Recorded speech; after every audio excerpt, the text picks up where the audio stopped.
സ്നേഹവന്ദനങ്ങൾ പ്രിയമുള്ളവരെ, എൻ്റെ കഥയുടെ ഒരു പുതിയ എപ്പിസോഡിലേക്ക് എല്ലാ മാന്യപ്രേക്ഷകരെയും സ്വാഗതം ചെയ്യുകയാണ്. ഞാൻ ആവർത്തിച്ച് പറയുന്ന കാര്യമാണ്, ഓരോ സാക്ഷ്യവും വ്യത്യസ്തതയുള്ളതാണ്. ഇന്നും നമുക്ക് വളരെ വ്യത്യസ്തതയുള്ള ഒരു ജീവിതാനുഭവം കേൾക്കാൻ പോകുന്നത്. സത്യത്തിൽ ആസാദി ചാനലിൽ ഇന്ന് വരെ വന്നിട്ടുള്ളതിൽ നിന്നൊക്കെ വളരെ വ്യത്യസ്തതയുള്ള ഒരു ജീവിതാനുഭവം. അതുകൊണ്ട് വളരെ പ്രാർത്ഥനയോടുകൂടെ നമുക്ക് ദൈവസന്നിധിയിലായിരിക്കാം. കർത്താവ് നമ്മെ സഹായിപ്പാനിടയായിത്തീരട്ടെ. നമ്മുടെ നടുവിലേക്ക് കർത്താവ് അയച്ചിരിക്കുന്ന പ്രിയ കർത്താവിൻ്റെ ദാസൻ്റെ ജീവിതാനുഭവങ്ങൾ നമുക്കൊക്കെ വലിയ ആത്മീയ ബലത്തിന് കാരണമായി തീരട്ടെ. ഒരു നിമിഷം നമുക്കൊന്ന് പ്രാർത്ഥിക്കാം. ഇന്നത്തെ ശുശ്രൂഷയുടെ അനുഗ്രഹത്തിന് വേണ്ടി ഒന്നിച്ചൊന്ന് പ്രാർത്ഥിക്കാം. പരിശുദ്ധ പിതാവേ, അനുഗ്രഹീതമാകുന്ന ഈ നല്ല ഈവനിങ് സമയത്തിനായി ഞങ്ങൾ അങ്ങ് സ്തുതിക്കുന്നു. നിൻ്റെ സന്നിധിയിലേക്ക് പിന്നെ നല്ലൊരു ജീവിതാനുഭവമായി കടന്നു വരുവാനോട് നൽകിയ സാവകാശത്തിനായി സ്തോത്രം. പ്രത്യേകമായി ഞങ്ങളുടെ നടുവിലേക്ക് അയച്ചിരിക്കുന്ന അവിടുത്തെ പ്രിയദാസനായി ഞങ്ങൾ അങ്ങ് സ്തുതിക്കുന്നു. തൻ്റെ ജീവിതാനുഭവങ്ങൾ ഞങ്ങൾക്കൊക്കെ വലിയ ആത്മീയ ബലത്തിന് കാരണമായി തീരണം, അനുഗ്രഹത്തിന് കാരണമായി തീരണം. മുറ്റുമായി സമർപ്പിക്കുകയാണപ്പാ.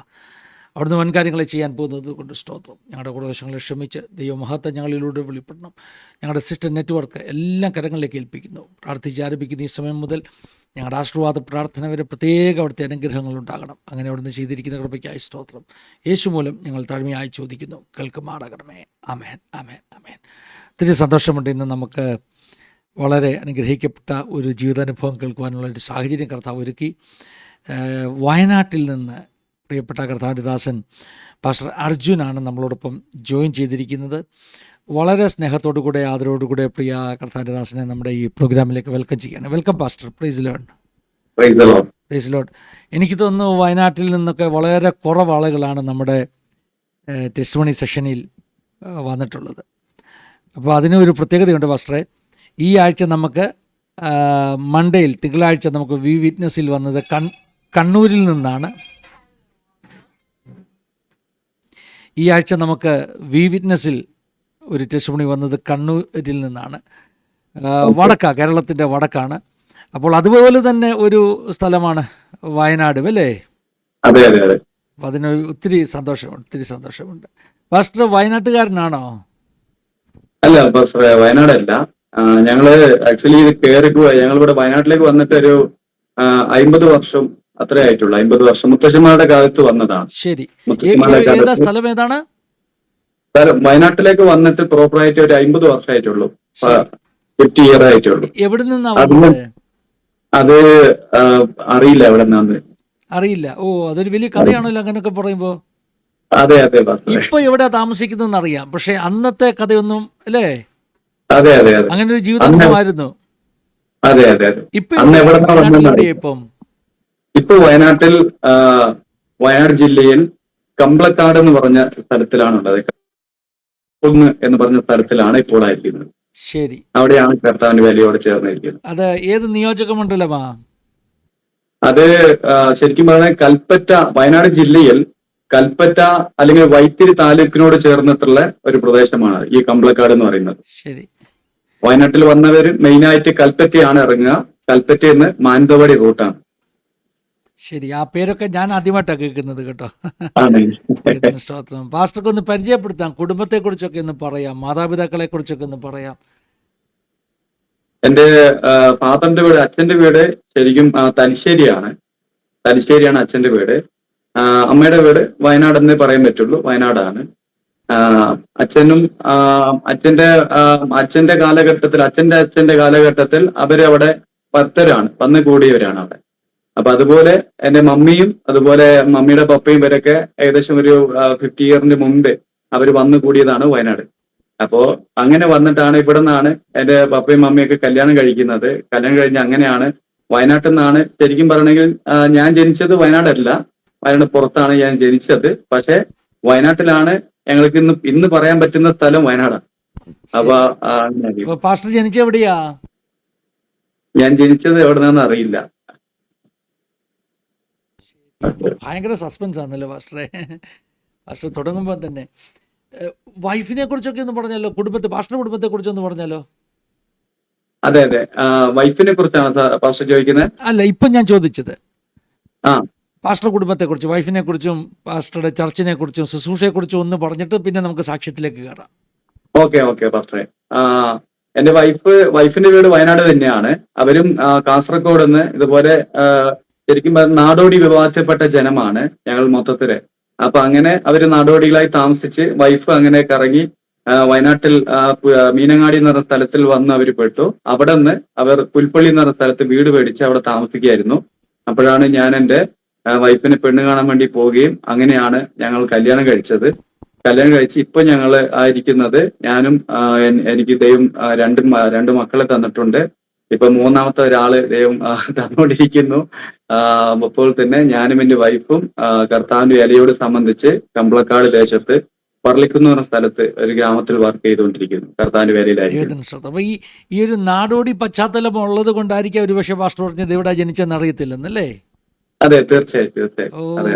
ശരി. അപ്പോൾ ഇത് അതുകൊണ്ടാണ് ഞാൻ പ്രേക്ഷകരോട് പറഞ്ഞത് ഇത് ശരിക്കും വ്യത്യസ്തതയുള്ള സാക്ഷ്യമാണെന്ന്. അപ്പോൾ ആരംഭം മുതൽ നമുക്ക് കേൾക്കാം. ഇനി ഞാൻ ഒട്ടും ചോദ്യങ്ങൾ ചോദിച്ച് സമയം നഷ്ടപ്പെടുത്തത്തില്ല. ചെറിയ പ്രായം മുതലുള്ള അനുഭവങ്ങൾ പറയാം. പാസ്റ്ററുടെ അനുഭവങ്ങളൊക്കെ ഞങ്ങൾക്ക് കേൾക്കണം. കണ്ടിന്യൂ ചെയ്യാം കേട്ടോ. ചെറിയ പ്രായം മുതൽ അത്യാവശ്യം എന്തെങ്കിലും ഉണ്ടെങ്കിൽ ഇടയ്ക്ക് ഞാനിങ്ങനെ ചോദ്യങ്ങൾ ചോദിക്കാം. പാസ്റ്റർ കണ്ടിന്യൂ ചെയ്യാം. ഓക്കെ, പാസ്റ്റർ ഇടയ്ക്ക് ചോദ്യം ചോദിക്കുന്നത് എനിക്ക് കുറച്ചും കൂടി പറയാൻ ഇതായിരിക്കും. എന്ത് വിട്ടുപോവാണെങ്കിൽ പാസ്റ്റർ ശരി ചോദിക്കുകയാണെങ്കിൽ ഞാൻ ശരി ശരി. ധൈര്യമായിട്ട് പറഞ്ഞു. അനുഭവങ്ങൾ കേൾക്കാൻ നമ്മൾ തയ്യാറാ. ഓക്കെ. സ്തോത്രം. എന്നാ ഞാൻ തുടങ്ങട്ടെ പാസ്റ്ററെ? പറഞ്ഞോ ഓക്കെ. പാസ്റ്ററെ. Praise the Lord. ദൈവത്തിന്റെ അതിപരിശുദ്ധമായ നാമം മഹത്വപ്പെടുമാറാകട്ടെ. എത്ര മഹത്വം പറഞ്ഞാലും എത്ര സ്തുതിച്ചാലും ഈ നാവ് കൊണ്ടും എന്റെ ഈ ശരീരം കൊണ്ടും തീരാത്ത ഒന്നാണ് ദൈവമഹത്വം. ആ ദൈവത്തിന്റെ മുൻപിൽ നിന്നുകൊണ്ട് ഇന്ന് സാക്ഷിയായിരിക്കുവാൻ എനിക്ക് അവസരം തന്ന് പ്രിയപ്പെട്ട കർത്താവിദാസൻ ഫെന്നി പാസ്റ്ററിനും അതുപോലെ തന്നെ അസാധ്യ യൂട്യൂബ് ചാനലിലായിരിക്കുന്ന എല്ലാ പ്രിയപ്പെട്ട ദൈവമക്കൾക്കും എന്നെ കാണുന്ന എല്ലാ പ്രിയപ്പെട്ടവർക്കും യേശുക്രിസ്തുവിന്റെ നാമത്തിൽ എന്റെ സ്നേഹവന്ദനത്തെ പറയുന്നു. പ്രിയദാസൻ നേരത്തെ പറഞ്ഞതുപോലെ തന്നെ ഞങ്ങൾ ഒരു നാടോടി വിഭാഗത്തിൽപ്പെട്ട ജനമാണ്. അപ്പോൾ തന്നെ നാടോടി എന്ന് പറയുമ്പോൾ നമ്മൾ എല്ലാവരും ചിന്തിക്കും റോഡ് സൈഡിലൊക്കെ ടെന്റ് അടിച്ച് താമസിക്കുന്നവരാണ്. ഓക്കെ, അങ്ങനെ ആയിരുന്നു. പക്ഷെ എന്നാൽ ആ കൂട്ടത്തിൽ നിന്ന് ഒരു കുലായ് എന്ന് പറഞ്ഞ ഒരു സെപ്പറേറ്റ് ആയിരിക്കുന്ന ഒരു വിഭാഗത്തിലുള്ള ജനമാണ്. കുലായ് എന്നാണ് ഈ വിഭാഗത്തിന് പറയുന്നത്. നാടോടികളായിരിക്കുമ്പോൾ തന്നെ ആ കുലത്തിന്റെ നെയ്മാണ് കുലായ് എന്ന് പറഞ്ഞ ഒരു ഗോസ്റ്റ്. അപ്പോ ഇവരുടെ പൂർവീയ കാലത്തിൽ തന്നെ അങ്ങനെ നാടോടികളായി ജനിച്ചവരല്ല. ഓൾറെഡി ഇവർ ഏതൊക്കെയോ ദേശത്തവർക്ക് പ്രോപ്പറായി സ്ഥലമുണ്ട്, പക്ഷെ ഇതുവരെയായിട്ട് കണ്ടുപിടിക്കാൻ പറ്റിയില്ല.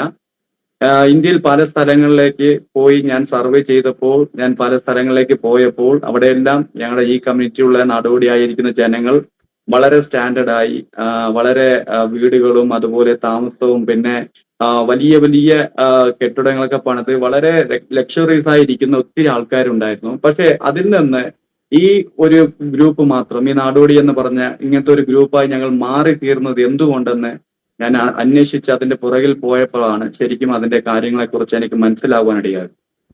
ആക്ച്വലി ശരിക്കും ഇടയ്ക്കൊന്ന് ചോദിച്ചോട്ടെ, നിങ്ങളുടെ പൂർവികരുടെയൊക്കെ ഒരു ലാംഗ്വേജ് എന്തുവായിരുന്നു? ഭാഷ എന്തായിരുന്നു?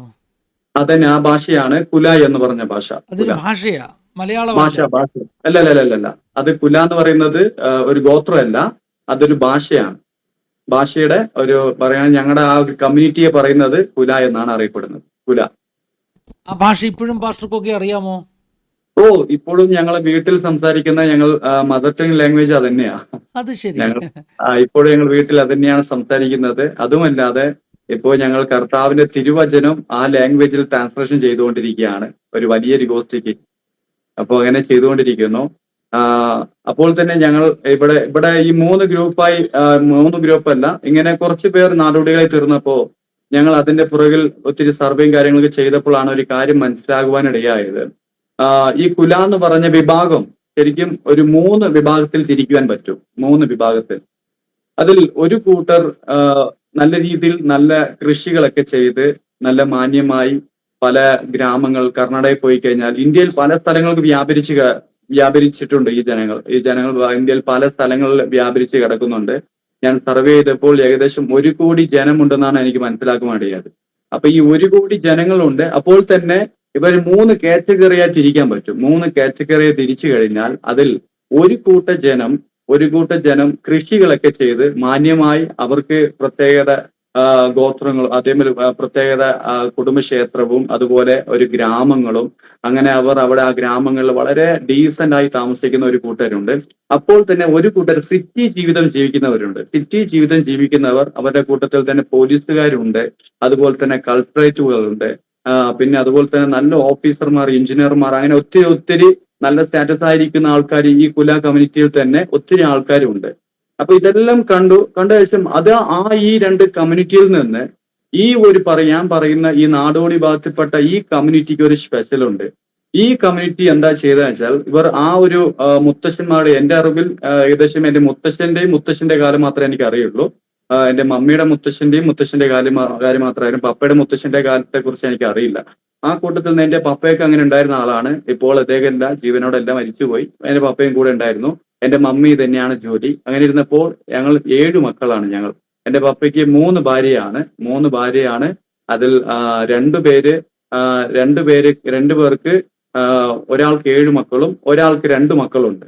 അപ്പൊ അങ്ങനെ ഇരിക്കുമ്പോൾ എന്റെ മമ്മിക്ക് 7 മക്കൾ. എന്റെ മമ്മിയെ ഫസ്റ്റ് കല്യാണം കഴിച്ചത്. അപ്പോ ഞങ്ങൾ 7 മക്കൾ എവിടെയാ ജനിച്ചതെന്ന് ഞങ്ങൾക്ക് അറിയില്ല, എന്റെ മമ്മിയോട് ചോദിച്ചു കഴിഞ്ഞാല്. അപ്പോ എനിക്കറിയാം എന്റെ ഇളയ അനിയൻ ജനിച്ചത് ഒരു ഒരു പാലത്തിന്റെ അടിയിൽ ഒരു മാർക്കും അങ്ങനെ ഇരിക്കുവാനോ കിടക്കുവാനോ ഇരിക്കാൻ പറ്റാത്ത ഒരു കള്ളിഷാപ്പിന്റെ ഒരു അടിയിലായിരിക്കുന്ന ഒരു പാലത്തിന്റെ അടിയിലാണ് ഏറ്റവും ഇളയ അനിയൻ ജനിച്ചത്. അപ്പൊ അങ്ങനെ പലവരും എവിടെ നിന്നാണ് ജനിച്ചത്, എങ്ങനെയാ ജനിച്ചതെന്നൊന്നും ആർക്കും തന്നെ ഓർമ്മയില്ല. അങ്ങനെ എന്റെ അമ്മ അങ്ങനെ ഒത്തിരി ആൾക്കാര് ഞങ്ങളെയൊക്കെ അങ്ങനെയാണ് റോഡ് സൈഡിലാണ് പ്രസവിച്ച് അങ്ങനെ ഇങ്ങനെ ഇപ്പൊ ശരിക്കും പറഞ്ഞാൽ ഈ പട്ടിക്കുട്ടികളെ പോലെ വളർന്ന് കൂടെ തന്നെ വന്നു. അവർ പോകുന്ന സ്ഥലത്തിലൊക്കെ ഞങ്ങളും പോകും. പോയി കൂടെ തന്നെ പോയി എവിടെ പാർക്കുന്നു അവിടെ പാർക്കും, അവരെ കൂടെ തന്നെ ചെല്ലും. അങ്ങനെ ഇരിക്കുമ്പോൾ ഈ കൊച്ചു കുട്ടികളെ ഓരോരുത്തരുടെ കയ്യിൽ ഓരോ പാത്രങ്ങളെ കൊടുത്ത് വീടുകളിൽ പോയിട്ട് ഭിക്ഷ യാചിക്കാൻ വേണ്ടി വിടുമ്പോൾ അങ്ങനെ ഞങ്ങളെല്ലാരും കൂടി ഈ പാത്രങ്ങളൊക്കെ എടുത്തുകൊണ്ട് നേരെ ഓരോ വീടുകളിൽ പോയിട്ട് ഭിക്ഷ യാചിച്ച് അവിടുന്ന് കിട്ടുന്ന അരി, അതുപോലെ അവർ തരുന്ന ആഹാരങ്ങള്, അങ്ങനത്തെ പൈസകൾ അതൊക്കെ കൊണ്ടുവന്ന് വീട്ടിൽ അമ്മേനെ അടുത്ത് കൊടുക്കും. അവർ അത് കഞ്ഞി വെക്കുകയും അങ്ങനെയൊക്കെ ഭക്ഷിച്ച ശേഷം പിന്നെ തീരുമ്പോ പിറ്റേ ദിവസം അങ്ങനെ പോകും. അങ്ങനെ ഇരിക്കുമ്പോൾ ഏകദേശം ഇതൊക്കെ ഒരു 6-7 വയസ്സിലായിരുന്നു. 6-7 വയസ്സിലാണ് ഇതൊക്കെ ഇങ്ങനെ ഭിക്ഷ യാചിച്ച് ഇങ്ങനെ പോയിക്കൊണ്ട്. പിന്നെ കുറച്ചൊരു 10-12 വയസ്സായപ്പോഴത്തേക്കും ഭിക്ഷ യാചിക്കുന്നുണ്ട്. അപ്പോൾ തന്നെ മോഷണങ്ങൾ ചെറുതായിട്ട് ഞാൻ തുടങ്ങി. മോഷണങ്ങൾ ചെയ്യാൻ തുടങ്ങി. അങ്ങനെ ഒരു കടയുടെ പുറകിലൊക്കെ പോയിട്ട് കുറെ ആക്രി സാധനങ്ങൾക്ക് മോഷ്ടിക്കാൻ തുടങ്ങി. അങ്ങനെ ചെറിയ ആക്രി സാധനങ്ങൾ മോഷ്ടിക്കാൻ തുടങ്ങി. അങ്ങനെ ഇരിക്കുമ്പോൾ ചില ഉത്സവ പരിപാടികളൊക്കെ വരും. അങ്ങനെ വരുമ്പോൾ എന്റെ ഇളയ പെങ്ങളുണ്ട്. എന്റെ അമ്മയുടെ അനിയത്തിയുടെ മോളാണ്. അപ്പോ എനിക്കിപ്പോ ഓർക്കുന്നതാണ്, അനിയത്തിയുടെ മോളാണ്. അവളെ കൊണ്ടുപോയി പള്ളികളുടെ മുൻപിൽ, അതുപോലെ അമ്പലത്തിന്റെ മുൻപിൽ പോയി ഞങ്ങൾ ഒരു പേപ്പർ വിരിച്ച് അവിടെ ഇരുന്നിട്ട് അവളെ മടിയിൽ കിടത്തിയിട്ട് ആ പള്ളിയുടെയും അമ്പലത്തിന്റെ മുൻപിൽ ഭിക്ഷ യാചിക്കലായിരുന്നു എന്റെയും ജോലി. ഞാൻ അവിടെ ഇരുന്ന് ഇതൊക്കെ ഏകദേശം ഒരു 12 വയസ്സിലായിരുന്നു ഈ ഭിക്ഷ യാചിക്കലൊക്കെ. അങ്ങനെ അവരിരുത്തി ഭിക്ഷ യാചിച്ച് ആ പണം കൊണ്ടുവരും.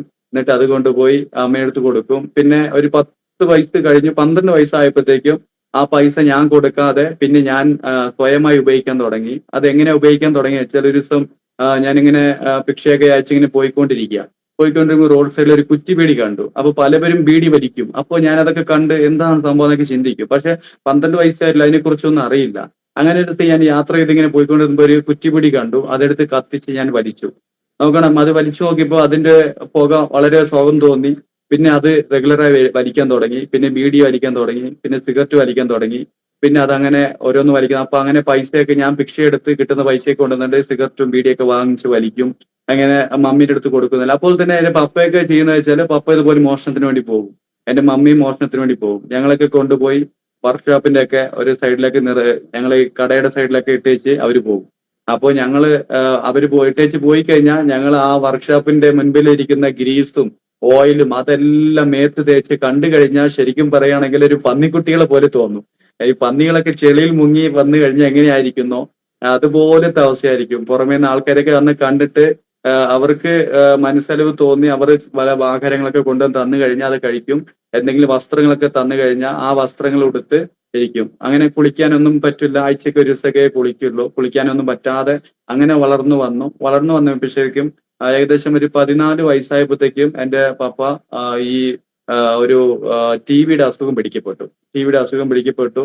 അപ്പോഴൊക്കെ ട്രീറ്റ്മെന്റ് കുറവാണ്. എന്റെ പപ്പ ടി.ബിയുടെ അസുഖം പിടിച്ച് എന്റെ അച്ഛൻ മരണത്തിന്റെ അവസ്ഥയിലായപ്പോഴത്തേക്കും അച്ഛനൊരു ഇതുണ്ടായിരുന്നു. എന്റെ അച്ഛൻ മരിച്ച സ്ഥലത്തിൽ തന്നെയാണ് എനിക്ക് മരിക്കേണ്ടത്. ഞാൻ മരിക്കുമെന്ന് എനിക്കറിയാം. അപ്പൊ അതുകൊണ്ട് എന്നെ അവിടെ തന്നെ ഞാൻ മരിക്കണം. അതുകൊണ്ട് എന്നെ നിങ്ങൾ കൊണ്ടുപോകണം എന്ന് പറഞ്ഞു.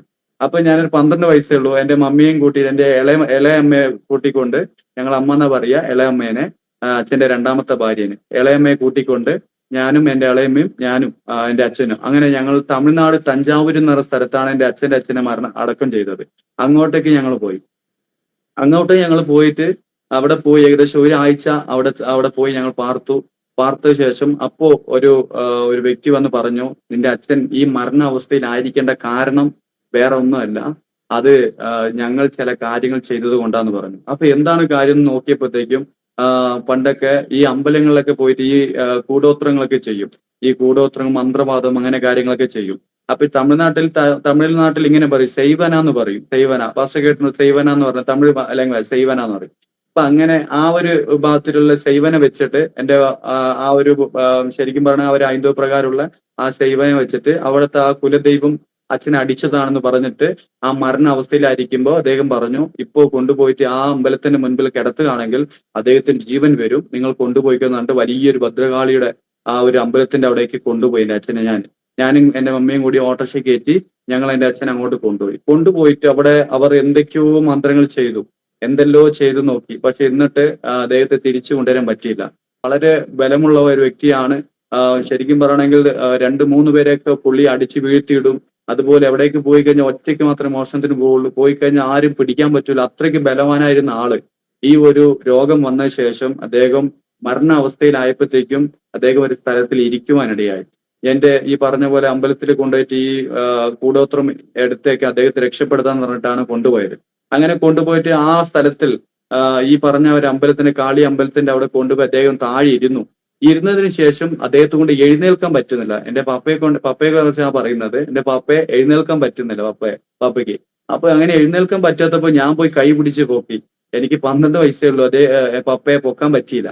പപ്പയെ പൊക്കാൻ പറ്റാതെ ഞാനിങ്ങനെ വളരെ ഇങ്ങനെ വലിച്ചു. ആ പൊക്കാൻ പറ്റാതെ നിന്ന സമയത്ത് ഇപ്പോഴും ഞാൻ ഓർക്കുന്നുണ്ട്, എന്റെ അച്ഛൻ എങ്ങനെ ആയിരുന്ന ആളാ, ഇത്രയും ബലമുണ്ടായിരുന്നു, എത്ര ആരോഗ്യം ഉണ്ടായിരുന്നു. പക്ഷെ ഇന്ന് നോക്കണം, ഒരു ചെറിയ അസുഖം വന്നപ്പോഴത്തേക്കും അദ്ദേഹത്തെ കൊണ്ട് എഴുന്നേൽക്കാൻ പറ്റാത്ത അവസ്ഥയായല്ലോ. ശരിക്കും പറയുകയാണെങ്കിൽ തമിഴ്നാട്ടിലൊക്കെ പുറത്താണ് ടോയ്ലറ്റൊക്കെ പുറത്താണ് പോകുന്നത്. അപ്പൊ എന്റെ അച്ഛൻ ടോയ്ലറ്റ് പോകാൻ വേണ്ടി പോയി ഇരുന്നതാണ്. അങ്ങനെ ടോയ്ലറ്റ് പോയിട്ട് ആ ഇരുന്ന സ്ഥലത്ത് തന്നെ അദ്ദേഹത്തെ കൊണ്ട് എഴുന്നേൽക്കാൻ പറ്റാത്ത അത്രയ്ക്കും ഒരു അവസ്ഥയായി. പിന്നെ ഞാൻ അവിടുന്ന് പൊക്കി, ആൾക്കാരുടെ സഹായം തേടി. ആരും വന്നില്ല, ആരും സപ്പോർട്ട്, കൈ പിടിച്ച് വരെ പൊക്കാൻ പറ്റില്ല. കാരണം അവർക്ക് ഇപ്പൊ അടുത്ത് വരാൻ പറ്റാത്ത കൊണ്ടായിരിക്കും. പക്ഷെ എന്നാലും വളരെ കഷ്ടപ്പെട്ട് ആ സ്ഥലത്തിൽ എന്റെ അച്ഛൻ പ്രാണവേദന അനുഭവിച്ച് മരണത്തെ മുഖാമുഖം കണ്ടുകൊണ്ട് ശരിക്കും നരകിക്കുകയായിരുന്നു ചെയ്തത്. കാരണം വേറൊന്നും കൊണ്ടല്ല, അദ്ദേഹത്തിന്റെ ജോലി അതായിരുന്നു. അദ്ദേഹം ചെയ്തിരുന്ന ആ ഒരു നിലപാടെന്ന് പറയുന്നത് ഒരു നല്ല ജോലിയല്ല. ഒത്തിരി ജനങ്ങളുടെ കണ്ണീർ കുടിപ്പിച്ച ആളാണ്. അതുമല്ലാതെ ആരെങ്കിലും തല്ലുവാൻ തുടങ്ങിക്കഴിഞ്ഞാൽ ചോര കാണാതെ വിടില്ല. അതുപോലത്തെ ഒരു ഭീകരനായ ആളായിരുന്നു. എന്റെ മമ്മിയൊക്കെ എന്റെ പപ്പ തല്ലുന്നത് കണ്ടു കഴിഞ്ഞാൽ ശരിക്കും കാണുന്നവർ കരിഞ്ഞു പോകും. അതുപോലത്തെ തല്ലായിരിക്കും എന്റെ അമ്മയെ തല്ല. കാരണം എന്റെ അമ്മയും മദ്യപിക്കും, എന്റെ അമ്മയും കുടിക്കും, എന്റെ അച്ഛനും കുടിക്കും. അങ്ങനെ കുടിച്ചിട്ട് ഞങ്ങളുടെ മുൻപിൽ തന്നെ അമ്മയിട്ട് തല്ലുമ്പോ അമ്മയുടെ ശരീരം മൊത്തം ചോരയായിരിക്കും. ആ ചോര വേദന സഹിക്കാൻ പറ്റാതെ ഓവർ അടി കൊടുത്തു കഴിഞ്ഞാൽ അച്ഛൻ തന്നെ മദ്യം കൊണ്ടുപോയിട്ട് അമ്മയ്ക്ക് കൊടുക്കും കുടിക്കാൻ വേണ്ടി. എന്നിട്ട് വീണ്ടും തല്ലും. അത്രയും അടി കൊണ്ട് പിറ്റേ ദിവസം എണീറ്റ് വീണ്ടും ചാക്കെടുത്ത് പെറുക്കാൻ വേണ്ടി പോകും. ഇവിടാണ് ഈ വയനാട്ടിൽ വന്ന് സെറ്റിൽഡ് ആയത് മുത്തശ്ശന്മാര്. അപ്പോഴാണ് മമ്മിയുടെയൊക്കെ കല്യാണം കഴിഞ്ഞത്. അപ്പോൾ അവർ വയനാട്ടിൽ സെറ്റിൽഡ് ആയാലും ഞങ്ങൾ നാടോടികളെ തന്നെയാണ്. ഞങ്ങൾ നാടോടികളായി ഇങ്ങനെ യാത്ര ചെയ്യാണ്. ഒറ്റൊരു വീട് മാത്രമേ ഈ പറഞ്ഞ പറളിക്കുന്ന് എന്ന സ്ഥലത്ത് ഒരു വീട് മാത്രമേ ഉള്ളൂ. മുത്തച്ഛൻ മാത്രമേ ഉണ്ടാവുള്ളൂ. അപ്പൊ അങ്ങോട്ടേക്ക് എന്ത് ചെയ്തു, എന്റെ അമ്മ അങ്ങോട്ടേക്ക് ജീവന രക്ഷ കൊണ്ട് അമ്മ അവിടെ നിന്ന് അച്ഛനെ വിട്ടിട്ട് ഓടി വന്നു. ഒളിച്ചോടി വരുന്ന സമയത്ത് ഞങ്ങൾ ആരെങ്കിലും കയ്യിൽ പിടിച്ചിട്ട് ഓടും. ഞങ്ങൾ അയച്ച കാരണം അത്ര ദിവസം അവരെങ്കിലും സ്വസ്ഥതയോടെ ഇരിക്കട്ടെ വെച്ചിട്ട് ഞങ്ങൾ ആരെങ്കിലും കയ്യിൽ പിടിച്ചിട്ട് ഓടും. അങ്ങനെ ഞങ്ങളെ കൈ കൊണ്ട് ഓടുമ്പോ എന്നെ എന്റെ അമ്മ കൊണ്ടുപോയി. എന്നെ അമ്മ കൊണ്ടുപോയപ്പോഴത്തേക്ക് ഞങ്ങൾ രണ്ടുപേരും കൂടി ഓടുകയാ. അച്ഛൻ പിടിച്ചു കഴിഞ്ഞാൽ അടുത്തത് തീർച്ചയായിട്ടും ഞങ്ങളെ കൊല്ലും. അതുപോലത്തെ ദേഷ്യത്തില് വരുന്ന പുള്ളി. അപ്പൊ അങ്ങനെ ഓടി ഓടി ഒരു വാഴയുടെ ഇടയ്ക്ക് കയറി ഞങ്ങള്. വാഴയുടെ ഇടയ്ക്ക് കയറിയപ്പോഴത്തേക്കും എന്നെ അമ്മ പെട്ടെന്ന് കൈവിട്ടു. ഞാൻ തിരിഞ്ഞു നോക്കിയപ്പോഴത്തേക്കും എന്റെ അച്ഛൻ എന്റെ അടുത്തുണ്ട്. അച്ഛൻ്റെ അടുത്ത് ഞാൻ തിരിഞ്ഞു നോക്കി, മുമ്പിലേക്ക് നോക്കിയപ്പോഴത്തേക്ക് എന്റെ അമ്മയെ കാണാനില്ല, മമ്മിയെ കാണാനില്ല. ഞാൻ തിരിച്ചു കണ്ടപ്പോഴത്തേക്ക് അച്ഛനെ കണ്ടു. അച്ഛൻ ഓടി അവിടേക്ക് നോക്കി, അമ്മയെ കണ്ടില്ല. എന്നെ കൈ പിടിച്ച് വലിച്ച് നേരെ കൊണ്ടുവന്നു. കൊണ്ടുവന്നിട്ട് ആ വീട്ടിൽ വെച്ചിട്ട് എന്നെ വെള്ളത്തിൽ മുക്കി കൊല്ലുന്ന അവസ്ഥയിൽ വരെ നോക്കി. എന്റെ ഈ തലയിലൊക്കെ ഇവിടെയൊക്കെ മുറിപ്പാട് ഇപ്പോഴും ഉണ്ട്. ആ ചവണ ഈ കൈയും കൊണ്ട് ഈ കിളീനൊക്കെ അടിക്കുന്ന സാധനം ഉണ്ടാവും, ഒരു വടി വെച്ചിട്ട് കിളീൻ അടിക്കുന്ന ചവണ. അപ്പോ അതും കൊണ്ട് എന്റെ തലയിലടിച്ച് തലയൊക്കെ മുറിയായി. അങ്ങനെ ചോര വന്നു. അങ്ങനെ എന്നെയും അവിടുന്ന് ഒത്തിരി ഉപദ്രവിക്കാനിടയായി. പിന്നെ കുറച്ച് ദിവസം കഴിഞ്ഞിട്ട് വീണ്ടും എന്റെ അമ്മയെ കോംപ്രമൈസ് ചെയ്ത് വീണ്ടും കൊണ്ടുവന്നിട്ട് വീണ്ടും ഇത് തന്നെയാണ് ആവർത്തിച്ച് ഇതിനെ പ്രശ്നം. അതിന്റെ ഇടക്കാണ് എന്റെ പെങ്ങന്മാരൊക്കെ എപ്പോഴും എന്റെ മൂത്ത ചേച്ചിയൊക്കെ ഇതൊക്കെ കണ്ട് അദ്ദേഹം മരണത്തെ മുഖാമുഖം കാണും. എപ്പോ വന്നാലും തല്ലും. എപ്പോ വേണമെങ്കിൽ തല്ലും. ആ തല്ല് കാരണം ഞാൻ പലപ്പോഴും എന്റെ അച്ഛനെ വിട്ട് ഈ 12ാമത്തെ വയസ്സിൽ ഓടിപ്പോകുമായിരുന്നു. ഞാൻ ഓടിപ്പോയി ചിലപ്പോൾ നാടോടികളായി പോവുകയാണ്. അപ്പോൾ തന്നെ ഞങ്ങൾ കൂട്ടമായിയാ പോകുന്നത്. പക്ഷെ ഈ കൂട്ടത്തെ വിട്ട് ഞാൻ സെപ്പറേറ്റ് ആയി ഓടിപ്പോയി. ഈ പറഞ്ഞതുപോലെ കുറ്റി ബീഡി ആരംഭിച്ചതാണ്. പിന്നെ സിഗരറ്റുകൾ വലിക്കാൻ തുടങ്ങി. പിന്നെ വലിയ വലിയ ബ്രാൻഡ് സിഗരറ്റുകൾ അതൊക്കെ ഇതുപോലെ പെറുക്കി കൊണ്ടുവന്ന് പൈസ കൊണ്ട് വാങ്ങി വലിക്കും.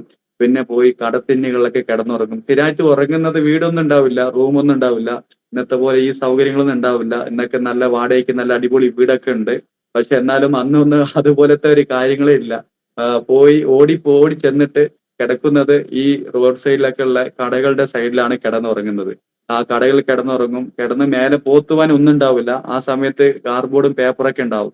ആ കാർഡ്ബോർഡും പേപ്പറൊക്കെ എടുത്ത് ഇങ്ങനെ തലയിലിട്ട് ഇങ്ങനെ കിടന്നുറങ്ങും. ഒരു രാത്രി കഴിഞ്ഞ ശേഷം പകൽ എണീറ്റ് വീണ്ടും ഇതന്നെ പരിപാടി. അങ്ങനെ മുന്നോട്ട് യാത്ര ചെയ്യും. പിന്നെ നല്ല ഏതെങ്കിലും ഫ്രണ്ട്സ് കിട്ടി കഴിഞ്ഞാൽ അവരുടെ കൂടെ പോകും. അങ്ങനെ ചെറുതായിട്ട് കള്ള് കുടിക്കാൻ തുടങ്ങി, തെങ്ങ് കള്ള്. ഒരു ദിവസം എന്റെ കയ്യിൽ ഇത് ഇവിടെ ഒരു വലിയൊരു സ്റ്റിച്ച് ഇട്ട ഒരു മുറിപ്പാടുണ്ട്.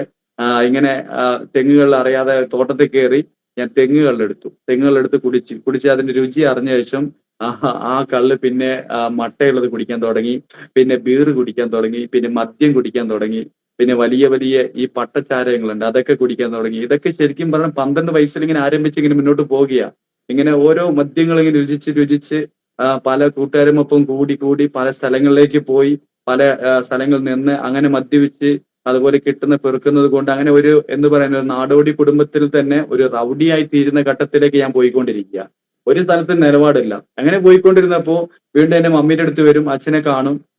അച്ഛനെ കാണും. അങ്ങനെ കണ്ട് അങ്ങനെ ആ ഒരു ഭയത്തിലായിരിക്കുമ്പോഴാണ് എന്റെ അച്ഛൻ മരണവേദനയിലേക്ക് പോയത്. അപ്പോഴാണ് എന്റെ അച്ഛന് മരിച്ച സ്ഥലത്ത് എന്നെ കൊണ്ടുപോകണമെന്ന് പറഞ്ഞു. ഞാൻ അവിടെ കൊണ്ടുപോയി. അവിടെയാണ് ഈ അമ്പലത്തിന്റെ മുൻപിൽ അച്ഛൻ ഇരുന്നിട്ട് എഴുന്നേൽക്കാൻ പോലും പറ്റാതെ മരണവേദന അദ്ദേഹം അനുഭവിച്ചത്.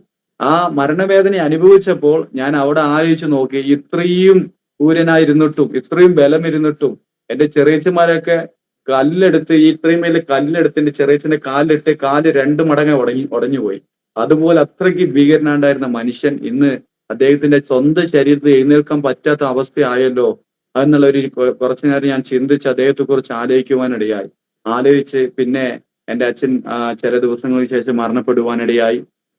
അച്ഛന്റെ അച്ഛൻ മരിച്ച അതേ സ്ഥലത്ത് തന്നെ അടക്കം ചെയ്തു. അടക്കം ചെയ്ത ശേഷം പിന്നെ എന്റെ വീട് നോക്കാൻ ആരും തന്നെ ഇല്ല. 13-14 വയസ്സിൽ എന്റെ അമ്മയാണ് ഞങ്ങളൊക്കെ നോക്കുന്നത്. അപ്പോൾ തന്നെ അച്ഛന് ശേഷം ആമ്പിള്ളേരാണ് മൂത്തത്. അങ്ങനെ ഞാൻ വലിയ ആളായി. അങ്ങനെ ഞാനും എന്ത് ചെയ്തു, ചെറു വയസ്സിൽ തന്നെ മോഷണങ്ങൾ ചെയ്യാൻ തുടങ്ങി. അതുപോലെ മാല പൊട്ടിക്കാനൊക്കെ പല കൂട്ടുകെട്ടിലേക്ക് കൂടുവാൻ തുടങ്ങി. അവര് കൂടെ ചേർന്ന് നാടോടികളായി താമസിച്ച് അങ്ങനെ മുന്നോട്ട് പോയിക്കൊണ്ടിരിക്കുകയാണ്. അപ്പോൾ തന്നെ ഇടയ്ക്കിടയ്ക്ക് ഞാൻ ഇങ്ങനെ വയനാട്ടിലേക്ക് വരും. വയനാട്ടിൽ വന്ന് ഇവിടെ കൂട്ടുകാരൊപ്പം കൂടി ഇങ്ങനെയൊക്കെ താമസിക്കുമ്പോൾ വളരെ സന്തോഷമായിരിക്കും. കാരണം അവിടെ പോയി കഴിഞ്ഞാൽ ഭക്ഷണം ഉണ്ടാകുകയില്ല. അതുപോലെ നല്ലൊരു ഡീസന്റ് ആയി ഡ്രസ്സ് എടുക്കാൻ പറ്റില്ല. ഫുള്ളും ഒരു നാറിയ അവസ്ഥയായിരിക്കും. ഈ അവസ്ഥയിൽ നിന്ന് ഇവിടെ വന്നിട്ട് ഇവിടെ ഡീസന്റ് ആയിരിക്കുന്ന എന്റെ മുത്തശ്ശന്മാരുടെ മക്കളൊക്കെ നല്ല ഡീസന്റ് ആയിരിക്കും.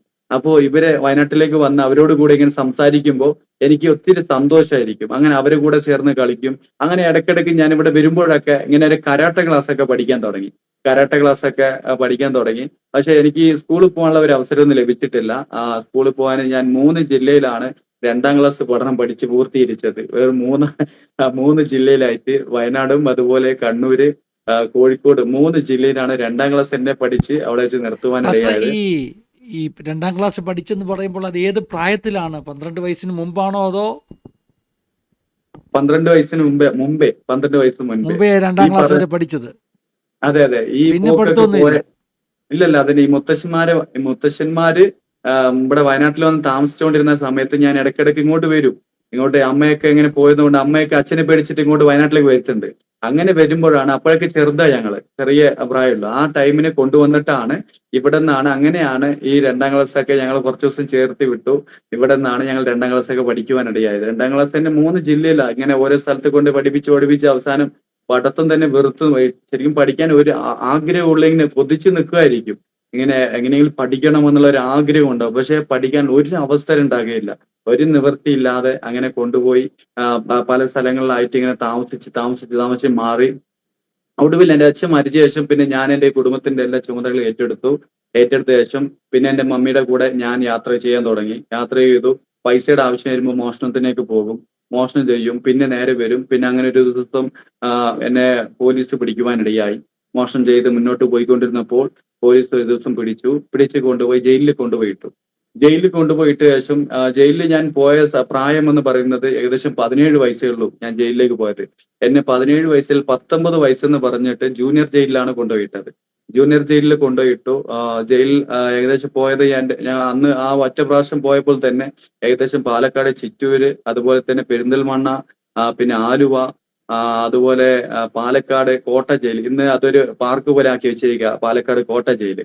അപ്പോ അങ്ങനെ പല സ്ഥലങ്ങളിലേക്ക്, പല ജയിലിലേക്ക് പോയി ഞാൻ കിടക്കേണ്ട അവസ്ഥകൾ വന്നു.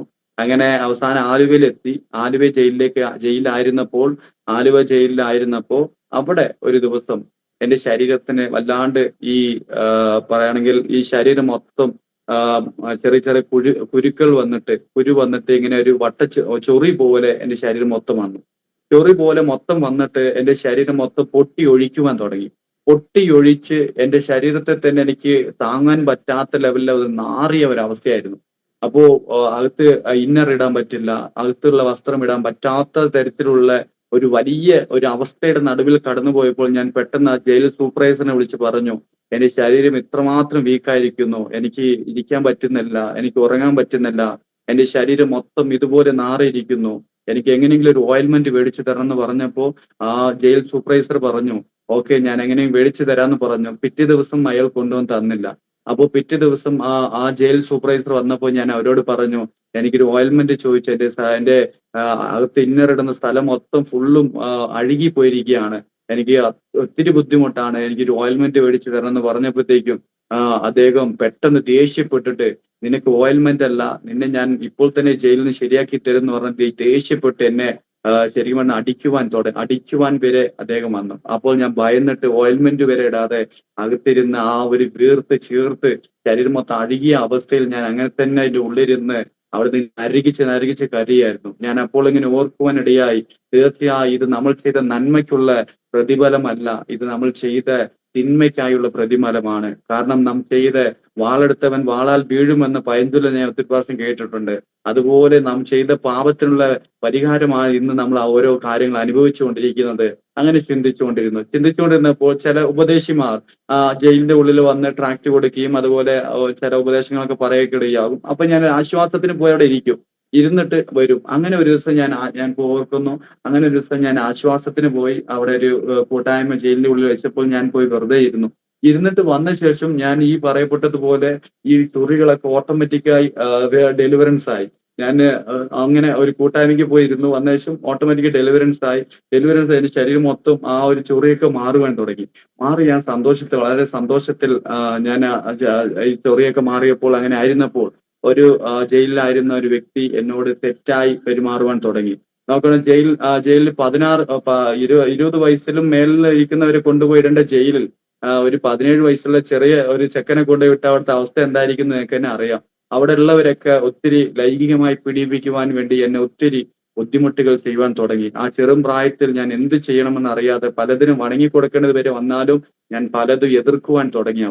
അവിടെ എതിർക്കുവാൻ തുടങ്ങി. ഞാൻ ഭക്ഷിപ്പാൻ വേണ്ടി ഞങ്ങൾക്ക് ഒരു പ്ലേറ്റ് 2 പ്ലേറ്റ് തരും. 2 പ്ലേറ്റിൽ ഒരു പ്ലേറ്റ് നിറച്ച് ചോറും ഒരു പ്ലേറ്റ് കറി അങ്ങനത്തെ സാധനം എടുക്കാൻ വേണ്ടി കൊണ്ടുവരും. അങ്ങനെ രാത്രിത്തേക്കുള്ള ചോറ് നേരത്തെ തരും, അത് കൊണ്ടുവന്ന് മൂടി വെച്ചിട്ട് കുറെ കഴിഞ്ഞിട്ട് കഴിക്കണം. അങ്ങനെ ഞാൻ ജയിലിലായിരുന്നപ്പോൾ രാത്രി ഭക്ഷണം മേടിച്ചു കൊണ്ടുവന്ന് വെച്ചിട്ട് അങ്ങനെ ഉറങ്ങാൻ നേരത്ത് ഞാൻ ഇങ്ങനെ വീട്ടിൽ ഒന്ന് ആലോചിച്ച് നോക്കുമ്പോൾ, വീടല്ല, എന്റെ അമ്മയൊക്കെ ഒന്ന് ആലോചിച്ച് നോക്കേണ്ടത്, എന്റെ പെങ്ങന്മാർ എവിടെയായിരിക്കും, എന്റെ അനിയത്തി എവിടെയായിരിക്കും, അതുപോലെ എൻ്റെ അനിയന്മാരൊക്കെ എവിടെയാണെന്ന് വിചാരിച്ച് ഞാൻ ഒത്തിരി ദുഃഖിച്ച് കരഞ്ഞുകൊണ്ടിരുന്നപ്പോൾ ഒരാൾ എന്നോട് തെറ്റായ രീതിയിൽ എൻ്റെ മേത്ത് കൈവച്ച് അങ്ങനെ ഒരു ഒരു ലൈംഗിക ബന്ധത്തിന് വേണ്ടി അദ്ദേഹം താല്പര്യപ്പെട്ട് എൻ്റെ അടുക്കിലേക്ക് വന്നു. ഞാൻ ആ ചെറും പ്രായത്തിൽ തന്നെ ദേഷ്യത്തോടെ ആ ചോറ് മാത്രം എടുത്ത് അദ്ദേഹത്തെ അടിച്ച് ആ സ്ഥലത്തിൽ ഞാൻ അവിടെ ഒരു ഭയങ്കര പറയുന്ന ഒരു ഗുണ്ടാ പട്ടികയിൽ പേര് അവിടുത്തെ ജയിലിൽ ഗുണ്ടാ പട്ടികയിൽ പേര് എഴുതുന്നത് പോലത്തെ ഒരു വലിയ ഒരു ടെററിസ്റ്റ് അവിടെ ചെയ്യുവാനിടയായി.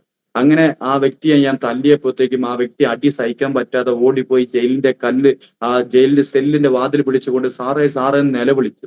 സാറേ സാർ നിലവിളിച്ചപ്പോഴത്തേക്കും നേരത്തെ ഞാൻ സൂപ്പർവൈസറിനോട് ഈ എന്റെ മേത്ത് മൊത്തം ചൊറി വന്ന് അഴുകിയതിന് മരുന്ന് ചോദിച്ചതിന് ദേഷ്യത്തിലായിരിക്കും അവർ. അപ്പോൾ തന്നെ ഇവര് തല്ലിയതോടെ കൂടി ആ സാറുമാര് വന്ന് നോക്കിയിട്ട് എന്നെ ആ സ്ഥലത്ത് നിന്ന് എന്താണെന്ന് പോലും ചോദിക്കാതെ എന്നെ ആ സെല്ലിൽ നിന്ന് വലിച്ച് എന്റെ കാല് പിടിച്ച് എന്നെ വലിച്ചുകൊണ്ട് തന്നെ ആ സെല്ലിൽ നിന്ന് കൊണ്ടുപോയി. സെല്ലിൽ നിന്ന് വലിച്ചുകൊണ്ട് അവര് തല്ലുന്ന സ്ഥലത്ത് കൊണ്ടുപോയി എന്നെ ഒത്തിരി മർദ്ദിക്കുവാനിടയായി. എന്നെ തല്ലി ചതച്ചതിന് ശേഷം പുറത്ത് നടന്നു വരാൻ പറ്റാതെ ഞാൻ വളരെ കണ്ണീരോടെ എൻ്റെ കാലിന്റെ പാദമെല്ലാം അവർ എണ്ണം വെച്ചിട്ട് ഏകദേശം 60-50 അടിയുടെ മേൽ, എനിക്ക് അതിനുശേഷം എണ്ണാൻ പറ്റിയില്ല, 60-50 അടി ലാത്തി കൊണ്ട് എൻ്റെ കാല് തല്ലി ചതച്ച അടിപ്പാദം മാത്രം അത്രമാത്രം അവർ തല്ലി. ഒരു അടി അടിക്കുമ്പോൾ കാല് വലിച്ചു കഴിഞ്ഞാൽ ആദ്യം തൊട്ട് തുടങ്ങും. അങ്ങനെ അവർ ഒത്തിരി തല്ലി എൻ്റെ കാല് മൊത്തം ഈ അടിപ്പാദം ചവിട്ടാൻ പറ്റാത്ത ലെവലിൽ ഇത്രയും വണ്ണം വീർത്തിട്ട് പറഞ്ഞു, നീ ഇനി എനിക്ക് പോയിക്കോ എന്ന് പറഞ്ഞു. അങ്ങനെ ചവിട്ടുവാൻ പോലും പറ്റാതെ മരണവേദനയിൽ ഞാൻ അവിടുന്ന് വന്ന് ആ സെല്ലിന്റെ ഉള്ളിൽ ഉരുണ്ട് കിടന്നപ്പോൾ എൻ്റെ അമ്മ വയനാട്ടിലായിരുന്ന മുത്തശ്ശന്മാരുടെ ചേർന്ന് അവിടുത്തെ പാർട്ടികളോട് ഇടപെട്ട് എങ്ങനെയോ ഒരു ജാമ്യം അവിടുന്ന് അപേക്ഷിച്ച് കൊടുത്തു. അങ്ങനെ അന്ന് എനിക്ക് ജാമ്യം കിട്ടി. ഈ തല്ലൊക്കെ പേടിച്ച് ഞാൻ ഉള്ളിൽ മരണവേദനയോടെ കിടക്കുകയാണ്. ഇനി ജീവിക്കണ്ട, മരിച്ചേക്കാം, അല്ലെങ്കിൽ ഇനി മരണത്തെ മുഖാമുഖം നാം കണ്ടുകൊണ്ടിരിക്കുകയാണ്. പുറത്തു പോയി കഴിഞ്ഞാൽ മദ്യം, മയക്കുമരുന്ന്, ലഹരികൾ എങ്ങനെയും മരണത്തിലേക്ക് കീഴടങ്ങും. അങ്ങനെ ഒരു മരണത്തിന്റെ അവസ്ഥയിലേക്ക്, ജീവിതം വെറുത്ത ഒരു അവസ്ഥയിലേക്ക് ജയിലിലായിരിക്കുകയാണ്. അങ്ങനെ ആയിരുന്നപ്പോൾ പെട്ടെന്ന് ജാമ്യം ഓർഡർ എൻ്റെ അമ്മ മുഖാന്തരം കൊണ്ടുവരുവാനിടയായി. നോക്കണം, ജയിലിലായിരുന്നപ്പോൾ ഞാൻ ഒരു കാര്യം കൂടി പറയാൻ വിട്ടുപോയി. ജയിലിലായിരുന്നപ്പോൾ എനിക്ക് സിഗരറ്റ് മേടിച്ചു തരുന്നത്, ബീഡി മേടിച്ചു തരുന്നതൊക്കെ എൻ്റെ അമ്മയായിരുന്നു.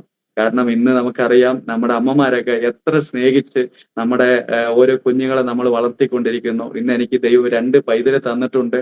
ഈ 2 പൈതലും എനിക്കുള്ളത് ഒരു ആൺകുഞ്ഞാണ്. പക്ഷെ അവനെ ഞാൻ എത്രമാത്രം സ്നേഹത്തോടെ അവനെ ഞാൻ വളർത്തുന്നുണ്ടെന്നറിയോ? എനിക്കുള്ള ഒരു എനിക്ക് 12-11 വയസ്സിൽ പെൺകുഞ്ഞുണ്ട് എനിക്ക്.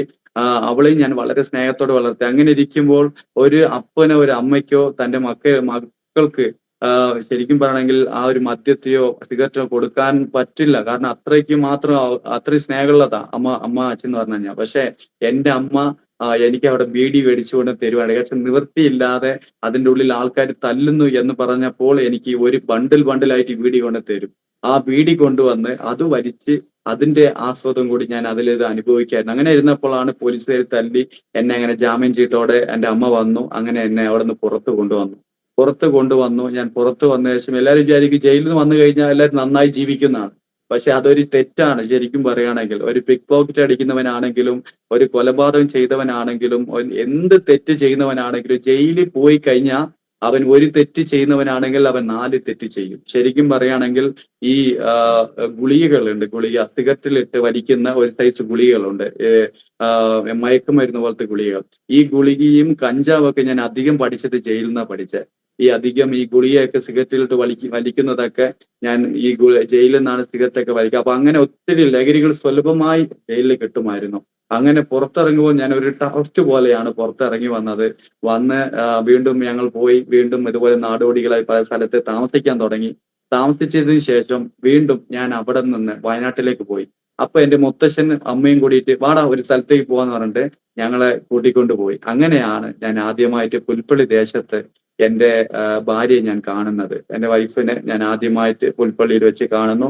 അപ്പോൾ അവൾ 10ാം ക്ലാസ് പഠിച്ചുകൊണ്ടിരിക്കുകയാണ്. 10ാം ക്ലാസ് എന്ന് വെച്ചാൽ ഇവരൊരു നാടോടികളായി കുറെ സ്ഥലത്ത് ഇങ്ങനെ പോയി 10ാം ക്ലാസ്സിൽ എത്തിയത് തന്നെ വലിയ കഥയാ. 10 എത്തും മുമ്പേ തന്നെ അവർ 10 സ്കൂളൊക്കെ കഴിഞ്ഞിട്ടാണ് വന്നത്. 10 സ്റ്റേറ്റ് കഴിഞ്ഞിട്ടാണ് വരുന്നത് അവര്. അപ്പൊ അങ്ങനെ 8ാം ക്ലാസ് വരെ അവര് വേറെ എവിടെ തമിഴ്നാട്ടിലേക്ക് പഠിച്ച് അങ്ങനെ 10ാം ക്ലാസ് പുൽപ്പള്ളി എന്ന് പറഞ്ഞ സ്ഥലത്താണ് താമസിച്ചു. അപ്പൊ അങ്ങനെ ഞാൻ പുൽപ്പള്ളി പോയി അവരെ കണ്ടു. കണ്ടിട്ട് ഞാൻ പോയത് പുള്ളിക്കാരത്തിയുടെ അനിയത്തിയെ കാണാൻ വേണ്ടിയിട്ടാണ് പോയത്. അനിയത്തി പെണ്ണ് കാണാൻ വേണ്ടി പോയത്. പക്ഷെ ഞാൻ അവിടെ പോയി കണ്ട് ഇഷ്ടപ്പെട്ടത് പുള്ളിക്കാരത്തിയാണ് കണ്ടത്. കണ്ട് ഇഷ്ടപ്പെട്ടു. ഇഷ്ടപ്പെട്ട ശേഷം വീട്ടുകാരെ സമ്മതിക്കും മുമ്പേ തന്നെ ഞങ്ങൾ തന്നെ സ്വന്തം കല്യാണം കഴിച്ചു. അപ്പോ അവര് പറഞ്ഞു ഉറപ്പിക്കും മുമ്പേ തന്നെ ഞങ്ങൾ തന്നെ സ്വന്തം കല്യാണം കഴിച്ചു. കല്യാണം കഴിച്ച ശേഷം പിന്നെ അവരോടൊന്ന് പറഞ്ഞു കല്യാണം കഴിച്ചെന്ന്. അപ്പൊ അവര് വീണ്ടും ഒന്നും കൂടി അവിടെ അവര് തൃപ്തിക്ക് വേണ്ടി ഒന്നും കൂടി ഞങ്ങളെ കല്യാണം കഴിപ്പിച്ചു. അങ്ങനെ കല്യാണം ഞങ്ങൾ അവിടുന്ന് ഏകദേശം എനിക്ക് ഒരു 19 വയസ്സും 19 വയസ്സും അതുപോലെ എന്റെ ഭാര്യയ്ക്ക് 16 വയസ്സുള്ളപ്പോ ഏകദേശം 16 വയസ്സുള്ളപ്പോ 10ാം ക്ലാസ് പഠിച്ചുകൊണ്ടിരിക്കുമ്പോഴാണ് 16 വയസ്സുള്ളപ്പോ ഞാൻ അവിടെ കല്യാണം കഴിച്ച് ഞങ്ങൾ വിവാഹിതരായി തീർന്നു. കല്യാണം കഴിഞ്ഞ ശേഷമാണ് ഞാൻ SLC ഞാൻ എഴുതിപ്പിക്കാൻ വേണ്ടി ഞാൻ അവളെ കൊണ്ടുപോയി SLC സ്കൂൾ എഴുതിപ്പിച്ചു. എഴുതി അങ്ങനെ അത് ജയിക്കുവാനിടയായി, ദൈവകൃപയിൽ ജയിക്കുവാനിടയായി. പിന്നെ ഇവളെ കല്യാണം കഴിഞ്ഞ ശേഷം ഞാൻ കൊണ്ടുപോയത് നേരെ കൊണ്ടുപോയത് ഒരു ഹണിമൂണിലേക്കല്ല പോയത്. ഞാൻ കൊണ്ടുപോയത് എറണാകുളത്ത് പിറുവം എന്ന് പറഞ്ഞ സ്ഥലത്ത് ഒരു സ്ഥലത്ത് ടെന്റ് അടിച്ച് താമസിക്കുന്ന നാടുകൂടികൾ താമസിക്കുന്ന സ്ഥലത്താണ് ഞങ്ങൾ താമസിച്ചുകൊണ്ടിരുന്ന ഞങ്ങളുടെ വീട്ടിലേക്ക് തന്നെ പോയത്. അവിടെ പോയി അവിടെ എന്റെ ഭാര്യയെ ഇവിടെ പഠിച്ചുകൊണ്ടിരുന്നവളെ അവിടെ കൊണ്ടുപോയി പെറുക്കുവാൻ വേണ്ടി വിട്ടു. ഇവളും പോയി റോഡ് സൈഡിലൊക്കെ പെറുക്കാൻ തുടങ്ങി. ഇവിടെ നല്ല ഡീസന്റ് ആയിട്ട് കൂട്ടുകാരൊപ്പം കളിച്ച് അങ്ങനെയൊക്കെ നല്ല രീതിയിൽ ഉണ്ടായിരുന്ന ആള് അവൾ അവിടെ പോയി ഞാൻ പെറുക്കാൻ വേണ്ടി വിട്ടു. അവളെ പെറുക്കാൻ വിട്ടിട്ട് ഞാനും ഈ മോഷണത്തിന് വേണ്ടി പോകും. അങ്ങനെ രണ്ടുപേരും കൂടി മോഷ്ടിക്കാൻ തുടങ്ങും. ഞങ്ങൾ രണ്ടുപേരും കൂടി കക്കാൻ തുടങ്ങും. അങ്ങനെ പല സ്ഥലങ്ങളിലേക്ക് മോഷണത്തെ ചെയ്യുവാനിടയായി. ഞങ്ങൾ ഭാര്യ ഭർത്താക്കന്മാർ രണ്ടുപേരും കൂടി മോഷണം ചെയ്തിട്ട് ആ മോഷണ പണം കൊണ്ടുവന്ന് ഞങ്ങൾ എന്ത് ചെയ്യും, ഞങ്ങൾ പല സ്ഥലങ്ങളിൽ സിനിമ കാണുകയും അതുപോലെ ആ കിട്ടുന്ന പൈസ വെച്ച് മിച്ചമൊന്നും വെക്കില്ല. എന്തെങ്കിലും ഫോണോ അല്ലെങ്കിൽ എന്തെങ്കിലും സാധനം മേടിച്ച് അതിൽ തന്നെ അപ്പൊ തന്നെ തീർക്കും. 5000 കിട്ടിക്കഴിഞ്ഞാലും ആ ഒരു ദിവസം കൊണ്ട് തന്നെ ഞങ്ങൾ അത് ആർമതിച്ച് തീർക്കും. തീർത്തിട്ട് പിന്നെ പിറ്റേ ദിവസം ഇതന്നെ ആയിരിക്കും പരിപാടി. വീണ്ടും ഈ മോഷണം ഈ കാര്യങ്ങളിലേക്ക് കടന്നു പോകും. അങ്ങനെ കടന്നു പോയിക്കൊണ്ടിരുന്നപ്പോൾ ഒരു ദിവസം ഞാൻ എന്റെ ഭാര്യയും അതുപോലെ ചേച്ചി ഇവരൊക്കെ ഞങ്ങൾ പിറുവം എന്ന് പറഞ്ഞ എറണാകുളത്ത് പിറുവം എന്ന് പറഞ്ഞ സ്ഥലത്ത് ഒരു ഗ്രാമത്തിൽ ഞങ്ങൾ ടെന്റ് അടിച്ച് താമസിച്ചുകൊണ്ടിരിക്കുകയാണ്. ഏകദേശം ഒരു 10 ടെന്റുകളുണ്ട്. 10 ടെന്റുകളുണ്ട്. ഈ 10 ടെന്റിൽ ഓരോ സ്ഥലത്ത് ഓരോ ടെന്റ് ഇങ്ങനെ ഉണ്ട്. അപ്പൊ അതിന്റെ ഇടയിൽ ഞാൻ പെട്ടെന്ന് ഇങ്ങനെ ഒരു ശബ്ദം കേട്ടു. ഇങ്ങനെ ചിലവർ കൈയടിച്ച് പ്രാർത്ഥിക്കുന്ന ഒരു ശബ്ദം കേട്ടു ഞാൻ. അങ്ങനത്തെ ശബ്ദം കേട്ടപ്പോ ഞാന് എന്താ ഒരു പ്രത്യേകത ശബ്ദം എന്ന് വിചാരിച്ച് ഞാൻ അവർ രാത്രിയായി. എല്ലാവരും വിളക്ക് മെഴുതിരിയൊക്കെ കത്തിച്ച് ടെന്റിന്റെ താഴെ മെഴുതിരിയൊക്കെ കത്തിച്ച് ഇങ്ങനെ ഇങ്ങനെ കൈയടിച്ച് പ്രാർത്ഥിച്ചുകൊണ്ടിരിക്കുകയാണ്. അങ്ങനെ പ്രാർത്ഥിച്ചപ്പോഴത്തേക്കും ഞാൻ എന്ത് ചെയ്തു, പക്ഷെ എന്റെ സൗണ്ട് ക്ലിയർ ആകുമോ? കുഴപ്പമൊന്നുമില്ലല്ലോ. ഓക്കെ. അങ്ങനെ പ്രാർത്ഥന ഭാര്യ സൗണ്ട് പ്രേയറിനകത്തുണ്ടായിരുന്നെന്നാ പറഞ്ഞത് അവിടെ ഓക്കെ ചെന്നപ്പോ? അതെ. ഭാര്യയും കൂടി ഈ പ്രയറിലേക്ക്, ഭാര്യയും എന്റെ ചേച്ചിയും അവിടെയുള്ള ഒത്തിരി സഹോദരിമാര് എല്ലാരും കൂടി ഇങ്ങനെ പ്രാർത്ഥിച്ചുകൊണ്ടിരിക്കുക. അപ്പൊ ഞാൻ അവിടെ പോയി പ്രാർത്ഥന ശബ്ദം കേട്ടു. നേരെ അവിടെ പോയിട്ട് ഒരു ലാസ്റ്റ് ടെന്റ് ആണ്. ആ ടെന്റിൽ വിളക്ക് കത്തിച്ച് അവരിങ്ങനെ പുറത്ത് ഇരുന്ന് മൈതാനത്തിലാണ്, അവിടെ ആരും ചോദിക്കാൻ പറയുന്നില്ല. അങ്ങനെ പ്രാർത്ഥിച്ചുകൊണ്ടിരിക്കുക. അപ്പൊ ഞാൻ അവിടെ അടുത്ത് പോയിട്ട് ഞാൻ എന്താ ചെയ്യുന്നത് ചോദിച്ചപ്പോഴത്തേക്കും എന്റെ ഭാര്യ പറഞ്ഞു ഞങ്ങൾ പ്രാർത്ഥിക്കുക. എന്താ സംഭവം എന്ന് വെച്ചപ്പോഴത്തേക്കും ഞങ്ങൾ യേശുവോട് പ്രാർത്ഥിക്കാൻ. യേശു നമ്മളടുത്ത് ഉണ്ടല്ലോ, യേശു ഉണ്ട് നമ്മളടുത്ത്. പിന്നെ നമ്മളടുത്ത് കോടാനുകൂടി ദൈവങ്ങളുടെ എല്ലാ ഫോട്ടോ നമ്മളടുത്ത് സഞ്ചിലുണ്ട്. ഞങ്ങൾ എവിടെ പോയി കഴിഞ്ഞാലും എല്ലാ ദേവന്മാരുടെ ഫോട്ടോ ഞങ്ങളുടെ സഞ്ചിലുണ്ടാവും. എല്ലാ ഭസ്മം തൊട്ട് പിന്നെ വിഭൂതി തൊട്ട് എന്തൊക്കെ പൊടികളുണ്ടോ എല്ലാം ഞങ്ങളുടെ പാക്കറ്റാക്കി ഞങ്ങൾ വെച്ചിരിക്കും. എല്ലാം നമ്മുടെ കീശയിലുണ്ട്. എന്നിട്ട് നീ എന്തിനാ ഇവിടെ സെപ്പറേറ്റ് വേറെ ഒരു യേശുവിനെ പറഞ്ഞു? യേശു നമ്മളടുത്തുണ്ട്, യേശുവിന്റെ അമ്മയും നമ്മളടുത്തുണ്ട്. എന്നിട്ട് എന്തിനാ ഇവിടെ യേശുവിന്റെ ഈ പ്രത്യേകത പറഞ്ഞ് നമ്മൾ പ്രാർത്ഥിക്കുക? ഈ മോഷ്ടിക്കാൻ പോകുമ്പോഴൊക്കെ സഞ്ചിക്കകത്ത് യേശുവും അമ്മയും എല്ലാ ദൈവങ്ങളും ഉണ്ട് അല്ലേ? എല്ലാത്തിനെ കൊണ്ടാ പോകുന്നത്. അപ്പൊ അങ്ങനെ ആയിരിക്കുമ്പോ ഞാൻ പറഞ്ഞു, എന്റെ വൈഫിനോട് പറഞ്ഞു എല്ലാ ദൈവം നമ്മളടുത്തുണ്ട്, എന്നിട്ട് എന്താ ഇതിലെന്താ പ്രത്യേകത എന്ന് ചോദിച്ചു. അപ്പോ എന്റെ ചേച്ചി എന്നോട് ഭയങ്കര ഫ്രണ്ട്ലി, എന്റെ ചേച്ചി. അപ്പോ എന്റെ ചേച്ചി ഇങ്ങനെ പറഞ്ഞു, എടാ ഇത് എല്ലാ ദൈവത്തെ പോലെയല്ല, ഇതിലൊരു പ്രത്യേകത ഉണ്ടെന്ന് പറഞ്ഞു. ഞാൻ എന്താ പ്രത്യേകത ചോദിച്ചു. അപ്പോഴാണ് എനിക്കൊരു കാര്യം മനസ്സിലായത്. എന്റെ ചേച്ചി ഇങ്ങനെ റോഡ് സൈഡിൽ ചാക്കെടുത്ത് പെറുക്കിക്കൊണ്ട് വേസ്റ്റ് ഒക്കെ നിങ്ങൾ കണ്ടിട്ടുണ്ടാവില്ല, റോഡ് സൈഡിലൊക്കെ ഇങ്ങനെ ചാക്കെടുത്ത് ഇങ്ങനെ പഴയ പെറുക്കി പോകുന്നത് പെറുക്കികൾ. അങ്ങനെ പെറുക്കിക്കൊണ്ട് പോകുമ്പോ എന്റെ ചേച്ചി ഇങ്ങനെ പെറുക്കിക്കൊണ്ട് പോകുമ്പോ ഒന്ന് രണ്ട് ഉപദേശികൾ, പാസ്റ്റർ പോലെയൊക്കെ ഒന്ന് രണ്ട് ഉപദേശികൾ വന്നിട്ട് ട്രാക്ട് കൊടുത്തിട്ട് ഇങ്ങനെ പറഞ്ഞു, യേശു എന്നെ സ്നേഹിക്കുന്നുണ്ട് മക്കളെ, നിങ്ങളുടെ ഈ അവസ്ഥയിൽ നിന്നൊക്കെ വലിയ വ്യത്യാസം വരും, കർത്താവ് വിശ്വസിച്ച് നോക്കുന്നു പറഞ്ഞു. അപ്പൊ അങ്ങനെ ദൈവത്തോട് ഭയങ്കര ഭക്തിയാ പുള്ളിക്കാരിക്ക്. അങ്ങനെ ആയിരുന്നപ്പോ ഇങ്ങനെ ഈ ഒരു കാര്യം പറഞ്ഞപ്പോഴത്തേക്ക് പുള്ളി പെട്ടെന്ന് ഇങ്ങനെ അമ്മയെ കുറിച്ച് ആലോചിച്ചു. അങ്ങനത്തെ ഏതെങ്കിലും ദൈവം ഉണ്ടാകുമോ എന്നൊക്കെ പറഞ്ഞ് പ്രാർത്ഥിച്ചു. ഇവിടെ കൊല ദൈവത്തെ കുറിച്ച് അങ്ങനെയൊക്കെ ചിന്തിച്ചിട്ട് അങ്ങനത്തെ ഒരു ദൈവം ഉണ്ടാവുമെന്ന് ചിന്തിച്ച്, എന്നാൽ നമുക്ക് വെറുതെ ഒന്ന് പ്രാർത്ഥിച്ച് നോക്കാം. പുള്ളിക്കാരി ദൈവഭക്തിയും കൂടി ഉള്ളത് കൊണ്ട് പുള്ളിക്കാരി എന്നാൽ പ്രാർത്ഥിച്ച് നോക്കാന്ന് പറഞ്ഞിട്ടാണ് ഈ ട്രാക്റ്റും ഈ ഉപദേശം കേട്ടിട്ട് പുള്ളിക്കാരത്തി വീട്ടിലേക്ക് വന്ന് പ്രാർത്ഥിക്കാൻ തുടങ്ങി. പിന്നെ അവർ പ്രാർത്ഥിക്കാൻ തുടങ്ങിയപ്പോൾ തന്നെ ഈ ഗ്രൂപ്പിൽ ഒന്ന് രണ്ട് പേര് യേശുവിനെ കുറിച്ച് കേട്ടിട്ടുണ്ട്. അതുപോലെ പലവരും പള്ളിയിൽ പോയിട്ടൊക്കെ വന്നവരൊക്കെ ഉണ്ട് ഈ കൂട്ടത്തിൽ, ഞങ്ങളുടെ കൂട്ടത്തിലൊക്കെ. അത്രയും ഡീപ്പായിട്ടൊന്നുമില്ല, അവിടെ പള്ളിയിൽ പോയിട്ട് വന്ന് വീണ്ടും മോഷണം ചെയ്യാനൊക്കെ പോകുന്നവര്. അപ്പൊ അങ്ങനെ ആയിരുന്നപ്പോ എന്റെ ചേച്ചിയും അതുപോലെ കേട്ടിട്ട് വന്ന് അങ്ങനെ ഗ്രൂപ്പായിട്ട് ഇരുന്ന് പ്രാർത്ഥിക്കാൻ തുടങ്ങി. അങ്ങനെ പ്രാർത്ഥിച്ചപ്പോഴാണ് ഈ കാര്യം പറഞ്ഞത്. എടാ ഇങ്ങനെ ഞാൻ കണ്ടിട്ടൊക്കെ വന്നെന്നൊന്നും പറഞ്ഞില്ല. എന്റെ ചേച്ചി പറഞ്ഞു, എന്റെ ഭാര്യയ്ക്ക് എന്തെങ്കിലും ബൈബിൾ വായിക്കാൻ അറിയാമല്ലോ, ഞാൻ മലയാളം വായിക്കുന്നതല്ലേ, അപ്പൊ ഞാനൊരു വാക്യം എടുത്തു തരാം, നീ ഇത് വായിച്ചു നോക്ക്, നിന്നോട് ഈ ദൈവം ഇടപെടുന്നു പറഞ്ഞു. അങ്ങനെ പറഞ്ഞപ്പോഴത്തേക്ക് ഞാൻ വെച്ച് ഇതെന്ത് വാക്യത്, എന്ത് വാക്യത്, നമ്മൾ കേൾക്കാത്ത എന്താ ഉള്ളത്, ഇതിനെന്ത് പ്രത്യേകത എന്തെങ്കിലും ഉണ്ടോ, എന്ത് ശക്തി പുറപ്പെടുവോ അവിടുന്ന്, അല്ലെങ്കിൽ എന്തെങ്കിലും അവിടുന്ന് പുറപ്പെട്ട് നമ്മൾ തൊടുവോ, അങ്ങനെ ഒരു നിരാശപ്പെടുത്തിക്കൊണ്ട് ഞാൻ അവിടെ ചോദിക്കാം. അപ്പോ എന്റെ ചേച്ചി പറഞ്ഞു, നീ കേക്കടാ ആന്ന് പറഞ്ഞിട്ട് എന്റെ ഭാര്യയോട് പെട്ടെന്ന് ഇങ്ങനെ ബൈബിൾ തുറന്നു കഴിഞ്ഞാൽ നമുക്ക് പണ്ടൊക്കെ ഈ കിളി സോഷ്യങ്ങളൊക്കെ എടുക്കും, ഈ അമ്പലത്തേക്ക് പോയി കഴിഞ്ഞാൽ കിളിനെ കൊണ്ട് സെന്ററിൽ നിന്ന് പേപ്പർ എടുപ്പിക്കും. അങ്ങനെ ഒരു ഇതിൽ എന്താക്കി എന്റെ വൈഫ് പെട്ടെന്ന് സെന്റർ ഭാഗം ഇങ്ങനെ തുറന്നു. സെന്റർ തുറന്നപ്പോഴത്തേക്കും സങ്കീർത്തന ഭാഗം എടുത്തിട്ട് എന്റെ ഭാര്യ ഒരു വാക്യം എടുത്ത് വായിച്ചു. എന്റെ വാസ്തവേ, ആ ഒരു വാക്യം ശരിക്കും പറയുകയാണെങ്കിൽ ദൈവശക്തി ഉണ്ടെന്ന് ഞാൻ അപ്പോഴാണ് ശരിക്കും എന്റെ ലൈഫിൽ ഒരു പാപിയായിരുന്ന പാപത്തിന്റെ പടുകുഴിയിൽ കിടന്ന എന്റെ ജീവിതത്തിൽ ദൈവശബ്ദം അല്ലെങ്കിൽ ദൈവ സ്പർശനമുണ്ടെന്ന് ഞാൻ അവിടെ അത് അനുഭവിക്കുവാനിടയായി. ആ വാക്യം വായിച്ചപ്പോഴത്തേക്കും എന്നെ അവിടെ പിടിച്ചിരുത്തിയ ഒരു സംഭവം അവിടെ നടന്നു. ഒരു ഭയങ്കര ദൈവശക്തി അവിടെ പുറപ്പെട്ടു വന്നു, എന്നെ അവിടെ പിടിച്ച് നിർത്തുവാനിടയായി. ഞാൻ അവിടെ പ്രതികരിക്കാൻ വേണ്ടി വന്ന ഞാൻ അവിടെ സൈലന്റായി മടങ്ങിപ്പോയി. എന്റെ ചേച്ചി പോകുമ്പോ പറഞ്ഞ, എടാ അടുത്ത വരുന്ന ഞായറാഴ്ചയാ, നമുക്കൊന്ന് എല്ലാവരും ചർച്ചിലേക്ക് ഒന്ന് പോയി നോക്കിയാലോ പാസ്റ്റർ, എന്ന് പറഞ്ഞു. വാക്യം ഓർമ്മയുണ്ടോ? വാക്യമില്ല, സോറി പാസ്റ്റർ, അത് ഞാൻ പറയാൻ വിട്ടുപോയി. വാക്യം ഓർക്കുന്നില്ല. കാരണം അപ്പൊ പറഞ്ഞ സിറ്റുവേഷനിൽ വാക്യം ഏതാന്ന് പോലും അറിയില്ല. അവര് സങ്കീർത്തനം തുറന്നെന്ന് മാത്രം അറിയാം, വേറെ ഒന്നും അറിയില്ല. പക്ഷെ എന്നെ പിടിച്ചു ആ നിർത്തിയ ഒരു പ്രാർത്ഥനയ്ക്ക് വേറെ പാസ്റ്റർമാരൊന്നുമില്ല, ആ സഹോദരിമാർ ഒന്നിച്ചിരുന്ന് പ്രാർത്ഥിക്കുന്നേ ഉള്ളൂ. അതെ, വേറെ ഒരു പാസ്റ്റേഴ്സോ അല്ലെങ്കിൽ വേറെ പ്രാർത്ഥനയ്ക്ക് പോയിട്ടൊന്ന് ലീഡർ ചെയ്യുന്ന ആൾക്കാരോ ആരും തന്നെ ഇല്ല. ആ സഹോദരിമാര് മാത്രം ഇരുന്ന് നമ്മൾ ഏത് സ്ഥലത്തിൽ നമ്മൾ നിലവിളിച്ചാലും നമ്മുടെ കർത്താവ് കേൾക്കുന്ന തെളിവാണ്. അവിടെ ഒരു ദൈവദാസന്മാര് ദാസികൾ ആരും തന്നെ ഇല്ലാതിരുന്നിട്ടും അവിടെ ഇരുന്ന് അവർ പ്രാർത്ഥിച്ചപ്പോൾ ആ പ്രാർത്ഥനയുടെ ഫലമായാണ് ഇന്ന് ഞാനിവിടെ നിൽക്കുന്നത്. നോക്കണം, അപ്പോ ആ സ്ഥലത്തിൽ എന്റെ ഞാൻ ആ ഒരു ദൈവിക ഒരു സ്പർശനം ഞാൻ അവിടെ അനുഭവിക്കാനിടയായി. അനുഭവിച്ചിട്ട് ഞാൻ ഇങ്ങനെ പോയപ്പോ എന്റെ ചേച്ചി പറഞ്ഞു, എടാ അടുത്ത വരുന്ന ഞായറാഴ്ച നമുക്കൊന്ന് പോവാന്ന് പറഞ്ഞു. അങ്ങനെ പറഞ്ഞപ്പോഴത്തേക്ക് ഞാൻ എന്റെ ഉള്ളിൽ ഇങ്ങനെ തോന്നി, എന്നാലും നമുക്ക് ഞായറാഴ്ച പോയി നോക്കാന്ന് പറഞ്ഞു. അങ്ങനെ ഒരു ഞായറാഴ്ച ചർച്ചിലേക്ക് പോകാമെന്ന് ചിന്തിച്ച് ഞാൻ എന്റെ ഞായറാഴ്ച ആയപ്പോഴത്തേക്ക് പോകാൻ വേണ്ടി ഞാൻ പ്ലാൻ ചെയ്തു.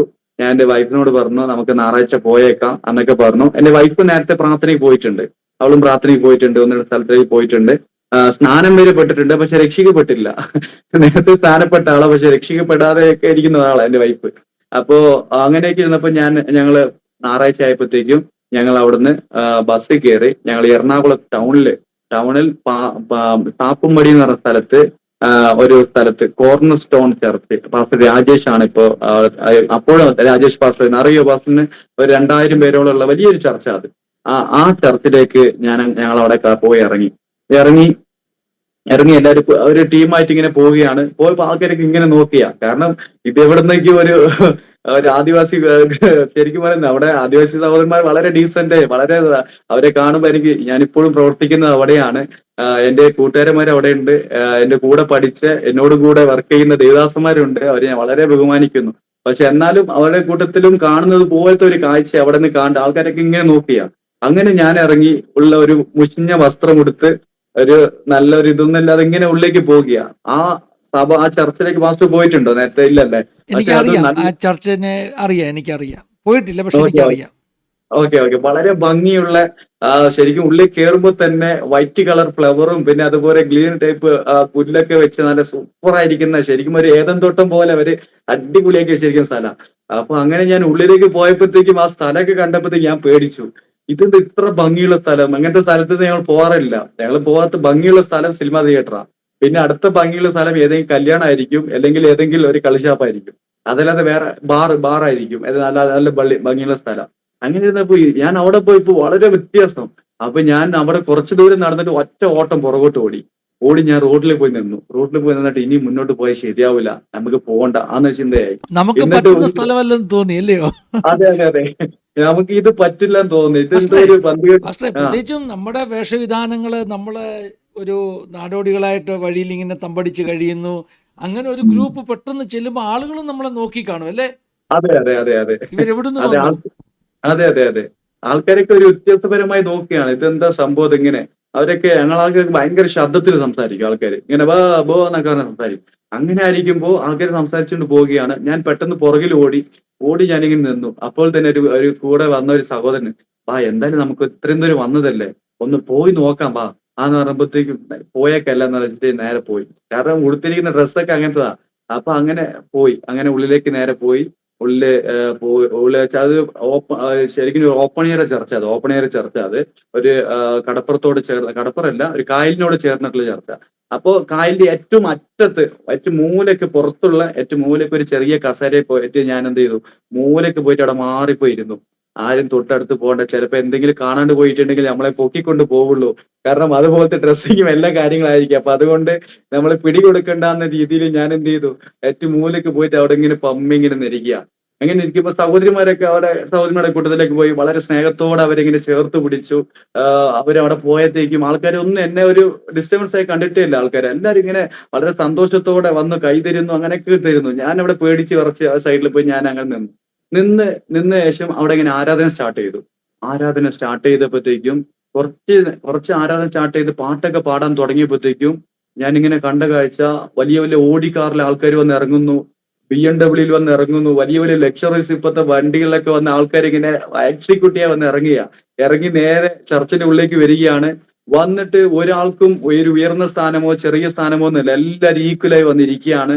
ഞാനവിടെ കണ്ട കാഴ്ച ഈക്വലായി വന്നിരിക്കുകയാണ്. ഇരുന്നിട്ട് അവർ അത്രയ്ക്കും പണമുള്ളവർ നേരെ വന്ന് ഇവിടെ ദൈവസന്നിധിയിൽ മുട്ടും കുത്തി അവരിങ്ങനെ സ്വർഗത്തിലേക്ക് നോക്കി ഇങ്ങനെ കരഞ്ഞിങ്ങനെ പ്രാർത്ഥിക്കുക.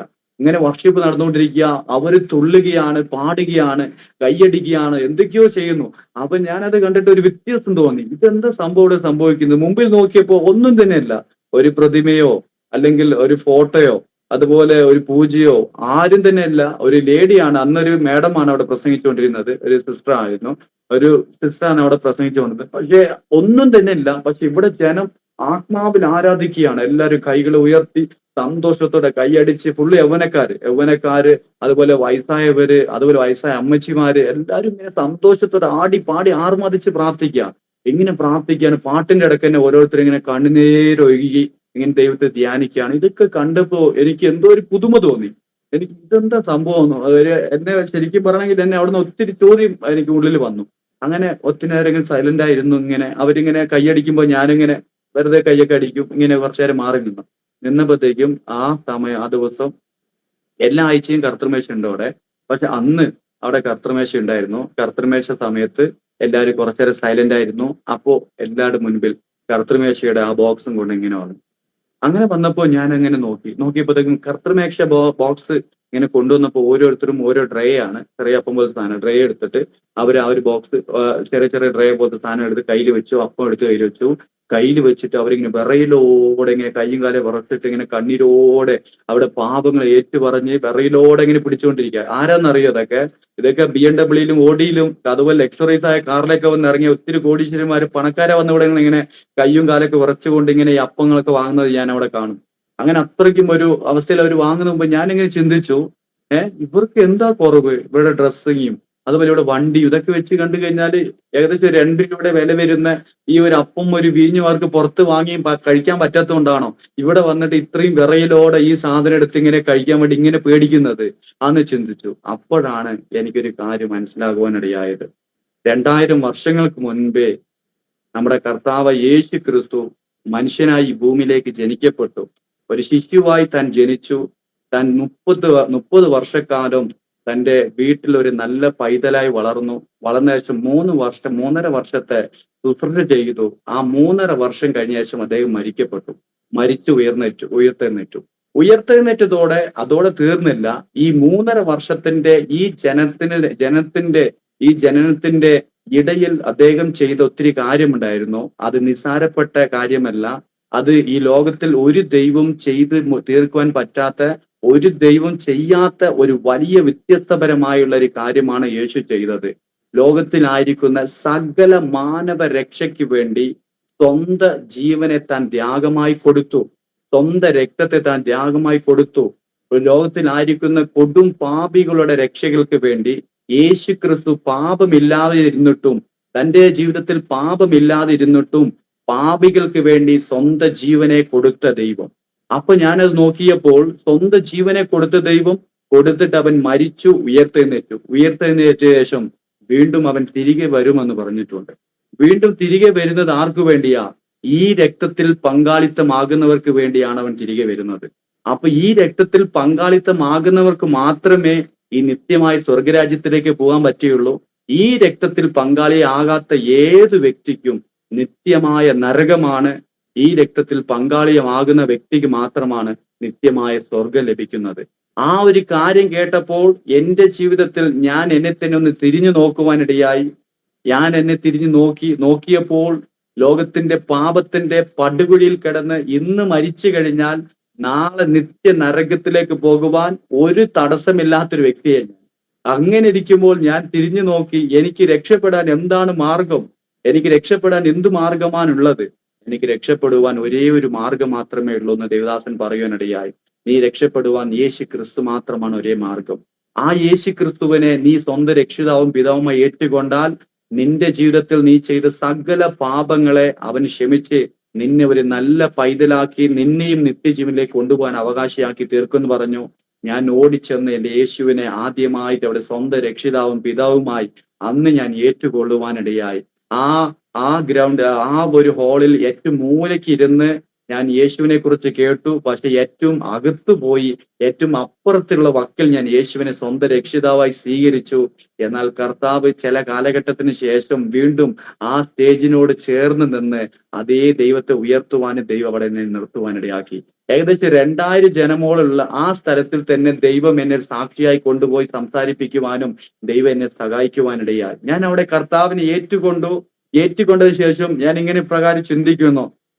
സങ്കീർത്തനം 113 പ്രകാരം പറയുന്നു, 113 7 വാക്യത്തിൽ പ്രകാരം പറയുന്നു, അവൻ എളിയവനെ കുപ്പയിൽ നിന്ന് ഉയർത്തുകയും എളിയവനെ പൊടിയിൽ നിന്ന് ഉയർത്തുകയും ദരിദ്രനെ കുപ്പയിൽ നിന്ന് എഴുന്നേൽപ്പിക്കുകയും ചെയ്യുന്നു. അല്ലെ? അവൻ രാജാക്കന്മാരോട് പ്രഭുക്കന്മാരോട് സ്വന്തം ജനത്തിന്റെ പ്രഭുക്കന്മാരുടെ കൂടെ തന്നെ അവൻ എന്ത് ചെയ്യുന്നു? ഇരുത്തുന്നു. അപ്പൊ ഞാൻ അങ്ങനെ ആലോചിച്ച് നോക്കിയപ്പോൾ ഈ വചനം എനിക്കുള്ളതാ. അത് ഞാൻ ദരിദ്രനാ, കുപ്പയാ. ഞാൻ ഒരിക്കലും ഒരു പ്രഭുക്കന്മാരുടെ കൂട്ടത്തിൽ പെട്ടവനല്ല. ഒരിക്കലും ഞാൻ ഒരുത്തനെ പോലെ ഒരു നല്ല ഒരു ജീവിതം ജീവിച്ച ആളല്ല. ഒരു ദരിദ്രനാണ്, കുപ്പയാണ്, കൊടും കുപ്പയിൽ കിടക്കുകയാണ്. ഈ എന്റെ ജീവിതത്തിൽ രക്ഷ എവിടെയാണ്? ആ രക്ഷയാണ് യേശു ക്രിസ്തു. ആ യേശു ക്രിസ്തുവിനെ ഞാൻ രക്ഷിതാവ് ഏറ്റുകൊണ്ടപ്പോൾ ആ വചനം എന്റെ ജീവിതത്തിലാണ് നിവർത്തിയിരിച്ചത്. ശരിക്കും പറയുകയാണെങ്കിൽ പൊടിയിൽ കിടന്നവനാണ്, കുപ്പയിൽ കിടന്നവനാണ്. ആരും എന്നെ എഴുന്നേൽപ്പിച്ചില്ല. യേശു എന്നെ എഴുന്നേൽപ്പിച്ചു. യേശു എന്നെ തൊട്ടു. യേശു പറയുകയാണെങ്കിൽ ആ കോർണർ സ്റ്റോൺ ചർച്ചിൽ നിന്ന് യേശു എന്നെ തൊട്ട് എന്നെ ആ ഒരു പൊടിയിൽ നിന്ന് എന്നെ പുറത്തേക്ക് കൊണ്ടുവന്നു. നോക്കണം, എന്നെ ആ പൊടിയിൽ നിന്ന് പുറത്തേക്ക് കൊണ്ടുവന്നു. എന്നെ ആ കുപ്പയിൽ നിന്ന് അവൻ എഴുന്നേൽപ്പിച്ച് ഇന്ന് ദൈവം എന്നെ പല രാജാക്കന്മാരുടെ മധ്യത്തിലും പ്രഭുക്കന്മാരുടെ മധ്യത്തിലും എനിക്ക് വേണ്ടി ദൈവം മേശ ഒരുക്കി വെച്ച് എന്നെ അവിടെ എത്തിയിട്ടുണ്ട്. ഇന്ന് അതിന്റെ എല്ലാം കാരണം കുറിച്ചത് ഈ വാക്യങ്ങളാണ്. കുപ്പയിൽ കിടന്ന് എന്നെ ഉയർത്താൻ ഏത് മനുഷ്യനെ കൊണ്ടാ പറ്റുക? ഇവിടുത്തെ പറയുകയാണെങ്കിൽ ഇന്നത്തെ ഡോക്ടറെ കൊണ്ട് പറ്റുമോ? അല്ലെ? ഇന്നത്തെ ഡോക്ടറെ കൊണ്ടും അതുപോലത്തെ ഇന്നത്തെ ഗവൺമെന്റ് കൊണ്ട്, ഇന്നത്തെ സോഷ്യൽസ് വർക്ക് കൊണ്ടോ, അല്ലെങ്കിൽ ഇന്നത്തെ ഏതെല്ലാം നേതൃത്വം കൊണ്ടും ഒരിക്കലും ആ കുപ്പയിൽ നിന്ന് എന്നെ എഴുന്നേൽപ്പിക്കാൻ പറ്റില്ലായിരുന്നു.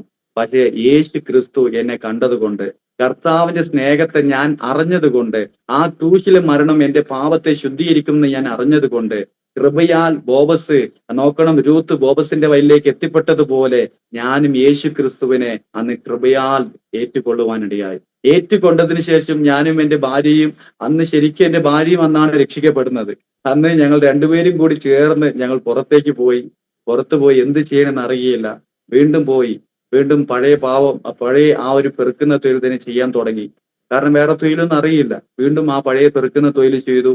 അങ്ങനെ ചെയ്തുകൊണ്ടിരുന്നപ്പോൾ വീണ്ടും മദ്യപാനം, മയക്കുമരുന്നൊക്കെ യൂസ് ചെയ്യാൻ തുടങ്ങി. അങ്ങനെ ദൈവത്തിന്റെ വചനം ജീവനുള്ളതെന്ന് ഞാൻ അറിയുവാനിടയായി. ദൈവത്തിന്റെ വചനം പറയുന്നു, മകനെ, നിന്റെ ഈ ശരീരം എന്റെ മന്ദിരമാണ്, അതിനെ നീ തകർക്കരുത് എന്ന് പറഞ്ഞു. അത് ഞാൻ കേട്ടപ്പോൾ ഞാൻ ഉപയോഗിക്കുന്നത് പടും പാപമാണ്. ഇത് കർത്താവിന് വേണ്ടി ഞാൻ നോ പറഞ്ഞേക്കാന്ന് പറഞ്ഞ് ഞാൻ അത്രയും വർഷം എന്റെ ചെറുപ്പം തൊട്ട് എന്റെ രക്തത്തിൽ കടന്നുപോയതാ ഈ ലഹരികൾ. അതിനെ വിടാൻ ഒരു രക്ഷയില്ല, വിടാൻ പറ്റുകയില്ല. പക്ഷെ അങ്ങനെ ഉണ്ടായിരുന്നിട്ടും ഈ കർത്താവിനെ തൊട്ടപ്പോൾ ഞാൻ ഒരു ദിവസം കൊണ്ട് കർത്താവെ, ഇനി ഞാൻ നിനക്കുള്ളതാണ്, നിനക്ക് വിരോധമായിരിക്കുന്ന ഒരു സംഭവം എനിക്ക് വേണ്ടെന്ന് പറഞ്ഞ എന്റെ സകല ലഹരികളെയും ഞാൻ വലിച്ചെറിയും മുൻപ് ഞാൻ എങ്ങനെയാ ചെയ്തത്? ഇത് വലിച്ചെറിഞ്ഞിട്ട് വീണ്ടും അത് ഉപയോഗിക്കാൻ തോന്നരുതെന്നുള്ളത് എന്ത് ചെയ്യുന്ന അറിയോ? ഈ കഞ്ചാവ് പോലത്തെ ഒരു സാധനങ്ങൾ എന്റെ അടുത്ത് എപ്പോഴും ഉണ്ടാവും. ഒരു വീടകടയിലൊക്കെ കിട്ടും, ഭയങ്കര സ്ട്രോങ് ആയ സാധനം, കുറച്ച് ഇങ്ങനെ ചുണ്ടത്ത് വെച്ച് കഴിഞ്ഞാൽ ചുണ്ട് പൊള്ളിപ്പോവും. അതുപോലത്തെ സാധനം ഞാൻ അത് ഇത്രയും വലിയൊരു പൊതി എടുത്ത് അങ്ങനെ തന്നെ പൊളിച്ച് എന്റെ വായിലിട്ടു. ഇട്ടിങ്ങനെ ചവച്ച് ഇറക്കുവാനിടയായി. ഇറക്കി ഞാൻ അവിടെ കുറെ നേരം ഛർദ്ദിച്ച് ഞാൻ അതിനെ തരണം ചെയ്തു. ശരിക്കും പറഞ്ഞ ഛർദ്ദിച്ച് അതുപോലെ തലകറങ്ങി വീണ് മരണത്തെ ഞാൻ കണ്ടു. കാരണം അതുപോലെ അത്രയ്ക്ക് ഞാൻ പ്രശ്നങ്ങൾ അനുഭവിച്ചു. എന്നിട്ട് അതിന് ഞാൻ വലിച്ചു നോ പറഞ്ഞു. പിന്നെ അതിനുശേഷം ഇതുവരെയും എന്റെ കർത്താവ് അതിനോട് തിരിഞ്ഞു നോക്കുവാൻ പോലെ എന്നെ ദൈവം സമ്മതിച്ചില്ല. നോക്കണം, അത് ഉപേക്ഷിച്ചു. പിന്നെ ഉപജീവമാർഗം വേണ്ടേ, കഴിക്കണ്ടേ, ജോലിയൊന്നും അറിയില്ല. പിന്നെ അതിന്റെ ഇടയ്ക്ക് ഞാൻ എന്റെ ഭാര്യയുണ്ട്. അപ്പോ ദൈവം അതിന്റെ ഇടയ്ക്ക് ദാനമായി ഒരു കുഞ്ഞിനെ തന്നു. ഞങ്ങൾ അങ്ങ് രക്ഷിക്കപ്പെട്ട് മുന്നോട്ട് പോയിക്കൊണ്ടിരിക്കുമ്പോൾ അതിന്റെ ഇടയിൽ ഇതിൽ നിന്നൊക്കെ ഒരു വ്യത്യാസം വരണമെന്ന് ആഗ്രഹമുണ്ട്. അപ്പോൾ തന്നെ ഞാനും എന്റെ വൈഫും കൂടി ഇങ്ങനെ ഒരു കാര്യം തീരുമാനിച്ചു. ഇനി നമുക്ക് ഈ പെറുക്കുന്ന തൊഴിൽ വേണ്ട, കർത്താവിന് വിരോധമായുള്ള ഒരു കാര്യം ചെയ്യണ്ട. കാരണം ദൈവവചനം പറയുന്നുണ്ട്, നിന്റെ അയൽക്കാരന്റെ ഭവനത്തെയോ ഭാര്യയോ അല്ലെങ്കിൽ അതിനുള്ള യാതൊന്നും നീ മോഹിക്കരുത്, ആഗ്രഹിക്കരുത്. കാരണം ദൈവം പറയുന്ന 10 കൽപ്പനയിലും ആ കൽപ്പനയിൽ മോഷണം വലിയൊരു പാപമാണ്. കർത്താവ് വെറുക്കുന്ന ഒന്ന് മോഷണമാണെന്ന് ഞങ്ങൾ സംസാരിച്ചു. ഞങ്ങൾ ആ മോഷ്ടിക്കുന്ന തൊഴില് ഞങ്ങൾ അവിടെ വെച്ച് നിർത്തുവാനിടയായി. ഇതെല്ലാം കർത്താവാണ് അതിനൊക്കെ അവസാനം കുറിക്കുവാനിടയായി. കർത്താവ് ഞങ്ങളെ തൊട്ടു. ഞാനും എന്റെ കുടുംബവും ഞങ്ങൾ അവിടെ നിന്ന് ഞങ്ങളുടെ കമ്മ്യൂണിറ്റിയിൽ നിന്നൊരു വേർതിരിക്കപ്പെട്ട കൂട്ടം പോലെ ഞങ്ങൾ അവിടെ നിന്ന് മാറി. ഞങ്ങൾ അവിടെ നിന്ന് ഈ പൈസ കൊടുത്ത് ആക്രി സാധനം വാങ്ങാൻ തുടങ്ങി. ഞങ്ങൾ ഈ മോഷ്ടിച്ചുകൊണ്ടിരുന്ന സംഭവം ഞങ്ങൾ പിന്നെ വന്ന് പൈസ കൊടുത്ത് കച്ചവടം ചെയ്ത് ഞങ്ങൾ ആക്രി സാധനങ്ങളൊക്കെ വാങ്ങി അത് കൊണ്ടുപോയി വെക്കുമ്പോൾ അതിൽ നിന്ന് പൈസ കിട്ടും. അതും കൊണ്ടുവന്ന് ഞങ്ങൾ ഒരു ഗുഡ്സ് ഓട്ടോറിക്ഷ മേടിച്ചു.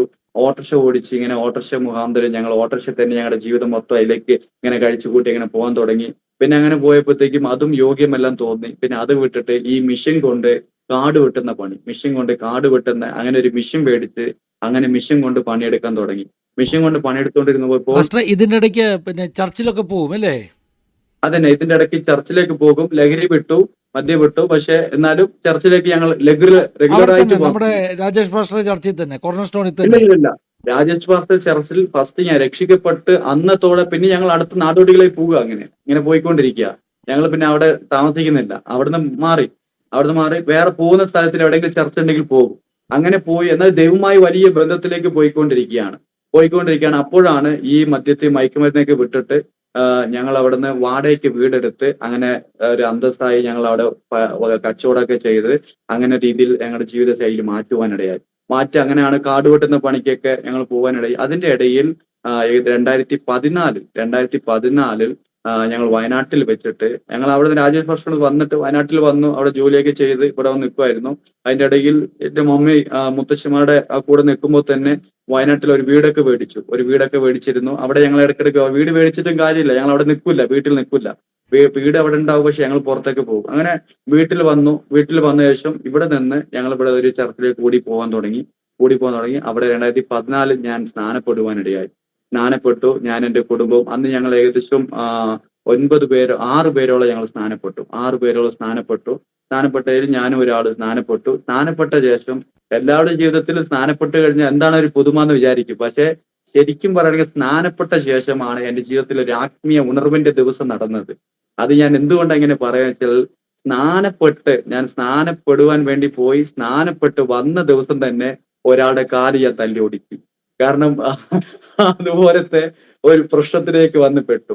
ഞാൻ സ്നാനപ്പെട്ട് വീട്ടിലേക്ക് വന്നപ്പോഴത്തേക്കും ഞങ്ങളുടെ അയൽവാസിയായിരിക്കുന്ന ഒരാള് മദ്യപിച്ചിട്ട് വന്ന് ഞങ്ങളോട് തെറി പറഞ്ഞു. എന്റെ അമ്മയെ തെറി പറഞ്ഞു, എന്റെ ഭാര്യയെ തെറി പറഞ്ഞു. അങ്ങനെ പറഞ്ഞു വന്നപ്പോഴത്തേക്ക് അവസാനം സഹികെട്ട് അയാളെ ഒതുക്കാൻ വേണ്ടി ഞാൻ എന്ത് ചെയ്തു, ആ പരീക്ഷണത്തിൽ കീഴടങ്ങി അദ്ദേഹത്തിന് കാല് വരെ തല്ലി ഉടച്ചു കളഞ്ഞു. 2 കഷ്ണമായി ഉടച്ചു. എന്നിട്ട് വീണ്ടും ദൈവം എന്നെ അടിച്ച് എന്നെ ഉണർത്തി തന്നതുപോലെ എന്നെ ദൈവം ഉണർത്തുവാനിടയായി. വീണ്ടും ഞാൻ ദൈവത്തെ മാപ്പ് ചോദിച്ച് ഞാൻ അവിടുന്ന് വീണ്ടും കരകയറി വരുവാനിടയായി.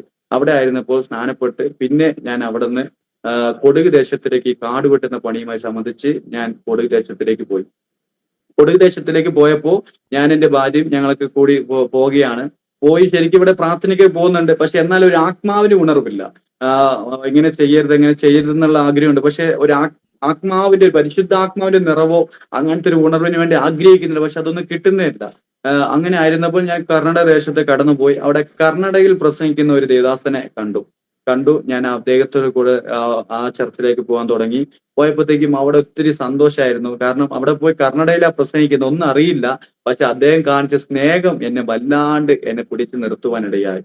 അപ്പോ സ്നേഹം എത്ര വലുതാന്ന് ഞാൻ അവിടുന്ന് പഠിച്ചത്. അദ്ദേഹം ആ പാസ്റ്റർ എത്ര പേര് വന്നാലും എന്നെ ഒരു നോട്ടം പ്രത്യേകിച്ച് നോക്കുമായിരുന്നു. അങ്ങനെ കൊടക് ദേശത്ത് അവിടെ ഒരു ചർച്ചിൽ അവിടെ കൂടുവാനിടയായി.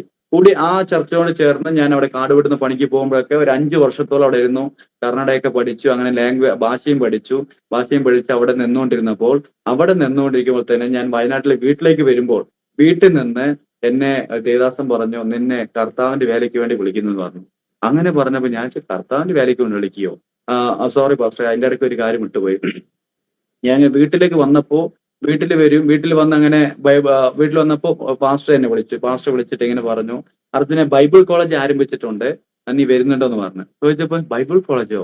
അത് പഠിച്ചവർക്കല്ലേ പറ്റുള്ളൂ പഠിക്കാന്, പഠിക്കാത്തവർക്ക് എങ്ങനെ പറ്റുക? ഞാൻ 2ാം ക്ലാസ് തന്നെ 3 ജില്ലയിൽ പഠിച്ചിട്ട് ഇപ്പോൾ ഒരു അക്ഷരം പോലും അറിയാത്ത എന്നെ കൊണ്ട് എങ്ങനെ ബൈബിൾ പഠിക്കാൻ പറ്റുക പാസ്റ്റർ എന്ന് ചോദിച്ചപ്പോഴത്തേക്ക് പാസ്റ്റർ പറഞ്ഞു, നിന്റെ ഭാര്യയ്ക്ക് പഠിക്കാൻ അറിയാലോ, അപ്പൊ നീ വെറുതെ വന്നിട്ട് എന്ത് ചെയ്താൽ മതി, നീ കൂടെ നിന്നാ മതി എന്ന് പറഞ്ഞു. അപ്പൊ കഴിച്ചപ്പോ അത് നല്ല കാര്യമാണല്ലോ, എന്നാലും പോയി നോക്കാം. എന്നാലും ഉള്ളൊരു ചിന്ത, ചർച്ചിലേക്ക് പോയി 2 മണിക്കൂർ അല്ലെങ്കിൽ അരമണിക്കൂർ മെസ്സേജ് കേട്ടാൽ തന്നെ ഉറക്കം തോന്നി ഉറങ്ങി വീഴുന്ന നമ്മൾ അവിടെ പോയിട്ട് രാവിലെ തൊട്ട് വൈകുന്നേരം വരെ വചനം കേട്ടുകൊണ്ടിരിക്കണ്ടേ? അങ്ങനെ ചിന്തിച്ചു. പക്ഷെ ഉള്ളിൽ വചനം പഠിക്കണമെന്ന് വല്ലാണ്ട് ഇങ്ങനെ ഒരു തീ കത്തിക്കൊണ്ടിരിക്കുക.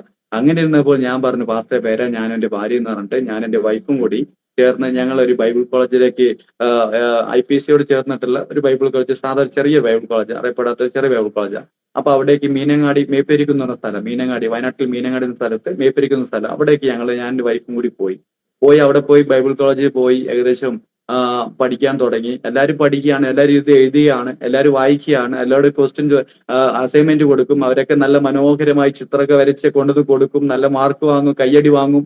ഞാൻ അതൊക്കെ ഇങ്ങനെ കണ്ടുകൊണ്ടിരിക്കും. ഇങ്ങനെ കണ്ട് അവസാനം എനിക്ക് മടി വന്ന് പിന്നെ ഒരു 3 മാസം അവര് പറയുന്നത് ഒന്നും മനസ്സിലാവില്ല. 3 മാസം ഫുള്ളും സത്യം പറയുകയാണെങ്കിൽ ഉറക്കം മാത്രമായിരുന്നു എന്റെ ബൈബിൾ കോളേജിലേക്ക്. സാറുമാര് പറയും നീ എന്തിനാ വരുന്നതെന്ന് പോലും ചോദിക്കുന്ന ഘട്ടത്തിലേക്ക് ആയതുപോലെ ഞാൻ 3 മാസം ഉറങ്ങി അവിടെ കിടന്നു. അങ്ങനെ അവസാനം എനിക്ക് തന്നെ ഉള്ളൊരു കുത്തിരി വന്നു, ഇതിന് നമ്മൾ എന്തിനാ എങ്ങോട്ട് വരുന്നത്, വേറെ എന്തെങ്കിലും പണി ചെയ്താൽ മതിയോ എന്ന് ചിന്തിച്ചു. അങ്ങനെ അവിടെ പോയി ഇരുന്ന് ഞാൻ ദൈവത്തോട് കരഞ്ഞു, കർത്താവേ എന്നെ നീ ഇവിടെ കൊണ്ടുവന്നതിന്റെ പുറകിൽ വലിയൊരു ഉദ്ദേശമുണ്ട്. ആ ഉദ്ദേശം എന്താണെന്ന് നീ നിറവേറ്റുവാനിടയാണോ? എന്നെ കൊണ്ട് എനിക്ക് ഒന്നും ചെയ്യാൻ പറ്റില്ല, എനിക്ക് പഠിക്കുവാനോ വായിക്കാനോ ഒന്നും അറിയില്ല. പക്ഷെ എനിക്ക് നിന്റെ വചനം കേൾക്കണം. ഈ വചനം എന്റെ ഉള്ളിൽ വന്നാൽ മാത്രമേ എന്തെങ്കിലും വ്യത്യാസം വരികയുള്ളൂ. ഈ വചനം വന്നാൽ മാത്രമാണ് എനിക്ക് മുന്നോട്ട് പോകാൻ പറ്റുള്ളൂ. ആ വചനത്തെ നീ പഠിപ്പിച്ചാൽ മാത്രമേ എനിക്ക് മുന്നോട്ട് നിൽക്കാൻ പറ്റുള്ളൂ. അങ്ങനെ പറഞ്ഞ് ഞാൻ പ്രാർത്ഥിച്ചിട്ട് ഞാൻ പിറ്റത്തെ ആഴ്ച ഞാൻ പോയി അങ്ങോട്ട് ബൈബിൾ കോളേജിലേക്ക് പോയി, ഞാൻ എന്റെ വൈഫും കൂടി അങ്ങനെ പോയി ഇരുന്ന് പ്രാർത്ഥിച്ചിട്ട് ബൈബിൾ കോളേജിലേക്ക് പോയി ഇരുന്ന് ആ ദിവസം ഒരു ഭയങ്കര മിറാക്കിൾ എന്ന് തന്നെ പറയാം. അന്ന് പഠിപ്പിച്ച പഠനം മൊത്തം എനിക്കുള്ളതായിരുന്നു. അന്നത്തെ ക്ലാസ് മൊത്തം എനിക്കുള്ളതായിരുന്നു. അപ്പോൾ തന്നെ എനിക്ക് മനസ്സിലായി, എന്നെ പഠിപ്പിക്കുന്നത് ഇവിടുത്തെ അധ്യാപകര്, സാറുമാര്, പാസ്റ്റർമാരല്ല, ദൈവം നമ്മളെ പഠിപ്പിക്കാൻ തുടങ്ങി. അതുകൊണ്ട് ഇനി വിട്ടുകൊടുത്തേക്കാന്ന് പറഞ്ഞ കർത്താവിന് വിട്ടുകൊടുത്തു. അന്ന് പോയ ശേഷം പിന്നെ എനിക്ക് ഉറക്കം വന്നിട്ടേ ഇല്ല. പിന്നെ ഫുള്ളും ധ്യാനിക്കാൻ തുടങ്ങി. പിന്നെ പാസ്റ്റർമാരോട് ക്വസ്റ്റ്യൻ ചോദിക്കും, ഞാൻ അതിനുള്ള ആൻസർ പറയും. അങ്ങനെ ഓൾഡ് ടെസ്റ്റ്മെന്റും ന്യൂ ടെസ്റ്റ്മെന്റും അങ്ങനെ ദൈവകൃപയിൽ അത് മൊത്തം പഠിക്കുവാനിടയായി. പഠിച്ചതിന് ശേഷം ഞാൻ ഇത് പഠനത്തോട് ചേർന്ന് തന്നെ ഇത് മൊത്തം പൂർത്തീകരിക്കണമല്ലോ, പാസ്റ്റർമാര് മൊത്തം ഇരുന്ന് പഠിപ്പിക്കാൻ പറ്റില്ലല്ലോ. അപ്പോ അത് എത്ര വർഷം എടുത്താലും പഠിപ്പിച്ചു തരാൻ പറ്റും. പക്ഷെ എന്നാലും ഞാനിത് കേൾക്കണം, ഇത് പഠിക്കണം എന്ന ആഗ്രഹം കൊണ്ട് തന്നെ ഞാൻ എന്തെന്നറിയോ, ഈ ഓഡിയോ ബൈബിൾ ഞാൻ കേൾക്കാൻ തുടങ്ങി. ഓഡിയോ ബൈബിൾ മൊബൈലിൽ ആപ്പ് എടുത്തിട്ട് ഓഡിയോ ബൈബിൾ എടുത്തിട്ട് മലയാള ഓഡിയോ ബൈബിൾ എന്നുണ്ടായിരുന്നു. ആ ഓഡിയോ ബൈബിൾ ഞാൻ വോയിസ് വെച്ച് സ്പീക്കർ വെച്ച് ഇങ്ങനെ ഞാൻ ട്രാവൽ ചെയ്യുമ്പോഴും ഈ കാട് വെട്ടുമ്പോഴൊക്കെ ഞാൻ ഈ ബൈബിൾ ഇങ്ങനെ കേട്ടുകൊണ്ടിരിക്കും. അങ്ങനെ കേട്ട് ഞാൻ ബൈക്ക് ഓടിക്കുമ്പോൾ എല്ലാ വഴിയിലും ഇങ്ങനെ ബൈബിൾ കേട്ടുകൊണ്ടിരിക്കും. ബൈബിൾ കേൾക്കുമ്പോ എന്റെ ഈ ട്രാവലിങ്ങിലൊക്കെ ഈ യാത്രയിലൊക്കെ ശരിക്കും പറയണമെങ്കിൽ പുറമെ ഒത്തിരി സൗണ്ട് ഉണ്ട്, ബൈക്ക് റേസിംഗ് സൗണ്ട് ഉണ്ട്, അങ്ങനെയൊക്കെ ഒത്തിരി കാര്യങ്ങളൊക്കെ ഉണ്ട്. പക്ഷെ എന്നാലും ഞാനിങ്ങനെ ഈ കാട് വെട്ടുന്ന പണിക്കൊക്കെ പോയി ഇങ്ങനെ 2 വീലറിൽ യാത്ര ചെയ്ത് വരുമ്പോ ഇതിന്റെ ഇടയിൽ ഈ ഇത്രയും സൗണ്ട് ഉണ്ടെങ്കിൽ തന്നെ പക്ഷെ ഈ വചനം കേൾക്കുമ്പോ ദൈവത്തിന്റെ വചനം കേൾക്കുമ്പോൾ അതിന്റെ നടുവിൽ നിന്ന് എന്നോട് ദൈവം ഒത്തിരി കാര്യങ്ങൾ സംസാരിക്കുവാനിടയായി. ഒത്തിരി മെസ്സേജുകൾ, ഒത്തിരി ദൈവം എന്നെ ശുശ്രൂഷയ്ക്ക് വേണ്ടിയുള്ള വിളികളെ കുറിച്ചെല്ലാം ഈ ബൈക്കിൽ യാത്ര ചെയ്തുകൊണ്ടിരിക്കുമ്പോൾ ദൈവം എന്നോട് കുറിച്ച് സംസാരിക്കുവാൻ ഇടപെടുവാനിടയായി. അപ്പോൾ എന്റെ ഉള്ളിൽ ഇങ്ങനെ ആഗ്രഹമുണ്ട്, ഇങ്ങനെ ഞാൻ ഒരു ദിവസം പ്രാർത്ഥനയ്ക്ക് പോകാൻ വേണ്ടി ഒരു ദിവസം മൈസൂർ ഒരു മീറ്റിംഗ് ഉണ്ടായിരുന്നു. മൈസൂർ ഒരു കൺവെൻഷൻ ഉണ്ടായിരുന്നപ്പോൾ ഞാൻ എന്ത് ചെയ്തു, മൈസൂർ കൺവെൻഷനിലേക്ക് പോകാൻ വേണ്ടി ഞാനും എന്റെ ചേച്ചി ഞങ്ങൾ കൺവെൻഷനിലേക്ക് പോയി. മൈസൂർ ടൗൺ ബസ് സ്റ്റാൻഡോട് ചേർന്നിട്ട് ഒരു കൺവെൻഷൻ നടന്ന് അങ്ങോട്ട് പോയി. അങ്ങോട്ട് ഞങ്ങൾ ഇവിടെ വയനാട്ടിൽ നിന്ന് എവിടെ മീറ്റിംഗ് ഉണ്ട് പോകാൻ ഞാൻ റെഡിയാ. കാരണം ദൈവത്തിന് വേണ്ടി അത്രയ്ക്ക് ഒരു തീഷ്ണതയോടെ ഇരിക്കുന്ന സമയമായിരുന്നു. ഇപ്പോഴും ഇല്ലാന്നല്ല, ഇപ്പോഴും ദൈവസ്ഥാനത്തിൽ അതുപോലെ തന്നെ നിൽക്കുന്നുണ്ട്. പക്ഷെ ആ ഒരു സമയത്ത് അതുപോലത്തെ ഒരു ഇതായിരുന്നു. അപ്പൊ അങ്ങനെ മൈസൂരിലേക്ക് ഞാൻ എന്റെ വൈഫും കൂടി എന്റെ ചേച്ചി ഞങ്ങളെ കൂടി മൈസൂരിൽ പോയി. അവിടെ ഒരു കൺവെൻഷൻ നടക്കുകയാണ്. ഏകദേശം 21 ദിവസം ഉപവാസ പ്രാർത്ഥനയാണ്. ഒരാഴ്ച അവിടെ മീറ്റിംഗ് നടക്കുന്നുണ്ട്. ഒരാഴ്ച ഞങ്ങൾ അവിടെ പോയി താമസിച്ചു. അവിടുത്തെ ദേവദാസി ഞങ്ങൾക്കുള്ള താമസിക്കാനുള്ള എല്ലാ സൗകര്യം ചെയ്തു തന്നു. ഞങ്ങൾ മീറ്റിംഗ് അറ്റൻഡ് ചെയ്തു. ഞങ്ങൾ ഒരു ദിവസം, 2 ദിവസം, മൂന്നാമത്തെ ദിവസം ആയപ്പോഴത്തേക്കും ഞാൻ ഇങ്ങോട്ട് പോകുമ്പോൾ പ്രാർത്ഥിച്ചു, കർത്താവെ, ഈ കൺവെൻഷനിൽ എന്നോട് നീ സംസാരിക്കണം. ദൈവം എന്നോട് സംസാരിച്ചാൽ മാത്രമേ എനിക്ക് മുന്നോട്ട് പോകാൻ പറ്റൂ. എവിടെ പോകുമ്പോൾ ഞാൻ പറയുന്ന ഒരു കാര്യമുണ്ട്, കർത്താവെ, നീ എന്നോട് സംസാരിച്ചാൽ മാത്രമേ എനിക്ക് മുന്നോട്ട് പോകാൻ പറ്റുള്ളൂ. ഈ കൺവെൻഷനിൽ ദൈവദാസന്മാർ മുഖാന്തരം എന്നോട് നീ ഇടപെടണം. അങ്ങനെ ഞാൻ ഇങ്ങനെ പ്രാർത്ഥിച്ചിട്ട് പോവുകയാ, വളരെ ആഗ്രഹത്തോടെ പോവുകയാ. ഞാൻ പോയി അവിടെ 2 ദിവസമായി, 3 ദിവസമായി, 4 ദിവസമായി ദൈവം എന്നോട് സംസാരിക്കുന്നില്ല. അങ്ങനെ ഞാൻ ഇങ്ങനെ മടുത്തു, ഇങ്ങനെ ആരാധിച്ച് അങ്ങനെ ഒരു സൈഡിൽ ഇരുന്നപ്പോ തമിഴ്നാട്ടിൽ നിന്ന് കിരൺ എന്ന് പറഞ്ഞൊരു ദാസൻ വന്നിരുന്നു. അദ്ദേഹം അന്ന് ശുശ്രൂഷിക്കുകയാണ്. അന്ന് ശുശ്രൂഷിച്ചുകൊണ്ടിരിക്കും, വളരെ ശക്തമായ ശുശ്രൂഷ നടന്നുകൊണ്ടിരിക്കുന്ന ഇടയിൽ പെട്ടെന്ന് എന്നെ ഇങ്ങനെ ആ സ്റ്റേജിൽ നിന്ന് ഇങ്ങനെ പറഞ്ഞു വിളിച്ചു, ബ്രദർ ഇങ്ങോട്ട് കയറി വരിക എന്ന് പറഞ്ഞു. എന്റെ കൂടെ വേറെ ഒരു സഹോദരൻ കൂടി ഉണ്ടായിരുന്നു. ഞങ്ങളെ രണ്ടുപേരെ സ്റ്റേജിലേക്ക് വിളിച്ചിട്ട് എന്നോട് ഇങ്ങനെ പറഞ്ഞു, നിന്നെ കർത്താവിന്റെ വേലയ്ക്ക് വേണ്ടി വിളിക്കാന്ന് പറഞ്ഞു. ശരിക്കും പറയും, സാറ ചിരിച്ചതുപോലെ ഒരു ചിരി എനിക്ക് വന്നു.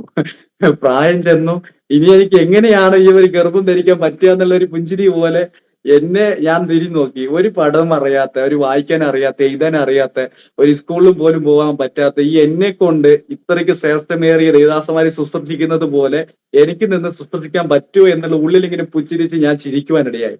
തിരിച്ച് ഞാൻ അവിടുന്ന് ഓക്കെ പാസ്റ്റർ പ്രാർത്ഥിക്കുന്നുണ്ട്. പാസ്റ്റർ അവിടുന്ന് അത്രയും വലിയ ഒരു കൺവെൻഷനിൽ നിന്ന് എന്നെ പ്രാർത്ഥിച്ച് താഴേക്ക് വിട്ടു.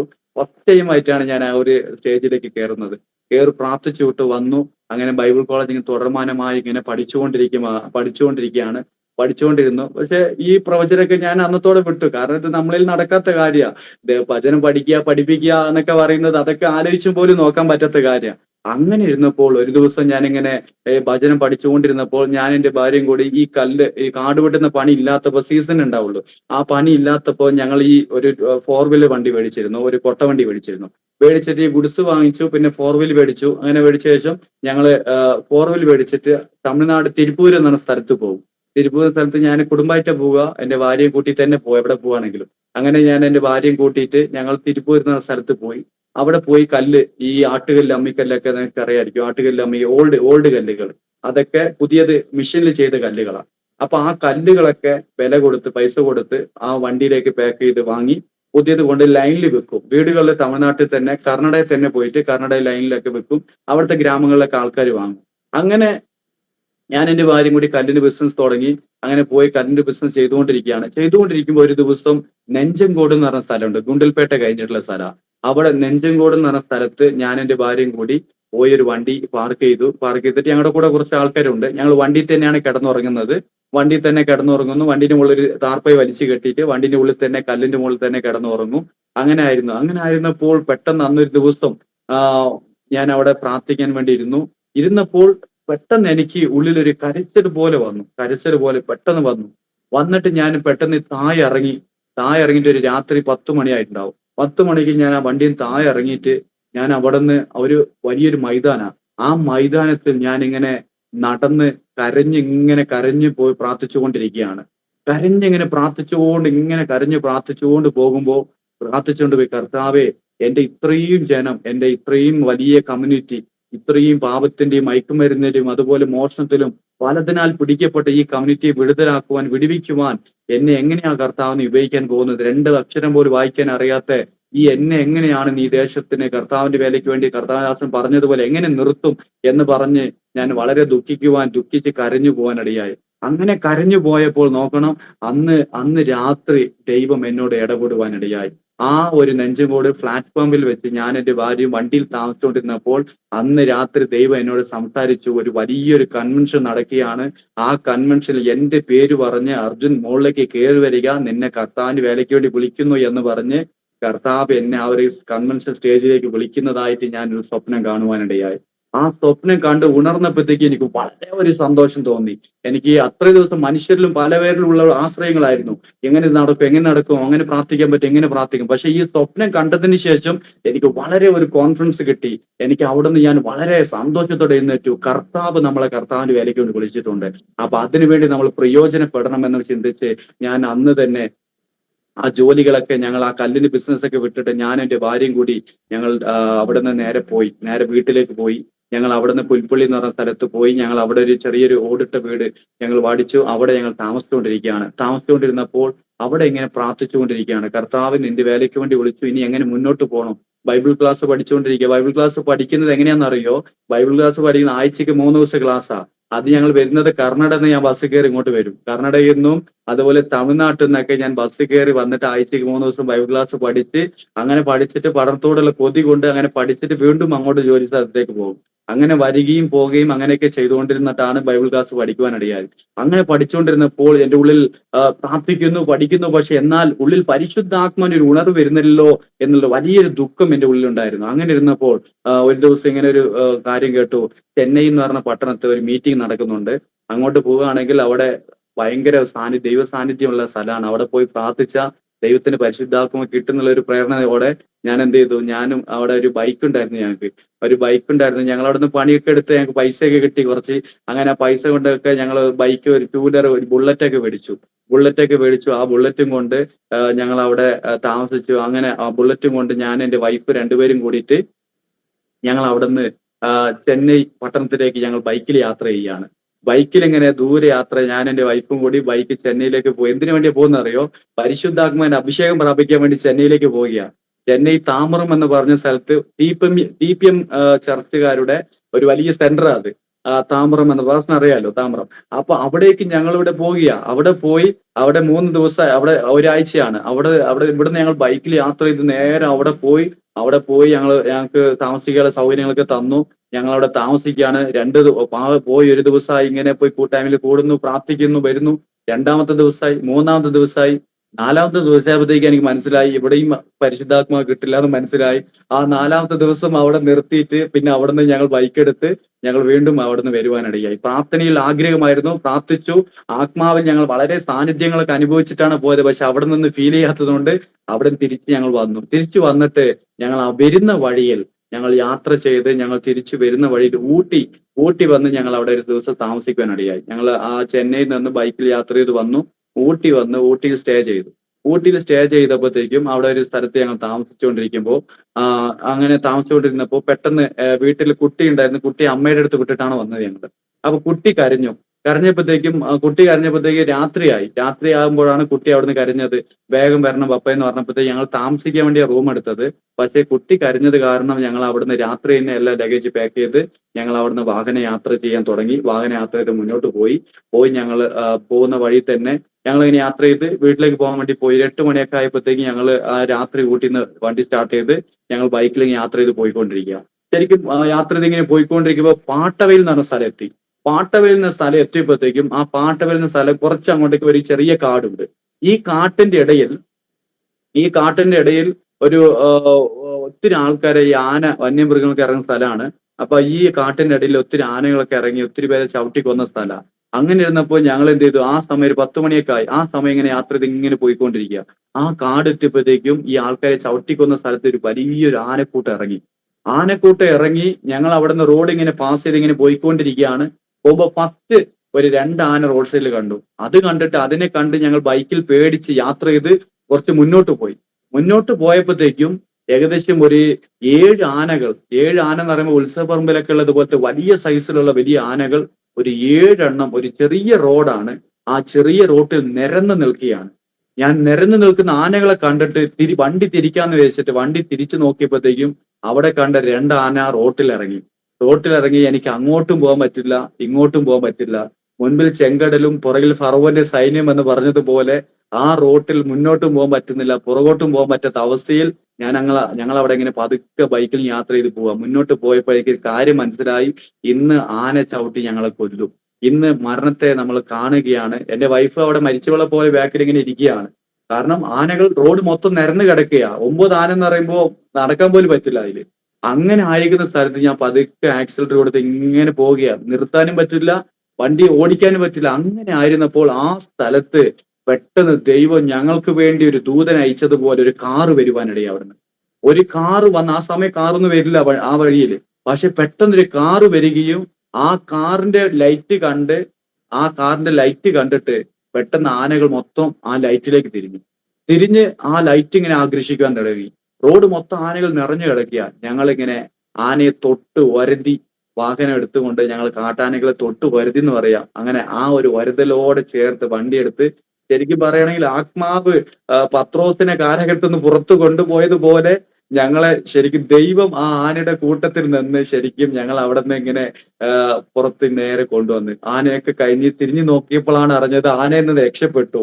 ഈ ആനക്കൂട്ടത്തിൽ ദൈവം നമ്മളെ പിടിപ്പിച്ചു എന്നെന്ന് ഞാൻ ആനയൊക്കെ കഴിഞ്ഞ് തിരിഞ്ഞു നോക്കിയപ്പോഴാണ് അറിഞ്ഞത് റോഡ് കടക്കാൻ ഒരു സാധ്യതയില്ല, റോഡ് മൊത്തം ആനകളെ കൊണ്ട് നിറഞ്ഞിരിക്കുക. അങ്ങനെ ഉണ്ടായിരുന്നിട്ടോ ദൈവം അടന്ന് ജീവനോടെ പുറത്തു കൊണ്ടുവന്നു. എന്റെ കൂടെ വന്ന വണ്ടിക്കാരൻ ഇപ്രകാരം പറഞ്ഞു, നീ രക്ഷപ്പെട്ടല്ലോ എന്ന്. കാരണം എനിക്കറിയാം എന്നെ അവിടെ രക്ഷിച്ച് കൊണ്ടുവന്നത് എന്റെ ദൈവമാണ്. കർത്താവ് അങ്ങനെ കൃപയാൽ ഞങ്ങളെ രക്ഷിച്ച് കൊണ്ടുവരുവാനിടയായി. അങ്ങനെ ഞങ്ങൾ വീട്ടിൽ പോയി അവിടെ ഒരു മീറ്റിംഗ് നടത്തിയപ്പോൾ എവിടെ നിന്നാണോ പരിശുദ്ധാത്മാൻ ആഗ്രഹിച്ചത് ആ പരിശുദ്ധാത്മാവിനെ അതേ സ്ഥലത്തിൽ വയനാട്ടിൽ നിന്ന് തന്നെ ഞങ്ങൾക്ക് ഒരു മീറ്റിംഗിൽ പരിശുദ്ധാത്മ പൂർണ്ണനായി ദൈവനെ നിറയ്ക്കുവാനിടയായി, ആത്മാവിൽ നിറയുവാനിടയായി. ആ ഒരു ശക്തിയിൽ ദൈവസ്ഥാനത്തിൽ ഞാൻ ഇറങ്ങി കർത്താവിന്റെ വേലയ്ക്ക് വേണ്ടി അല്പമായി പ്രയോജനപ്പെട്ട് മുന്നോട്ട് പോകുമ്പോൾ ആ സ്ഥലത്തിൽ നിന്ന് ഞാൻ ഒരു വർക്കൊന്നും ചെയ്യാൻ അറിയില്ല, മിനിസ്റ്റർ ചെയ്യാൻ അറിയില്ല. എന്റെ കൂടെ ഒത്തിരി ദേവദാസന്മാരൊക്കെ വരുമ്പോൾ ഞാൻ അവരുടെ കൂടെ ഒക്കെ പോവുകയൊക്കെ ചെയ്യും. അങ്ങനെ അവർ കൂടെ ചേർന്ന് അല്പം സുവിശേഷം പറയാൻ തുടങ്ങി, ട്രാക്ട് കൊടുക്കാൻ തുടങ്ങി. അങ്ങനെ ഗോസ്പൽ ഷെയർ ചെയ്ത് അങ്ങനെ ശുശ്രൂഷ പഠിക്കുവാനിടയായി. കർത്താവിന്റെ വേലയോട് ചേർത്ത് നിർത്തുവാൻ തുടങ്ങി. അങ്ങനെ കർത്താവിന്റെ വേലയ്ക്ക് വേണ്ടി ഇറങ്ങി തുടങ്ങി. ആ നിമിഷങ്ങളിൽ ഒത്തിരി പ്രശ്നങ്ങളില്ലാതെ കർത്താവിന് വേല ചെയ്യാൻ പറ്റില്ലല്ലോ. അങ്ങനെ കുടുംബത്തിലും അതുപോലെ അങ്ങനെ ഒത്തിരി പ്രശ്നങ്ങളൊക്കെ ഉണ്ടായിരുന്നു. എന്നിട്ട് വരെ ദൈവം ആ വേലയിൽ ഉറപ്പിച്ച് എന്നെ നിർത്തി മുന്നോട്ട് കൊണ്ടുപോയപ്പോൾ ഞാൻ ആ ബൈബിൾ കോളേജിലേക്ക് പഠിക്കാൻ പോയത് ഒന്നും അറിയാത്തവനായാണ് ബൈബിൾ കോളേജിൽ പഠിക്കാൻ വേണ്ടി പോയത്. പക്ഷേ ആ ബൈബിൾ കോളേജ് പഠനം 4 വർഷം ഉണ്ടായിരുന്നു. 4 വർഷം ആ ബൈബിൾ കോളേജ് പഠനം പൂർത്തീകരിച്ച് ഞാൻ പുറത്തിറങ്ങുമ്പോൾ ദൈവം എന്നെ 2 ചർച്ച് ഉദ്ഘാടനം ചെയ്യുവാനും 2 ചർച്ചിന്റെ പണി പൂർത്തീകരിച്ച് എന്നെ അവിടുത്തെ ഒരു ശുശ്രൂഷകനാക്കി മാറ്റിയെടുത്ത് കർത്താവ് ഇന്ന് എന്നെ ഇന്ത്യയുടെ പല സ്ഥലങ്ങളിലും കർത്താവിന്റെ വേലയ്ക്ക് വേണ്ടി കൊണ്ടുപോയി. ആ തിക്കിലും മുക്കിലും കർത്താവിന്റെ വേലയിൽ ദൈവം എന്നെ പ്രയോജനപ്പെടുത്തുവാനിടയായി. കർത്താവിനെ പ്രയോജനപ്പെടുത്തുന്നത് ഞാൻ അറിഞ്ഞു. ആദ്യം വയനാട് പ്രദേശത്ത് ഒരാലയം ആരംഭിച്ചു. അവിടെ പോയി സഭ പണിയാൻ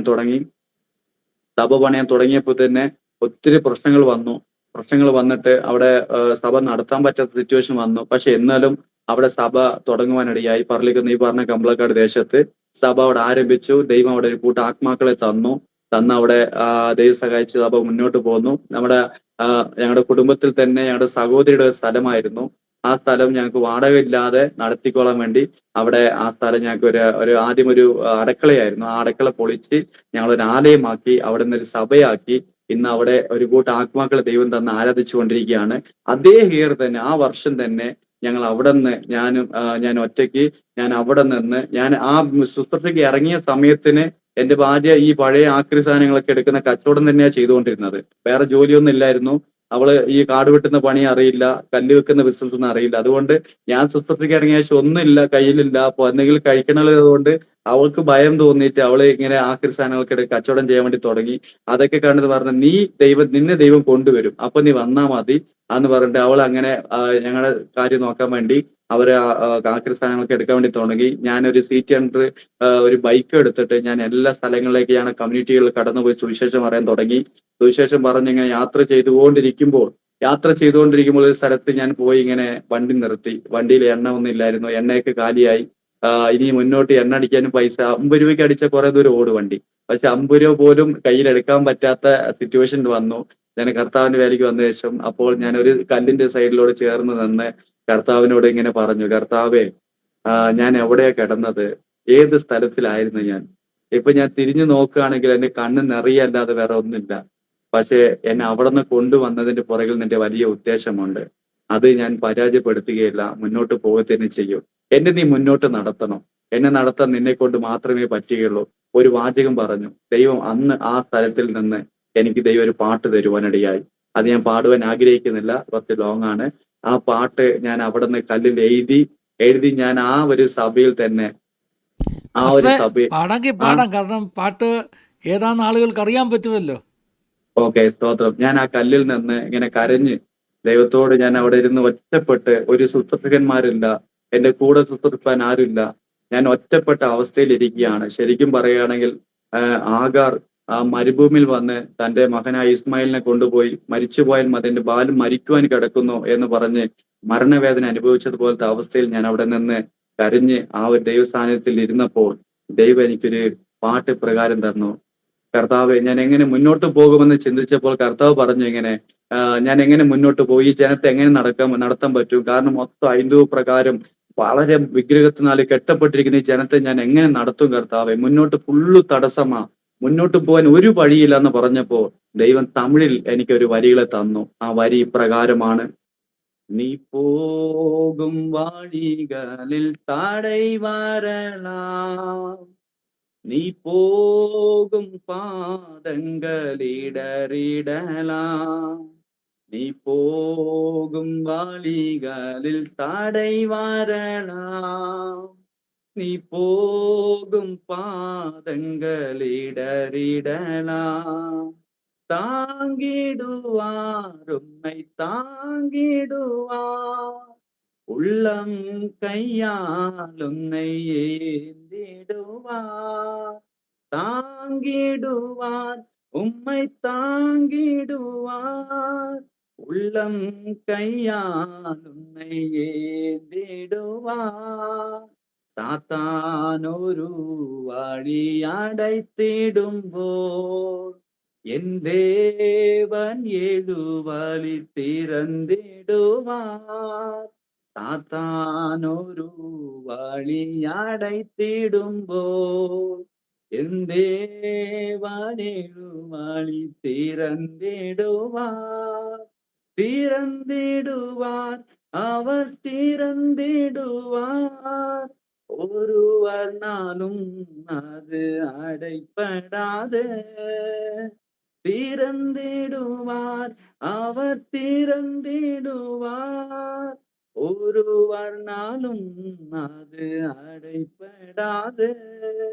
ഞാൻ ആ വരികളെ കേട്ടു. ആ വരികളെ കേട്ട് ഞാൻ ഒരു എനർജിയോടെ കർത്താവിന് വേണ്ടി ആ പാട്ടുകൾ എഴുതി. ആ വരി എഴുതിയ ശേഷം ഞാൻ മുന്നോട്ട് ശുശ്രൂഷ ആരംഭിച്ചു. ധൈര്യത്തോടെ ആരംഭിച്ച് ഞാൻ മുന്നേ ഇങ്ങനെ യാത്ര ചെയ്തു പോയി. വീടുകളിൽ സുവിശേഷ പ്രവർത്തനം ചെയ്തു, ശുശ്രൂഷകൾ ചെയ്തു, ട്രാക്ട് കൊടുത്തു. അതുപോലെ വീട് കയറി സുവിശേഷം പറയാൻ തുടങ്ങി. ഒറ്റയ്ക്ക് സുവിശേഷം പറയാൻ തുടങ്ങി. ആരും കൂടെ ആരുമില്ല, ഒറ്റയ്ക്കുള്ളത്. ശിഷ്യന്മാരില്ല, അതുപോലെ കൂട്ടുവേലക്കാർ ആരും തന്നെ ഇല്ല. അങ്ങനെ ഇരുന്നപ്പോൾ ഞാൻ അവിടെ കോഴിക്കോട് പ്രദേശത്ത് കാലത്ത് അവിടെ പോയി ഒറ്റയ്ക്ക് ഇങ്ങനെ വർക്കൊക്കെ ചെയ്തു പോയി. അങ്ങനെ പോയി ഞാൻ ഈ പാട്ട് എന്റെ ഉള്ളത്തിൽ ഇങ്ങനെ പാടിക്കൊണ്ടിരിക്കുകയാണ്. സാത്താൻ ഒരു വഴി നിനക്ക് അടച്ചാൽ നിനക്ക് വേണ്ടി ഞാൻ 7 വഴികൾ തുറക്കുന്നുണ്ട്, ധൈര്യത്തോടെ പോകാന്ന് പറഞ്ഞപ്പോൾ ഞാൻ പോയി ഒരു ഗ്രാമത്തിൽ പോയി വർക്ക് സ്റ്റാർട്ട് ചെയ്തു. അവിടെ ഒരു കൂട്ടം ജനത്തെ ദൈവ രക്ഷയിലേക്ക് കൊണ്ടുവന്നു. ആ ജനം മുഖാന്തരം തന്നെ അവിടെ വീട്ടിന്റെ ടെറസിൽ ഒരു ആലയം പണിയുവാൻ ദൈവം സഹായിച്ചു. 2021 ആരംഭിച്ചത്. 2021 തന്നെയാണ് വയനാട്ടിൽ ആരംഭിച്ച് ചർച്ച് പണി പൂർത്തീകരിച്ചു. ആ വർഷം ഏറ്റവും ലാസ്റ്റ് വർഷം തന്നെ, ഡിസംബർ മാസം ആയപ്പോഴത്തേക്കാന്ന് തോന്നുന്നു, ഡിസംബർ മാസം ആയപ്പോഴത്തേക്ക് ഇത് 2ാമത്തെ ചർച്ച് ഉദ്ഘാടനം നടത്തി. അവിടെ ഒരു കൂട്ടം ആത്മാക്കൾ തന്നു. 2 സഭയും മുന്നോട്ട് നടത്താൻ പറ്റാത്തത് കൊണ്ട് ഞാൻ അവിടെ ഒരു ദൈവദാസൻ, ചർച്ചപ്പ് കൂട് നേതൃത്വത്തിൽ ഇരിക്കുന്ന ഒരു ദൈവദാസനെ കുടുംബമായി അവിടെ കൊണ്ടുവന്ന് പ്രാർത്ഥിച്ച് അവരെ കുടുംബത്തിന് ആ സഭയെ ഏൽപ്പിക്കുവാനിടയായി. നോക്കണം, അന്ന് ആ പാട്ട് ഞാൻ അവിടെ ഇരുന്ന് പാടാതെ ഒരുപക്ഷെ എന്റെ ബുദ്ധിമുട്ട് കണ്ട് ഞാൻ പുറകോട്ട് ഓടുമായിരുന്നെങ്കിൽ ദൈവം ഇതുപോലെ ചില വഴികൾ തുറക്കില്ലായിരുന്നു. ദൈവം അന്ന് ആ വരി തന്നപ്പോൾ അത് ഉള്ളിൽ കത്തിക്കൊണ്ടിരുന്നു. അങ്ങനെ ഞാൻ അവിടെ പോയി ആരാധന തുടങ്ങി. ആ കൂട്ടായ്മ ആരംഭിച്ചപ്പോൾ ദൈവം അവിടെ ഒരു വഴി ആരംഭിച്ചു, വഴി തുറക്കുവാനിടയായി. അവിടെ ഒരു കൂട്ടായ്മ ആരംഭിച്ചു. അവിടെ ദേവദാസൻ ഇപ്പോഴും ശുശ്രൂഷ ചെയ്തുകൊണ്ടിരിക്കുന്നു. അവിടെ ഒരു ഈ കുല കമ്മ്യൂണിറ്റിയിലുള്ള ആൾക്കാരെ ഗൈഡൻസ് ചെയ്ത് വളരെ ഭംഗിയോടെ ദേവദാസൻ നടത്തിക്കൊണ്ടിരിക്കുകയാണ്. അവിടുത്തെ പാസ്റ്റർ പേരാണ് പാസ്റ്റർ ജെയ്സൺ. ജെയ്സനും അതുപോലെ അവരുടെ കുടുംബമാണ് അവിടെ നടത്തിക്കൊണ്ടിരിക്കുന്നത്. പിന്നെ ഞാൻ വയനാട്ടിൽ വന്നു. വയനാട്ടിൽ അവിടെ സഭ ശുശ്രൂഷ ആരംഭിച്ച് ചെയ്തുകൊണ്ടിരിക്കുമ്പോൾ തന്നെ ഞാൻ ഒത്തിരി ആഗ്രഹമാണ്, കർത്താവ് ഈ കമ്മ്യൂണിറ്റിയിൽ നിന്നാണ് എന്നെ കൊണ്ടുവന്നത്. കാരണം ഒരു മലയാളിയെ സംബന്ധിച്ചും പുറമെ ഒരു സെക്യുലർ ജനത്തെ സംബന്ധിച്ചും അവർ രക്ഷയിലേക്ക് വന്നു കഴിഞ്ഞാൽ അവർക്ക് വേറെ ഒന്നും നോക്കാനില്ല. അവർ രക്ഷിക്കപ്പെട്ട് കഴിഞ്ഞാൽ അവർ ദൈവത്തെ മാത്രം പിൻപറ്റി നടന്നാൽ മതി. പക്ഷെ ഇവരങ്ങനെയല്ല. ഇവരുടെ ബാക്ക്ഗ്രൗണ്ട് എന്ന് പറയുന്നത് രക്ഷിക്കപ്പെട്ട് കഴിഞ്ഞാൽ പിന്നീടാണ് ടാസ്ക് ഉള്ളത്, പിന്നീടാണ് അവരുടെ ആ ഒരു ജീവിത ശൈലി ഉള്ളത്. പക്ഷെ എന്നാൽ ആ ഒരു ഇതിൽ നിന്ന് അവർ മാറി വരണമെങ്കിൽ അത് ഒരിക്കലും ഒരു മനുഷ്യനെ കൊണ്ട് മാറ്റാൻ പറ്റുകയില്ല, നിന്നെ കൊണ്ടേ മാറ്റാൻ പറ്റുള്ളൂ. അപ്പ അതുകൊണ്ട് നീ എങ്ങനെയാണ് അവരെ മാറ്റിയെടുക്കാൻ പറ്റുന്നത്, അതുകൊണ്ട് നീ ആ രീതിയിൽ നടത്തണം എന്ന് പറഞ്ഞ് കരഞ്ഞു പ്രാർത്ഥിച്ചുകൊണ്ടിരുന്നപ്പോൾ പെട്ടെന്ന് ഇങ്ങനെ ഒരു കോള് വരുവാനിടയായി. ബൈബിൾ ട്രാൻസ്ലേഷന്റെ ഒരു വർക്കിനെ കുറിച്ച്, അതിനെക്കുറിച്ച് ഞാൻ അധികം പറയാൻ ആഗ്രഹിക്കുന്നില്ല. ചെറിയ വിശ്വാസികളൊക്കെ ഉണ്ട്, അതുകൊണ്ട് ഞാൻ അതിനെക്കുറിച്ച് അധികം പറയാൻ ആഗ്രഹിക്കുന്നില്ല. ബൈബിൾ ട്രാൻസ്ലേഷൻ വർക്കിനെ കുറിച്ച് സംസാരിക്കുകയും അങ്ങനെ ചില ദേവദാസന്മാർ വന്ന് എന്നോട് സംസാരിച്ചു. അങ്ങനെ ദേശം സമൂഹം നശിച്ചു പോട്ടെ, ഇനി ഇവരെ കൊണ്ട് ഒന്നിനും കൊള്ളില്ല എന്ന് പറഞ്ഞ ആ ജനത്തിന് മഹത്വകരമായുള്ള കർത്താവിന്റെ തിരുവചനം അവരുടെ ഭാഷയിലേക്ക് ഇന്ന് ഞങ്ങൾ പ്രവർത്തിച്ചുകൊണ്ടിരിക്കുകയാണ്. അതിൽ വർക്ക് ചെയ്തുകൊണ്ടിരിക്കുകയാണ്. അത് അവരുടെ ഭാഷയിലേക്ക് എത്തിച്ചേർക്കാൻ വേണ്ടി ഇപ്പോൾ ഞങ്ങൾ ആ കുല കമ്മ്യൂണിറ്റിയുള്ള ജനങ്ങൾക്ക് വേണ്ടി വർക്ക് ചെയ്തുകൊണ്ടിരിക്കുന്നു. ബൈബിൾ ട്രാൻസ്ലേഷൻ വർക്ക് ചെയ്തുകൊണ്ടിരിക്കുന്നു. ബൈബിൾ ട്രാൻസ്ലേഷൻ വർക്ക് ഇപ്പോൾ ലൂക്കോസ് സുവിശേഷം, അതുപോലെ തന്നെ അപ്പോസ്തല പ്രവൃത്തികൾ, അതുപോലെ യോഹന്നാൻ സുവിശേഷം, ഇതൊക്കെ ഞങ്ങൾ ആ ഭാഷയിൽ ചെയ്തു. ഞങ്ങളുടെ സ്വന്തം ഭാഷയിൽ ജനങ്ങൾ കേട്ട് സന്തോഷിക്കുകയാണ്. ഇതെന്താണ് ഒരു ആശ്ചര്യമായ കാര്യമെന്ന് സ്വന്തം ഭാഷയിൽ അവരുടെ ദൈവത്തിന്റെ വചനം കേൾക്കുന്നത് പോലെ ദൈവമെന്ന് അവിടുന്ന് വചനം ആരംഭിക്കുവാൻ ഒരു വലിയ ശുശ്രൂഷ ആരംഭിച്ചു. അവിടെ സഭ ആരംഭിച്ച് ഞാൻ മുന്നോട്ട് പോയപ്പോൾ കർത്താവ് എനിക്ക് ഒറ്റയ്ക്ക് ഈ ഒരു കോടി ജനത്തിനടുത്തുണ്ട് ഞങ്ങളുടെ ജനം. അത് ഞാൻ ബൈബിൾ ട്രാൻസ്ലേഷൻ വർക്കിനോട് ചേർന്നാണ് സർവേ ഒക്കെ ചെയ്തത്. അപ്പോഴാണ് ഇത്രയും ജനമുണ്ടെന്ന് അറിഞ്ഞത്. അപ്പോ ഞാൻ ഇങ്ങനെ പറഞ്ഞു, കർത്താവ് എനിക്ക് ഒറ്റയ്ക്ക് ഇത്രയും പേരെ നേടാൻ പറ്റുകയില്ല. അപ്പൊ ഇവരെ മൊത്തത്തിലെ കൊണ്ടുവരാൻ എന്താ ചെയ്യേണ്ടത്? ഇവരെ മൊത്തത്തിലെ കൊണ്ടുവരണമെങ്കിൽ അതിനുള്ള വഴി ദൈവത്തിന് തിരുവചനമാണ്. അപ്പൊ അവരുടെ ഭാഷയിലേക്ക് അതിനെ ദൈവം ആരംഭിച്ച് ഇപ്പൊ അതിന്റെ പ്രവർത്തനം നടന്നുകൊണ്ടിരിക്കുന്നു. വളരെ ഭംഗിയായി ചെയ്തുകൊണ്ടിരിക്കുന്നു. വീടുകൾ തോറും പോയി പാട്ടയും അതുപോലെ ഇരുമ്പും വേസ്റ്റും പെറുക്കിയായിരുന്ന എന്റെ ഭാര്യയെ ദൈവം ഒന്ന് അത്രയും മഹത്വകരമായുള്ള ബൈബിൾ ട്രാൻസ്ലേഷന് വർക്കറാക്കി ദൈവം മാറ്റിയിരിക്കുന്നു. അവൾ ബൈബിൾ ട്രാൻസ്ലേഷന് വർക്ക് ചെയ്തുകൊണ്ടിരിക്കുന്നു. അതുപോലെ ഞാനും അതിന്റെ ഒരു വർക്കിനോട് ചേർന്ന് മുന്നോട്ട് പോകുന്നു. അപ്പോൾ തന്നെ ഞങ്ങളുടെ ജനങ്ങളുടെ ഒരു വലിയ വളർച്ച ആഗ്രഹിച്ച് മുന്നോട്ട് പോവുകയാണ്. വയനാട്ടിൽ ഞങ്ങൾ ആ ഒരു കമ്പളക്കാട് ആരംഭിച്ച വാടകയ്ക്ക് ഉണ്ടായിരുന്ന ആ ചർച്ചിന്റെ അടുത്ത് തന്നെ ഞങ്ങളൊരു സഭ പണിയാൻ വേണ്ടി ദൈവം അവിടെ ഒരു കൊച്ചി സ്ഥലവും തരുവാനിടയായി. ഞങ്ങൾ അവിടെ ഒരു സഭ പണിയാൻ വേണ്ടി ആ ഒരു സ്ഥലത്തിന് വേണ്ടി ഞങ്ങൾ പ്രാർത്ഥിച്ചു കൊണ്ടിരിക്കുന്നു.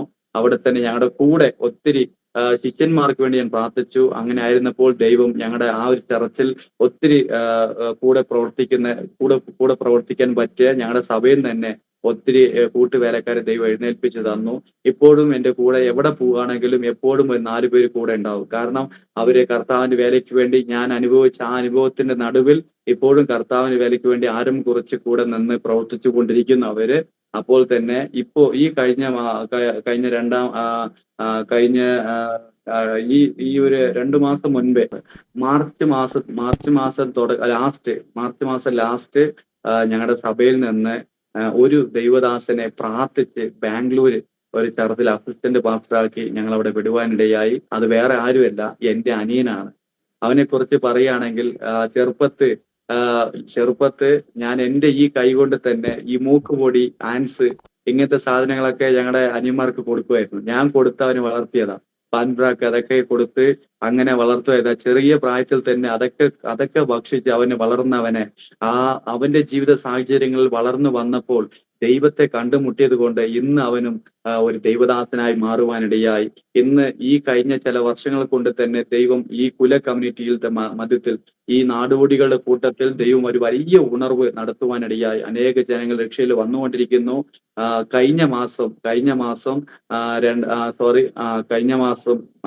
ഈ മാസം 4 തീയതി ഞാനൊരു പുതിയ സഭ ആരംഭിച്ചു. അത് കുറ്റ്യാടി എന്ന് പറഞ്ഞ സ്ഥലമാണ്, കോഴിക്കോട് കുറ്റ്യാടി എന്ന് പറഞ്ഞ സ്ഥലത്ത്. അവിടെയും പോയി ഒരു പുതിയ പ്രവർത്തനം ആരംഭിച്ചു. അവിടെയും ദൈവം ഒരു കൂട്ടം ആത്മാക്കളെ ദൈവം തന്നു. അത് പുതിയ പ്രവർത്തന സ്ഥലമാണ്. അവിടെയും ഏകദേശം ഒരു 30-40ഓളം വിശ്വാസികളെ ദൈവം ഈ ഇടയ്ക്ക് തന്നു. അവിടെ ഒരു സഭ തുടങ്ങുവാനിടയായി. ഞങ്ങളുടെ സഭ സർവീസ് എന്ന് പറയുന്നത് ഇപ്പൊ വയനാട്ടിൽ 6:30 തുടങ്ങും. 6:30 തുടങ്ങി 9 മണിക്ക് അവിടെ വയനാട് സർവീസ് കഴിയും. കഴിഞ്ഞിട്ട് അവിടെ നിന്ന് ഞങ്ങൾ എല്ലാ സഭയിലുള്ള വർഷിപ്പ് ടീമോ അങ്ങനെ ഞങ്ങൾ എല്ലാവരും കൂടി ഒരു ചെറിയൊരു പെട്ടി പോലത്തെ ഒരു കാറുണ്ട്. അതിൽ ഞങ്ങൾ എല്ലാവരും കൂടി വാരി കൂടി കയറി ഞങ്ങൾ ഡ്രം സെറ്റും അതുപോലെ ഡ്രം സെറ്റ് കീബോർഡും അതുപോലെ മൈക്ക് എല്ലാം എടുത്ത് വാരിയിട്ട് ഞങ്ങൾ അവിടെ നിന്ന് 2 മണിക്കൂർ ആ ചുരമൊക്കെ ഇറങ്ങി ജീവനെ കയ്യിലും പിടിച്ച് പറന്ന് താഴെത്തി ആ ചുരമൊക്കെ ഇറങ്ങി ഏകദേശം 70 കിലോമീറ്ററിന്റെ അടുത്തുണ്ട്. ഞങ്ങൾ അവിടെ നിന്ന് 2 മണിക്കൂറിൽ പറന്ന് താഴെ അവിടെ എത്തിയ ശേഷം അവിടെ 11 മണിക്ക് അവിടെ ആരാധന സ്റ്റാർട്ട് ചെയ്യും. അവിടെയും ദൈവം ഒരു കൂട്ടം ആത്മാക്കൾ എത്തുന്ന 2 സർവീസ് ഞങ്ങൾ ചെയ്തു പോകുന്നു. ഇതൊന്നും ഇവിടെ ജീവിതത്തിൽ ഒരു ആത്മീയ ഒരു കോലത്തിലേക്ക് അവരാരും എത്തിയിട്ടില്ല. അവരെല്ലാം ഇപ്പോൾ ആത്മീയ ഒരു വിത്തുകളാണ്. ഇപ്പോഴാണ് അവർ വളർന്നു വരുന്നത്. അപ്പോൾ തന്നെ ദൈവവുമായി വലിയ ബന്ധത്തിൽ വലിയൊരു തീക്ഷ്ണതയോടെ മുന്നോട്ട് പോകുന്ന ഒരു കമ്മ്യൂണിറ്റിയാക്കി ദൈവം മാറ്റിയിരിക്കുകയാണ്. ഞങ്ങളുടെ കമ്മ്യൂണിറ്റി ഓർത്ത് നിങ്ങൾ പ്രത്യേകിച്ച് പ്രാർത്ഥിക്കണം. ഈ കമ്മ്യൂണിറ്റിയുടെ വളർച്ചയെ ദൈവം ആഗ്രഹിക്കുന്നുണ്ട്. അതുകൊണ്ട് തന്നെ നോക്കണം, ഒരു വസ്ത്രം ഉടുക്കുവാൻ കഴിയാതെ ഞാൻ പലപ്പോഴും അനുഭവിച്ച ഒരു കാര്യമാണ്. ഞാൻ ബസ്സിൽ കയറി കഴിഞ്ഞ പണ്ട് രക്ഷിക്കപ്പെടും മുമ്പ് ബസ്സിൽ കയറി കഴിഞ്ഞാൽ ഒന്നില്ലെങ്കിൽ ബസ്സിൽ നിന്ന് ആൾക്കാർ താഴെ ഇറങ്ങും, അല്ലെങ്കിൽ ഞങ്ങളെ പിടിച്ച് താഴെ ഇറക്കി വിടും. കാരണം എന്താ വെച്ചാൽ അതുപോലത്തെ നാറ്റമായിരിക്കും, അതുപോലത്തെ സ്മെല്ലായിരിക്കും. ഉടുക്കുവാനും വസ്ത്രം ഉണ്ടാകില്ല, ഉടുക്കുവാനും തുണി ഉണ്ടാകില്ല. അങ്ങനെ ഉണ്ടായിരുന്ന നാറി കിടന്ന് ശരിക്കും പറയുകയാണെങ്കിൽ ഒരു നാറ്റം വഹിച്ച് ലാസർ എങ്ങനെ കല്ലറയിൽ കിടന്നോ മരിച്ചു കിടന്നു, ഇനി ജീവിക്കാൻ ഒരു രക്ഷയില്ല എന്ന് പറഞ്ഞ് സ്വന്തം സഹോദരി ഒന്ന് പറഞ്ഞു, കർത്താവെ 4 ദിവസമായി അവൻ അടക്കം ചെയ്തിട്ട് ഇനി അവന് പുറത്ത് കൊണ്ടുവന്നു കഴിഞ്ഞാൽ ഞങ്ങൾക്ക് ഒരു നാറ്റാന്ന് പറഞ്ഞ് ദേശം മൊത്തം വിധി എഴുതി ഇവനെ ഇനി ഒരിക്കലും മുന്നോട്ട് കൊണ്ടുവരാൻ പറ്റില്ല എന്ന് എഴുതിയ മരിച്ച് നാറിക്കിടന്ന ഈ അർജുനൻ എന്റെ ജീവിതത്തെ കർത്താവ് കണ്ടപ്പോൾ നോക്കണമേ, മരിച്ചവനായ ഞാൻ ജീവനോടെ ദൈവം എന്നെ പുറത്ത് കൊണ്ടുവരുവാനിടയായി. ജീവനോടെന്ന് പുറത്ത് കൊണ്ടുവന്നത് മാത്രമല്ല, നോക്കണം, നേരത്തെ പറഞ്ഞ വചനം പോലെ തന്നെ കുപ്പയായിരുന്ന, പൊടിയായിരുന്ന, വേസ്റ്റ് ആയിരുന്ന ഈ എന്നെയും, ഭിക്ഷക്കാരനായിരുന്ന ഈ എന്നെയും നോക്കണം, ഒരു പഠന വിദ്യാഭ്യാസമില്ലാത്ത ഈ എന്നെയും ദൈവം ഇന്ന് ഇന്ത്യയുടെ തലസ്ഥാനം വരെ കൊണ്ടുപോയി അവിടെയും കർത്താവിന്റെ വചനത്തെ ഉയർത്തുവാൻ ഇടയാക്കി. അതുപോലെ പല കവലകളിൽ ഇപ്പോഴും ഞാൻ കള്ളനെന്ന് പറഞ്ഞ് എന്നെ കണ്ടവരെല്ലാം പോസ്റ്ററൊക്കെ ഒട്ടിച്ച്, ഞാൻ ഇന്ന് ചർച്ച നടത്തുന്ന പറളിക്കുന്ന് കള്ളനെന്ന് പറഞ്ഞ് പിടികിട്ടാൻ പുള്ളി എന്ന് പറഞ്ഞ് എന്നെ പോസ്റ്റർ ചെയ്ത് ഒട്ടിച്ച് എന്റെ ഫോട്ടോയൊക്കെ അവിടെ ഒട്ടിച്ചു വെച്ചായിരുന്നു. ഞാൻ അതേ ഫോട്ടോ എഴുതി ഒട്ടിച്ച അതേ സ്ഥലത്തിൽ നിന്ന് സത്യ കർത്താവ് യേശു ക്രിസ്തുവിനെ ആത്മാവിൽ അവിടെ നിന്ന് വിളിച്ചു പറയുവാനിടയായി. വേറെ ഒരുത്തനിൽ രക്ഷയില്ല, നാം രക്ഷിക്കപ്പെടുവാൻ ഒരേ ഒരുത്തൻ മാത്രമേ ഉള്ളൂ, അത് യേശു ക്രിസ്തുവാണ്. എന്റെ പാപങ്ങളെ, ഞാൻ ചെയ്ത എല്ലാ തെറ്റുകളെ ഞാൻ ആ കവലിൽ നിന്ന് വിളിച്ചു പറഞ്ഞു. എന്റെ ജീവിതത്തെ മാറ്റിമറിച്ചത് യേശു ക്രിസ്തുവാണ് എന്ന് ഞാൻ പറയുവാനിടയായി. എല്ലാരും ആശ്ചര്യപ്പെട്ടു നോക്കി, എങ്ങനെ ഇത് സംഭവിച്ചു, എങ്ങനെ ഇത് മാറി എന്ന് നോക്കിയപ്പോഴാണ് എനിക്കൊരു കാര്യം മനസ്സിലായത്. ഇതിന്റെ പുറകിലെല്ലാം നയിച്ചത് അർജുനൻ എന്ന് പറഞ്ഞ ഞാനല്ല, എന്നെ നടത്തി വന്ന് എന്റെ അരുമനാഥനായിരിക്കുന്ന കർത്താവ് യേശു ക്രിസ്തുവെന്ന് ഞാൻ അറിയുകയും അത് ദേശം അറിയുകയും ഇന്നും പല പേരും അത് കണ്ട് ആ സാക്ഷ്യ മുഖാന്തരം അനേക ജനങ്ങൾ രക്ഷിക്കപ്പെട്ട് അടുത്ത് വന്നുകൊണ്ടിരിക്കുകയാണ്. നോക്കണം, ഒരു കൺവെൻഷൻ ഹാളിൽ കയറി നിൽക്കുവാൻ കാലൊക്കെ ഉറച്ചുകൊണ്ടിരുന്ന ഈ ഞാൻ ഇന്ന് പല കൺവെൻഷനിൽ നിന്ന് പ്രസംഗിക്കുന്നത് ദൈവം എന്നെ നിർത്തുവാനിടയായത് കൊണ്ടാ. നോക്കണം, പല കൂട്ടായ്മകളിൽ പോയി നിന്ന് 2 പേരുടെ മുൻപിൽ എന്റെ പേര് പറയുമ്പോൾ നാണാ.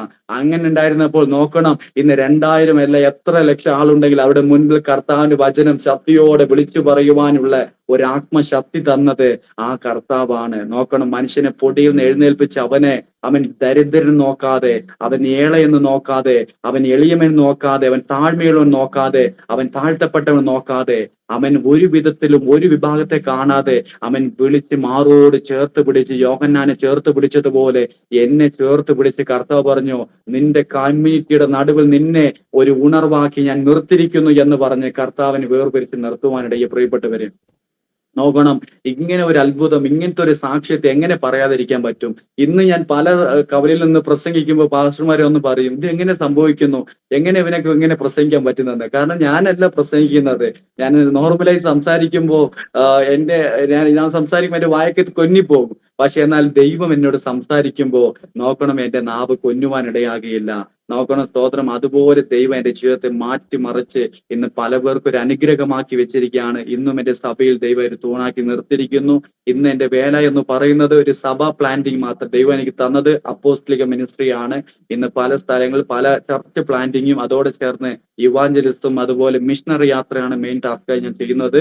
അപ്പോൾ അതുപോലെ തന്നെ മിഷണറി യാത്ര തമിഴ്നാട്ടുകളിലും അതുപോലെ പല സ്ഥലങ്ങളിലും മിഷണറിയായി കടന്നുപോയി അവിടെ സഭകളെ സ്ഥാപിച്ചുകൊണ്ടിരിക്കുന്നു. ഇപ്പൊ തമിഴ്നാട്ടിൽ ഒരു സഭ സ്ഥാപിക്കുവാൻ വേണ്ടി അവിടെ കടന്നു പോകുന്നു. എന്നാലും വിളിച്ചവൻ വിശ്വസ്തനായത് കൊണ്ട് അവൻ സകലതിലും മതിയാകുന്നു. ഇന്നും ഞങ്ങൾ എന്റെ കുടുംബത്തെ ഇന്നൊരു വാടക വീട്ടിൽ മനോഹരമായി പാർക്കുവാൻ സ്ഥലമില്ലാതെ ഉറങ്ങുവാൻ സ്ഥലമില്ലാതിരുന്ന എന്നെ ദൈവം എന്നെ നല്ല അടക്കളം തന്ന് നിർത്തി എന്നെ നിലനിർത്തിയിരിക്കുന്നു. ഇതിന്റെ എല്ലാം പുറകിൽ ഞങ്ങളെ നയിച്ചു വന്നത് ദൈവത്തിന്റെ വലിയ കരമാണ്.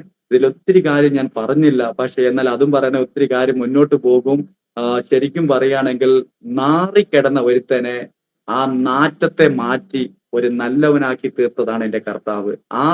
ആ നല്ലവനാക്കി ആ ഒരു മനുഷ്യനാക്കി നിന്ന് നിങ്ങളുടെ മുൻപിൽ ഈ എന്നെ കുറിച്ച് പറയാൻ ഞാൻ ഒരിക്കലും ലജ്ജിക്കുകയല്ല, ഒരിക്കലും ഒരു കുണം പിടിക്കുകയില്ല എന്ന് പറഞ്ഞ് ലോകം തള്ളിയതാണ് എന്നെ. പക്ഷെ എന്നാൽ ഇന്ന് എന്നെ ദൈവം പല പേരുടെ മുൻപിൽ മാനപാത്രമാക്കി നിർത്തിയിരിക്കുന്നു.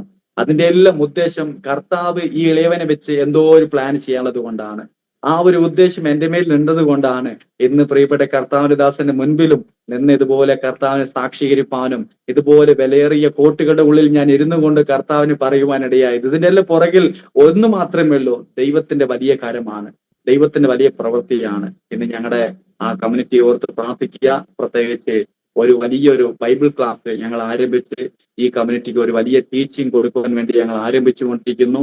അതിനുവേണ്ടി ഒരു സ്ഥലമാണ് ഇന്ന് ഞങ്ങൾ അവിടെ പണിതിരിക്കുന്നത്. ഒരു ദൈവകൃപയിൽ ഒരു സ്ഥലം ദൈവം ഞങ്ങൾക്ക് തന്നു. ആ സ്ഥലത്ത് ഒരു ചർച്ച്, ഒരു ബൈബിൾ ക്ലാസ് ഞങ്ങൾ ആരംഭിക്കുവാൻ വേണ്ടി ആഗ്രഹിക്കുന്നു. അതിനുവേണ്ടി പ്രാർത്ഥിക്കുക. നിങ്ങളുടെ ഓരോ പ്രാർത്ഥനകളുടെ പുറകിൽ, നിങ്ങളുടെ ഓരോ പ്രാർത്ഥനകളുടെ മുൻപിൽ ഈ കുല കമ്മ്യൂണിറ്റിയെ കൂടി നിങ്ങൾ വെച്ച് പ്രാർത്ഥിക്കുമെങ്കിൽ തീർച്ചയായിട്ട് ഞങ്ങളുടെ ഒരു വളർച്ചയ്ക്ക് നിങ്ങളൊരു പങ്കാളിത്തമാകും. ഈ ഒരു അവസരം തന്ന പ്രിയപ്പെട്ട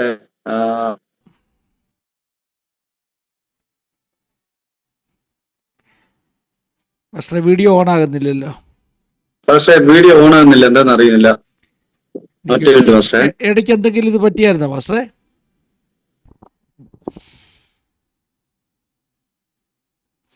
ഓക്കെ, ഞാൻ പറഞ്ഞു വരുന്നത് ഈ ഫോട്ടോ നിങ്ങൾ കാണുന്നുണ്ടല്ലോ അല്ലേ?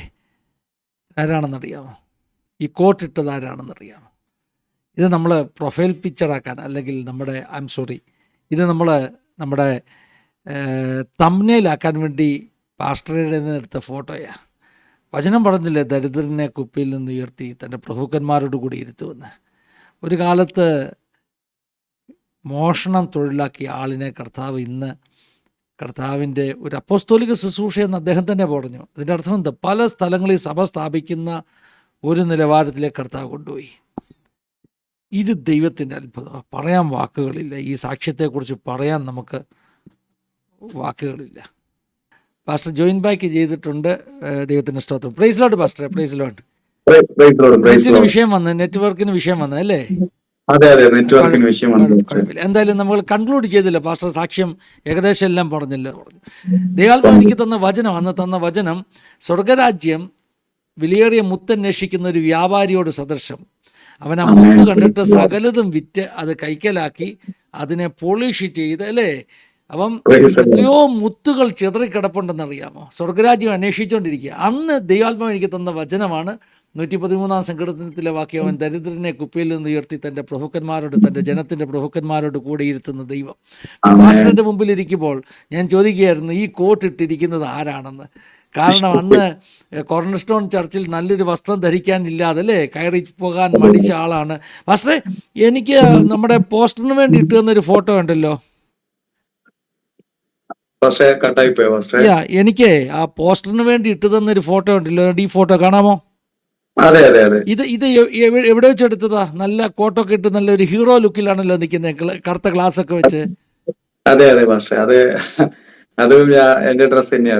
അല്ല, ഞാൻ ചോദിച്ചെന്താന്നറിയോ? ഇതൊരു സാക്ഷ്യമാ പാസ്റ്ററെ. അതെ പാസ്റ്റർ. ഇതൊരു സാക്ഷി, അതുകൊണ്ടാണ് ഞാൻ ചോദിക്കുന്നത് കേട്ടോ. ആ അതെ ഫോട്ടോ കോട്ടിട്ടെടുത്തുനിന്ന്, കോട്ടിട്ട് എല്ലാവർക്കും ഫോട്ടോ എടുക്കാം, പക്ഷേ പാസ്റ്റർ വന്ന ആ സാഹചര്യം, പാസ്റ്ററുടെ ബാക്ക്ഗ്രൗണ്ട്, ജീവിതം, അതുമായിട്ട് നോക്കുമ്പോൾ ഇത് ശരിക്കും ഞാൻ പറഞ്ഞതുപോലെ വിലയേറെ മുത്തന്വേഷിച്ച ആ വ്യാപാരി കണ്ടെത്തി പോളിഷ് ചെയ്ത് നിർത്തിയ കാഴ്ച ഇത്.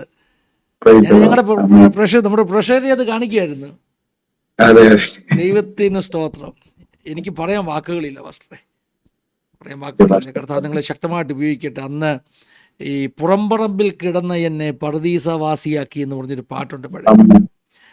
പുറംപറമ്പിൽ കിടന്ന പാത്രത്തെ ദൈവം മാനപാത്രമാക്കി മാറ്റി. മോഷണം കുലത്തൊഴിലാക്കിയ ഒരു കുടുംബം, ആ ക്ലാൻ, ആ കുലത്തിലെല്ലാവരും അതാ ചെയ്യുന്നത്. പക്ഷെ അവിടെ നിന്ന് അപ്പോസ്തോലിക ശുശ്രൂഷയ്ക്ക് വേണ്ടി ദൈവം വേർതിരിച്ചു.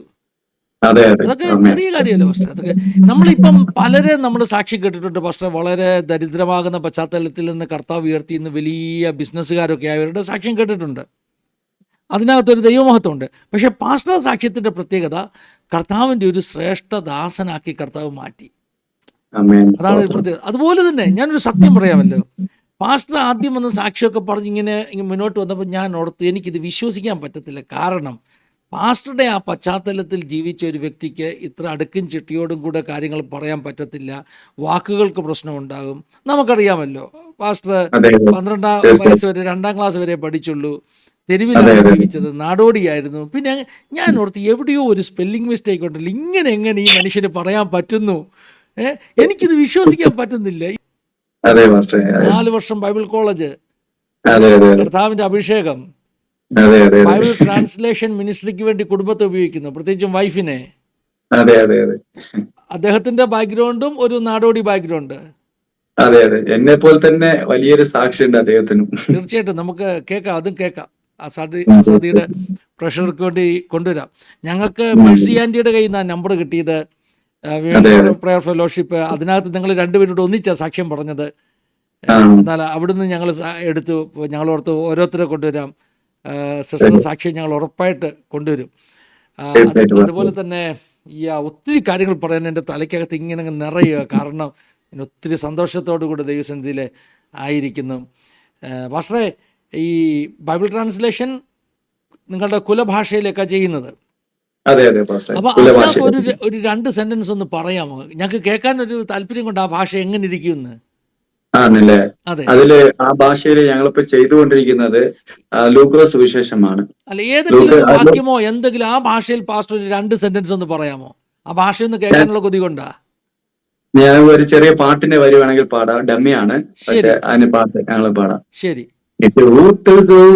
വരാ നാ തകതിയില്ലാത്തവോ ನನ್ನ ಕೂಡೆ ಕೊಂದು ಕಥಾ ನಾ ತಗದಿಯಿಲ್ಲತ್ತವೋ ನಿಟ್ಟು ಹುಟ್ಟು ಒಳ್ಳೆವರ ನಾ ತಗದಿಯಿಲ್ಲತ್ತವೋ ನನ್ನ ಕೂಡೆ ಕೊಂದು ಕಥಾ ನಾ தகுதியில்லாதவோ ஒரு வார்த்தை போதும் நானுக்கு அது போதுமே ஒரு வார்த்தை போதும் நானுக்கு அது போதுமே நின்னால மிடத்தகப்ரு நங்களு ஒன்றுமே இல்லமே இயேசுவ போலரு சாமி விட்டு யாரு இல்லமே நின்னால மிடத்தகப்ரு நங்களு ஒன்றுமே இல்லமே இயேசுவ போலரு சாமி விட்டு வேற யாரு இல்லமே ஒரு வார்த்தை நீ சொன்னலே ஒரு வார்த்தை நீ சொன்னலே நட்டு வாழ்க்கை மாறும் நான் மாறுவே நீட்டு வார்த்தைனாலே எல்லாம் தானே இயேசுவே நீ சொன்னலே நடு வாழ்க்கையே மாறுமே இயேசுவே நீ சொன்னலே நடு வாழ்க்கையே മാറുമേ. ഇതിൽ ഒത്തിരി ഫാൾട്ട് ഉണ്ട്, പക്ഷെ എന്നാലും ഞങ്ങളുടെ ഭാഷയിൽ അറിയിക്കാൻ വേണ്ടി പറഞ്ഞതാണ്. അപ്പൊ ഇത് ഏകദേശം തമിഴിനോടൊരു ചെറിയ സാമ്യമുണ്ട്. തമിഴല്ല പക്ഷേ ഇത് തമിഴുകാര് കേട്ടാലും മനസ്സിലാവില്ല അവർക്ക്. കണ്ടു കഴിഞ്ഞാൽ തമിഴോട് സാമ്യം തോന്നും, പക്ഷെ ശരിക്കും തമിഴല്ല. അത് തമിഴല്ല. ഇതിന്റെ ലിപികൾ ഇപ്പൊ ഉപയോഗിക്കുന്ന ഏത് ഭാഷയുടെ ലിപിയാണ് ഉപയോഗിക്കുന്നത്? ലിപി ഇതിന് ലിപി ഇല്ല പാസ്റ്ററെ. അപ്പൊ എങ്ങനെയാ നമ്മൾ ട്രാൻസ്ലേറ്റ് ചെയ്യുമ്പോൾ ഏത് ലിപിയാണ് ഉപയോഗിക്കുന്നത്? ട്രാൻസ്ലേറ്റ് ചെയ്യുമ്പോൾ ഞങ്ങൾ ഇപ്പൊ കേരളത്തിലായിരിക്കുന്നതുകൊണ്ട് മലയാളത്തിലാണ് ഉപയോഗിക്കുന്നത്. മലയാള ലിപിയാണ് ഉപയോഗിക്കുന്നത്. അപ്പൊ തമിഴ്നാട്ടിലുള്ളവർക്ക് തമിഴ് ലിപി ഉപയോഗിക്കും. ഇപ്പോ ഞങ്ങൾ കോമൺ ആയിട്ട് ചെയ്യുന്നത് ഓഡിയോ വിത്ത് ബൈബിൾ ആയിട്ട് ചെയ്യുന്നത്. ഓഡിയോ ഓഡിയോ ഓഡിയോ ആയിട്ട് ബൈബിളാണ് ചെയ്യുന്നത്. ട്രാൻസ്ലേറ്റ് ചെയ്യുന്നത്. അതെ അതെ, ഓഡിയോ ഓഡിയോ ആകുമ്പോൾ വെച്ചാൽ അയാൾക്ക് എഡ്യൂക്കേഷൻ ഉള്ളവർ, വായിക്കാൻ എഴുതാൻ അറിയാത്തവരാണ് ഏറ്റവും കൂടുതലുള്ളത്. ആ, അപ്പോ അതുകൊണ്ട് തന്നെ അവരുടെ ഇടയിലേക്ക് പ്രയോജനപ്പെടുന്നത് ഓഡിയോ ബൈബിളാണ്. അവരാകുമ്പോൾ എല്ലാവരും കേൾക്കും. റെക്കോർഡ് ആ, ചെയ്യുക. അതെ അതെ അതെ, ഇത് കാരണം കേട്ടിട്ട് തന്നെ. അതെ, അതെ അതെ. ഇത് കേട്ടിട്ട് ഞങ്ങളിൽ ഒരു അമ്മച്ചി വരെ ഇത് തുടങ്ങിയപ്പോ തന്നെ ഇത് കേട്ടിട്ട് ഒരു അമ്മച്ചി രക്ഷിക്കപ്പെടുകയും ചെയ്തു, ഞങ്ങളെ ഈ ഓഡിയോ ബൈബിൾ കേട്ടിട്ട്. ഉം. കാരണം പാസ്റ്റർ അനുഭവം അങ്ങനെയാണല്ലോ, ഓഡിയോ ബൈബിൾ ആണല്ലോ പാസ്റ്റർ കേട്ടത്. അതെ പക്ഷെ ഇപ്പോഴും അതിനെ കേട്ടുകൊണ്ടിരിക്കുന്നത്. ശരി, ദൈവത്തിന് സ്തോത്രം. ഇപ്പോഴും വായിക്കത്തില്ല അല്ലേ? ഇപ്പോഴും വായിക്കാൻ ഇതിനും അത്രയ്ക്കും ഫ്ലൂയിഡ് അല്ല, പക്ഷെ എന്നാലും ദൈവം ഇപ്പോഴും ഓഡിയോ ബൈബിൾ വെച്ചിട്ടാണ് ഞാൻ കേൾക്കുകയും അനേക സ്ഥലങ്ങൾ വചനം പറയുകയും മനഃപ്പാടമാക്കി അത് പ്രസംഗിക്കുകയും ചെയ്യാൻ ദൈവത്തിന് ദൈവം സ്തോത്രം. അങ്ങനെ ഉപയോഗിക്കുന്നത്. പാസ്റ്റർ, ഞങ്ങളുടെ ചർച്ചിൻ്റെ ഒരു ബ്രാഞ്ച് ഉണ്ട് പർബനി ഡിസ്ട്രിക്റ്റിൽ. മഹാരാഷ്ട്രയുടെ ഒരു ഡിസ്ട്രിക്റ്റാണ് പർബനി, ഒരു ജില്ലയാണ്. അവിടെ നമുക്കുള്ള ചർച്ചിൽ ഈ കഴിഞ്ഞ കുറേ മാസങ്ങൾക്ക് മുമ്പ് ഒരു നാടോടി ഗ്രൂപ്പ് ഒന്നിച്ച് ചർച്ചിൽ വന്നു. അവരിങ്ങനെ സ്ഥലം മാറി മാറി വന്നപ്പം അവിടെ അടുത്തുള്ള ചർച്ച് അന്വേഷിച്ച് നമ്മുടെ ചർച്ചിൽ വന്നു. ഒരു 60-70 പേരുണ്ടായിരുന്നു. ഒരു നാടോടി ഗ്രൂപ്പാണ്. അവർക്ക് ഭയങ്കര അനുഭവമല്ലേ പാസ്റ്ററെ? ഒറ്റ ദിവസം കൊണ്ട് സഭ നിറഞ്ഞു. 60-70 പേര് ഒന്നിച്ച് വന്നു. പിന്നെ അവരൊരു 2-3 മാസം ഉള്ളായിരുന്നു കേട്ടോ. അത് കഴിഞ്ഞപ്പോൾ അവർ അടുത്ത സ്ഥലത്തേക്ക് പോയി. പക്ഷേ ഈ പർബനിയിൽ എന്ന് അവർ വന്നാലും നമ്മുടെ ചർച്ചിൽ വരും. അതൊക്കെ ഭയങ്കര അനുഭവമാണ് പാസ്റ്റർ. ദൈവത്തിന് സ്തോത്രം. അപ്പം അതിനകത്ത് നിങ്ങളെപ്പോലുള്ള എത്ര പേര് കാണും കർത്താവിന് വേണ്ടി നാളെ ഉപയോഗിക്കപ്പെടേണ്ടവരല്ലേ? അതെ പക്ഷെ ഇതില് ഏറ്റവും മെയിൻ ആയിട്ടുള്ള വിഷയം എന്ന് വെച്ചാല് ഞങ്ങളുടെ ഈ കമ്മ്യൂണിറ്റിയിൽ ഇത്രയും 1 കോടി ജനങ്ങൾ ഉണ്ടെങ്കിൽ തന്നെ രക്ഷിക്കപ്പെട്ട് കർത്താവിന്റെ വേലയിൽ നിൽക്കുന്നത് വളരെ ചുരുക്കം പേര് മാത്രമേ ഉള്ളൂ. ആകെ വിരലെണ്ണുവാൻ പറ്റുന്ന ആൾക്കാർ മാത്രമേ ഉള്ളൂ. ഇപ്പോ എന്റെ അറിവിൽ ഒരു 4 പേര് മാത്രമേ ഇപ്പോ ഫുൾ ടൈം മിനിസ്ട്രിയിലുള്ളൂ ഈ 1 കോടി ജനങ്ങളുടെ നടുവിൽ. കാരണം ഇത്രയും അങ്ങനെ പറയാനുള്ള കാരണം, ഈ 1 കോടി ജനങ്ങളുടെ നടുവിൽ ഏതെങ്കിലും ഒരു ദേവദാസന്മാർ എഴുന്നേറ്റിട്ടുണ്ടെങ്കിൽ തീർച്ചയായും അവർ ഞങ്ങളുടെ കമ്മ്യൂണിറ്റിയിൽ എന്തെങ്കിലും വിതച്ചേനെ. അവർ മുഖാന്തരം ഞങ്ങൾ സത്യത്തെ അറിയുവാനും ഇപ്പോഴും അനേക ആൾക്കാർ. പക്ഷെ അങ്ങനെ ആരും എഴുന്നേറ്റിട്ടില്ലാത്തത് കൊണ്ടാണ് ഞങ്ങൾ ഈ കഴിഞ്ഞ 20 വർഷമായി ഇതിന്റെ പുറകിൽ രക്ഷിക്കപ്പെട്ട ആൾക്കാരൊക്കെ വന്നിട്ട്. എന്തായാലും ഞാനിപ്പോ ഒരു 12 വർഷമായിട്ടുള്ളൂ അതിന്റെ പുറകെ നടക്കുന്നത്. പക്ഷെ എന്നാലും ഇതുവരെയായിട്ട് അങ്ങനത്തെ ഒരാളെ കാണുവാനൊന്നും കിട്ടിയില്ല. തമിഴ്നാട്ടിലൊരു ദേവദാസനുണ്ട്. പാസ്റ്റർ വിശ്വാസത്തിലേക്ക് നിങ്ങൾ വന്ന ശേഷം ശുശ്രൂഷയിലൊക്കെ ആയിട്ട് നിങ്ങളുടെ കുടുംബാംഗങ്ങളൊക്കെ ഏറിയ പങ്ക് കർത്താവിലേക്ക് അടുത്ത് വന്ന് കാണും അല്ലേ? തീർച്ചയായിട്ടും പാസ്റ്റർ, തീർച്ചയായിട്ടും. ഞങ്ങളുടെ അമ്മയൊക്കെ അന്ന് അച്ഛൻ ചളിയിൽ ചവിട്ടി കൊല്ലാൻ പോയ ആളാണ്. പക്ഷെ എന്നാൽ ഇന്ന് അമ്മ ജീവനോടെ കർത്താവിനെ സ്തുതിക്കുന്നൊക്കെ ഉണ്ട്. ഇന്ന് ജീവനോടെ ഉണ്ട് അമ്മ. ദൈവത്തിന് സ്തോത്രം. ദൈവം ധാരാളം അനുഗ്രഹിക്കട്ടെ. പാസ്റ്ററെ, നമ്മുടെ വ്യൂവേഴ്സിന് വേണ്ടി പാസ്റ്റർക്ക് തന്നെ ഒന്ന് ചുരുക്കമായിട്ട് പ്രാർത്ഥിക്കുക. അവരുടെ എല്ലാ ജീവിതത്തിൽ ഒരു വിശ്വാസവർദ്ധനവും അനുഗ്രഹവും ഒക്കെ ഉണ്ടാകട്ടെ. പാസ്റ്റർ തന്നെ ഒന്ന് പ്രാർത്ഥിച്ചാട്ടെ. സ്തോത്രം കർത്താവേ, ഹല്ലേലൂയ. സ്തോത്രം കർത്താവേ. ഞങ്ങളുടെ മഹാപരിശുദ്ധനും നിത്യനും നീതിമാനായ സ്വർഗസ്ഥനായ ഞങ്ങളുടെ നല്ല പിതാവേ, അങ്ങയുടെ പാദപീഠത്തിലേക്ക് കർത്താവെ ഈ യൂട്യൂബ് ചാനൽ കർത്താവെ ഈ ഒരു പ്ലാറ്റ്ഫോമിൽ നിന്നുകൊണ്ട് ഞങ്ങൾ കർത്താവ് ഇത്ര നേരം സാക്ഷ്യം പറയുകയും അതിൽ മുഖാന്തരം അനേകർ ശ്രദ്ധയോടെ കേട്ടവിടെ ഹൃദയത്തിൽ കർത്താവുമായുള്ള വലിയ ബന്ധത്തിലേക്ക് അടുത്തുകൊണ്ടിരിക്കുമ്പോൾ അവിടെ ഉള്ളങ്ങളെ നീ അറിയുന്ന ദൈവമെന്ന് ഞങ്ങൾ അറിയുന്നു കർത്താവ് നിന്റെ കരം കർത്താവ് യൂട്യൂബ് പ്ലാറ്റ്ഫോമിൽ യൂട്യൂബ് ചാനൽ മുഖാന്തരം ഞങ്ങളെ കേട്ടുകൊണ്ടിരിക്കുന്ന പ്രിയ സഹോദരന്മാർ, ജോലി ചെയ്യുന്നവർ, ജോലി ഇല്ലാതിരിക്കുന്നവർ, ആരോഗ്യത്തോടെ ഉള്ളവർ, ആരോഗ്യമില്ലാതിരിക്കുന്നവർ, പ്രശ്നത്തിലിരിക്കുന്നവർ, എല്ലാവരെയും അങ്ങയുടെ കരങ്ങളിൽ ഏൽപ്പിച്ച് പ്രാർത്ഥിക്കുന്നു. എല്ലാവരെയും കർത്താവ് നീ തന്നെ തൊട്ട് ഒരു വലിയ കർത്താവ് ആശ്വാസവും സമാധാനവും ഒരു നിലനിൽപ്പും നീ കൊടുക്കേണ്ടതിനായി പ്രാർത്ഥിക്കുന്നു. ഒരു കുപ്പയിൽ നിന്ന് അടിയനെ ഉയർത്തി നിർത്തിയൊരു സാക്ഷ്യം അവർ കേട്ടു കർത്താവ്. ഇത് അവരുടെ ജീവിതത്തിൽ കർത്താവിന് കേട്ട് കളയുവാനുള്ളതല്ല. ഒരു കുപ്പയെ ഉയർത്തി ഇങ്ങനെ നിർത്തണമെങ്കിൽ കുപ്പയെക്കാൾ ശ്രേഷ്ഠമേറിയ അവൻ എത്രയോ നല്ല ഉന്നത സ്ഥാനത്തിൽ ഇരിക്കുന്നവരാണ് ഈ സൂമിൽ കൂടി കേട്ടുകൊണ്ടിരിക്കുന്നവർ. എന്നാൽ അവരെ ഓരോരുത്തരെ തൊട്ട് അവരുടെ ആത്മീയ പറകൻ കീഴിൽ ഇത്രയും ദിവസം വെച്ചിട്ടുണ്ടെങ്കിൽ അതെല്ലാം കർത്താവ് എടുത്ത് കർത്താവ് തണ്ടിന്മേൽ വെക്കുന്ന ഒരു കൂട്ടം എഴുന്നേൽക്കേണ്ടതിനായി കർത്താവ് ഇതിലിരിക്കുന്ന എന്റെ പ്രിയ സഹോദരി സഹോദരന്മാരെ തൊട്ട് അനുഗ്രഹിച്ച് ബ്ലെസ്സിങ് ചെയ്യുന്നു കർത്താവെ. നിന്റെ കരം അവരുടെ മേൽ ഒരു അനുഗ്രഹമായി ഇരിക്കട്ടെ എന്ന് പ്രാർത്ഥിക്കുന്നു കർത്താവെ. കർത്താവെ സ്തോത്രം കർത്താവ്, യേശുവിന്റെ നാമത്തിൽ കർത്താവെ. ഇസ്ഹാക്കിന്റെ കരം അനുഗ്രഹമായി ഇരുന്നത് കൊണ്ട് കർത്താവ് ആ അനുഗ്രഹത്തെ എങ്ങനെ പറ്റിപ്പിടിക്കുവാൻ തന്റെ മക്കൾ വന്നു, അതുപോലെ കർത്താവ് ഈ സൂമിൽ കണ്ടുകൊണ്ടിരിക്കുന്ന ഓരോരുത്തരുടെ മേൽ നിന്റെ അനുഗ്രഹം പ്രാപിക്കേണ്ടതിനായി അവരെ തൊട്ട് അനുഗ്രഹിച്ച് ബ്ലെസ്സിങ് ചെയ്യുന്നു കർത്താവെ. കർത്താവിടെ എല്ലാവരുടെയും കർത്താവെ ഹൃദയങ്ങൾ അറിഞ്ഞ് കർത്താവിടെ ഉള്ളങ്ങളെ തൊട്ട് കർത്താവിന് വേണ്ടി പ്രയോജനപ്പെടുന്നവരാക്കി നീ മാറ്റണം. അപ്പൊ ആ സ്തോത്രം കർത്താവെ. വിശേഷാൽ കർത്താവെ ദേവദാസനായി പ്രാർത്ഥിക്കുന്നു. ദേവദാസൻ എത്ര കർത്താവ് റിസ്ക് എടുത്ത് ഇതുപോലത്തെ കർത്താവ് ഒന്നിനും കൊള്ളാതിരിക്കുന്ന പല പേരെ ഇതുപോലത്തെ സൂം പ്ലാറ്റ്ഫോമുകൾ കൊണ്ടുവന്ന് കർത്താവ് യൂട്യൂബിലും പല സ്ഥലങ്ങളിൽ അറിയിപ്പിച്ച് കർത്താവ് അവരെ ഉയർത്തുവാൻ നോക്കുന്ന ദൈവം കൊടുത്ത ഒരു വലിയ ദർശനത്തിനായി അങ്ങയുടെ കരങ്ങൾ അഭിഷേകത്തിന്റെ പ്രവർത്തനത്തെ അനുഗ്രഹിച്ച് ഞങ്ങൾ ബ്ലെസ്സിങ് ചെയ്യുന്നു കർത്താവെ.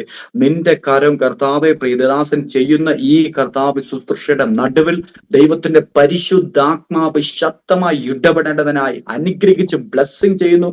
ദാസന്റെ കുടുംബത്തെ കർത്താവ്, സഭയെ, അതുപോലെ കർത്താവ് ആന്റിയെ കർത്താവ് എല്ലാവരും അനുഗ്രഹിച്ച് പ്രാർത്ഥിക്കുന്നു. അപ്പാ സ്തോത്രം. എനിക്ക് അവസരം തന്ന് പ്രാർത്ഥിക്കാനുള്ള എല്ലാ കർത്താവ് അവകാശത്വം ഒരുക്കി തന്ന ദൈവകാര്യങ്ങളിലേക്ക് അടിയേൽപ്പിച്ച് പ്രാർത്ഥിക്കുന്നു. പ്രാർത്ഥന കേട്ട് മറുപടി തന്നതോർത്ത് നന്ദി. യേശുവിൻ നാമത്തിൽ തന്നെ കർത്താവേ, ആമേൻ, ആമേൻ, ആമേൻ. പിതാപുത്ര പരിശുദ്ധാത്മാവാകുന്ന ത്രിയേക ദൈവത്തിന്റെ കൂട്ടായ്മ, സഹവാസം, കാവൽ നമ്മളെല്ലാവരുടെയും പ്രത്യേകമായി നമ്മുടെ നടുവിൽ കടന്നു വന്ന ജീവിതാനുഭവങ്ങൾ പങ്കുവച്ച പ്രിയ കർത്താവിൻ്റെ ദാസൻ അർജുൻ തൻ്റെ കുടുംബത്തിന്മേൽ ശുശ്രൂഷകളുടെ മേൽ ഇന്നു മുതൽ എപ്പോഴും എന്നേക്കും ഉണ്ടായിരിക്കും ഉണ്ടാകട്ടെ. ആമേൻ, ആമേൻ. താങ്ക് യു ദേവദാസിനെ ഒരു പ്രാവശ്യം നന്ദി പറഞ്ഞു. ഇത്രയും സമയങ്ങൾ ഞങ്ങളോടൊപ്പം വന്ന് വിനിയോഗിച്ചതിൽ ദൈവം ധാരാളമായിട്ട് അനുഗ്രഹിക്കട്ടെ. ഈ സാക്ഷ്യം അനേകർക്ക് അനുഗ്രഹമായി തീരട്ടെ എന്ന് പ്രാർത്ഥിക്കുന്നു. Thank you all. God bless you all. Have a wonderful day. Thank you pastor. Praise Lord. Praise Lord.